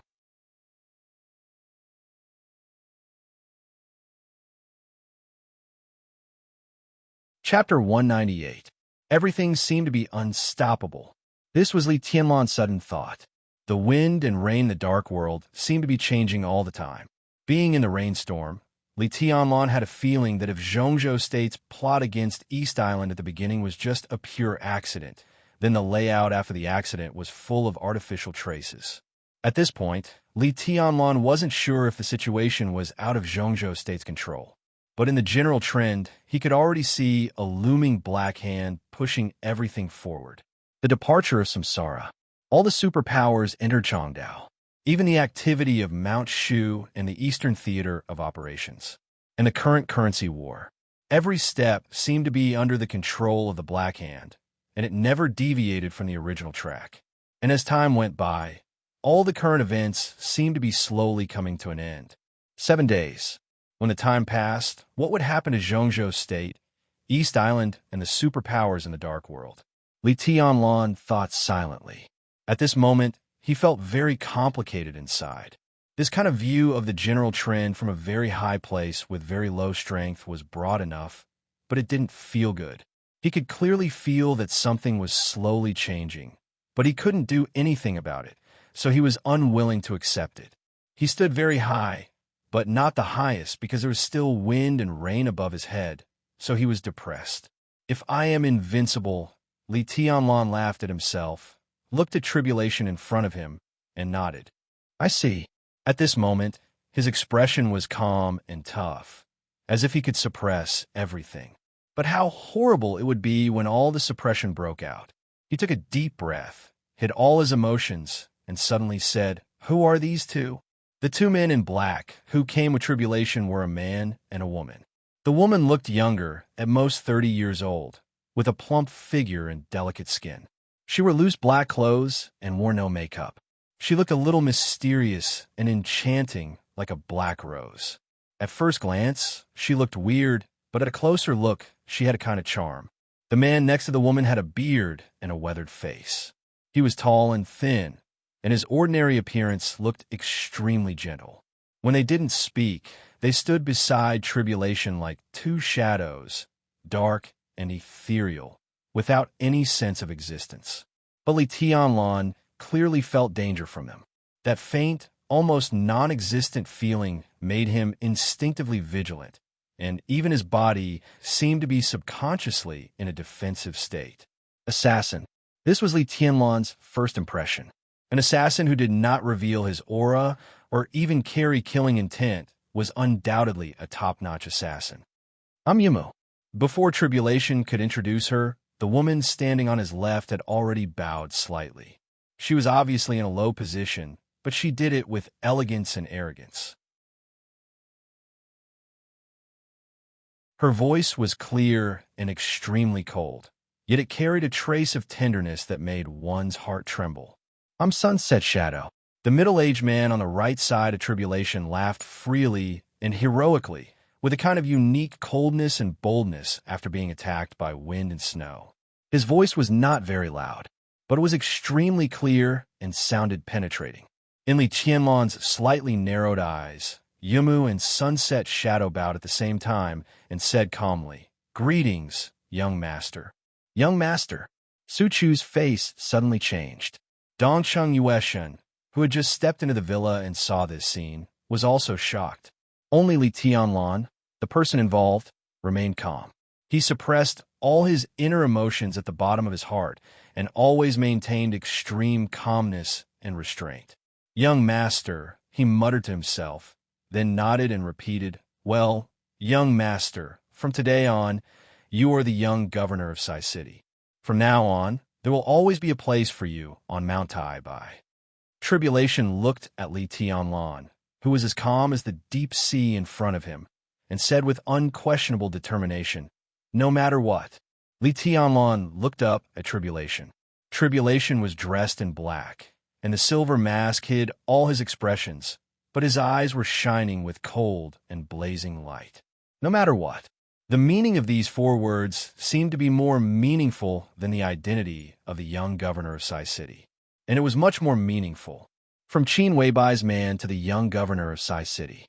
From a strange, young, heavenly son to the descendant of the Li family. This was especially so for the former. A private identity that was sufficiently illustrious but tainted with too much ambiguity had directly become an official identity that could not be underestimated. Li Tianlong could adapt to it, but he couldn't and didn't want to adapt to this change.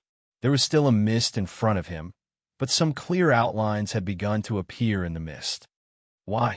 Li Tianlong suddenly asked. He was baffled by this question, but he believed that Tribulation could understand what he meant. "I don't know." Tribulation was not a loss, but he did not give any answer. "Still too weak." Li Tianlong laughed at himself and said, "Too weak. Do you regret it?" Tribulation looked at Li Tianlong and asked. Li Tianlong's strength was actually not weak. If he did not choose to recultivate, with his strength of the thunder-shocking realm and his current wind and thunder veins, even in this battle of Changdao, no one dared to ignore him, just like Wang Shengshao now. Tribulation couldn't tell Li Tianlong any answer, but he knew that if Li Tianlong hadn't recultivated, this period of time, which was not wasted but could be regarded as tempering, was enough for Li Tianlong to go further in the thunder-shocking realm and even reach the stabilization phase. If Li Tianlong had not recultivated, everything that happened today might have been a different plan. "I don't regret it." Li Tianlong shook his head and said softly, "I just don't want to give up." After a long silence, Tribulation reached out and patted Li Tianlong on the shoulder, saying faintly, "Time will prove everything." Li Tianlong smiled and said, "I'm going to change clothes and then go to the meeting." Tribulation nodded and watched Li Tianlong's figure walk back into the villa. He walked so calmly, but no one could know that his heart had been twisted into a ball. That was the most direct pain and confusion. The moment he heard the words, "young governor of Sai City," he had already understood. Some things did not just leave him, but were cut off. The most thorough, complete cut. Li Tianlong did not know the future, but he could feel that, at least for a long time, it was almost impossible for the things that were cut off to be reunited. Time passed by only for a moment. Li Tianlong's figure reappeared again. His expression was still calm, but his clothes had changed. A black suit, a black tie, and a white shirt. Li Tianlong, who was dressed so formally for the first time, did not look uncomfortable at all. The clean and tidy black made him look more spirited, and his eyes, which had always been calm and gentle, began to show sharpness gradually. "Let's go." Li Tianlong walked to Tribulation and said, "Su Chu and Rushi will go with me." Tribulation nodded, took out a willow leaf-shaped badge from his arms, and pinned it on Li Tianlong's chest. The lines of the badge were beautiful and smooth, and the whole body was black. But the center of the badge was engraved with a thin but extremely bright white line, which ran directly through the whole willow leaf from top to bottom. Like the first ray of light in the darkness, it suddenly rose, vast and dazzling. This is the badge of Sai City. I should have given it to you earlier, but now it's not too late. Tribulation personally put the badge on Li Tianlan and said softly. Li Tianlan tightly pursed his lips and nodded. The badge was put on Li Tianlan's chest.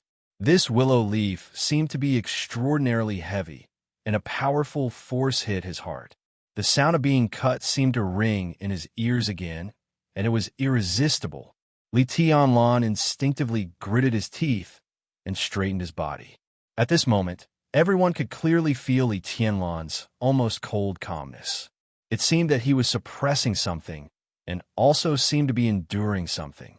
The morning sun turned into a scorching sun, and the sky was clear. The storm had stopped, but it was not over. In the hot and dull air, Li Tianlan walked out of the tree-lined courtyard and went straight to the venue. Beside him was Tribulation, the king of shadow in the dark world. They were Deep Dream and Sunset Shadow, the top assassins who had become more and more representative of Sai City in recent years. They were Dongcheng Rushi and Su Chu, the two geniuses of a younger generation who had risen to fame. And in the venue in front of him, on the left and right, there were Ning Qiansheng and Li Beitian, all his brothers. Through the sunlight outside the car window, Li Tianlan's eyes were unprecedentedly firm and cold. The venue was located on a mountain in the south of the club. The mountain was moderate in height, and the meeting room, which was like a hall, stood on the top of the mountain, full of mottled ancient traces. When Li Tianlan and the others arrived, there were still people coming in and out of the wide door of the meeting room. It seemed that Li Tianlan's initial speculation was not so correct. At least there were many people who could participate in this meeting, and only a few people could have decision-making power. Li Tianlan pushed the door and got out of the car. He walked to the door of the meeting room without hesitation, not even glancing at the scenery around the mountaintop. Whether it was Tribulation, Deep Dream, Sunset Shadow, or Su Chu, they all consciously kept a distance from Li Tianlan and crowded around him. Only Dongxing Yueshin naturally held Li Tianlan's arm and followed him. Outside the door of the laboratory, more and more people began to stop. They looked at Li Tianlan and the top assassins of Sai City behind him with complicated eyes. Li Tianlan completely ignored everything. He walked in a straight line and walked into the door of the meeting room unhurriedly. Almost at the same time, another group of people stepped out of the door of the meeting room. The moment the two sides faced each other, the atmosphere seemed to freeze. Duke walked in the front, and beside him were Horsewoman and Flaming Fire. Duke looked at Li Tianlan with an indifferent expression. Li Tianlan was expressionless. The two sides, who should have been close, seemed to be hostile. The meeting room was a circular space, surrounded by layers of leather chairs. The outermost circle was the largest and had the most people sitting on it. The larger circle surrounded the smaller circle, and the deeper it was, the fewer seats there were. Everyone's status could be seen from where they sat. The one closest to the center of the circle naturally had a higher status. Li Tianlan glanced around and took a step directly. He was still walking in a straight line. The distance between Samsara Palace and Sai City was rapidly narrowing. Everyone noticed this scene. Regardless of whether they were inside or outside, everyone raised their heads and watched quietly. Duke didn't move. Li Tianlan moved forward. 7 meters. 5 meters. 3 meters. Li Tianlan's direction didn't change at all. He moved forward, straight ahead. At the moment when the two sides were about to collide, there seemed to be a sigh in the air. Duke's body quietly gave way and walked to the side. Li Tianlan walked over calmly, without stopping or looking back. Under the bright lights in the meeting room, Li Tianlan, in a black suit, walked through the outermost area, walked through the center, and went straight to the core area of the meeting room. There were two people worthy of his attention. Wang Shengxiao, who represented the Wang family of Beihai, Guhan's Han, who represented Kunlun City, and He, who represented Sai City. In the silence, only the footsteps of Li Tianlan and his party echoed in the room. The light fell softly. At this moment, Li Tianlan was still unhurried, but his whole body seemed to have a trace of majesty and sharpness that was almost grand and magnificent. No one stopped Li Tianlan from moving forward. No one raised the slightest objection. On this day in Changdao, under the silent gaze of countless special warfare elites of Zhongzhou State, Li Tianlan walked into the meeting room that represented power, status, and responsibility, and finally sat down in the most central area. There were many people around him, but there were only two young people. Wang Shengxiao, Guhan's Han. Dressed up, Li Tianlan's feet stepped on the ground, and his expression became more and more indifferent. The era was under his feet. As time went by, today was just the beginning. That you're tuning into the Romance Rendezvous YouTube channel. We're so grateful for your support, and don't forget to subscribe to join us on this incredible journey through captivating stories. Your generosity through donations truly makes a world of difference, as it's the primary source of revenue that allows me to expand and enhance this channel for you. Thank you from the bottom of my heart for being a part of this adventure.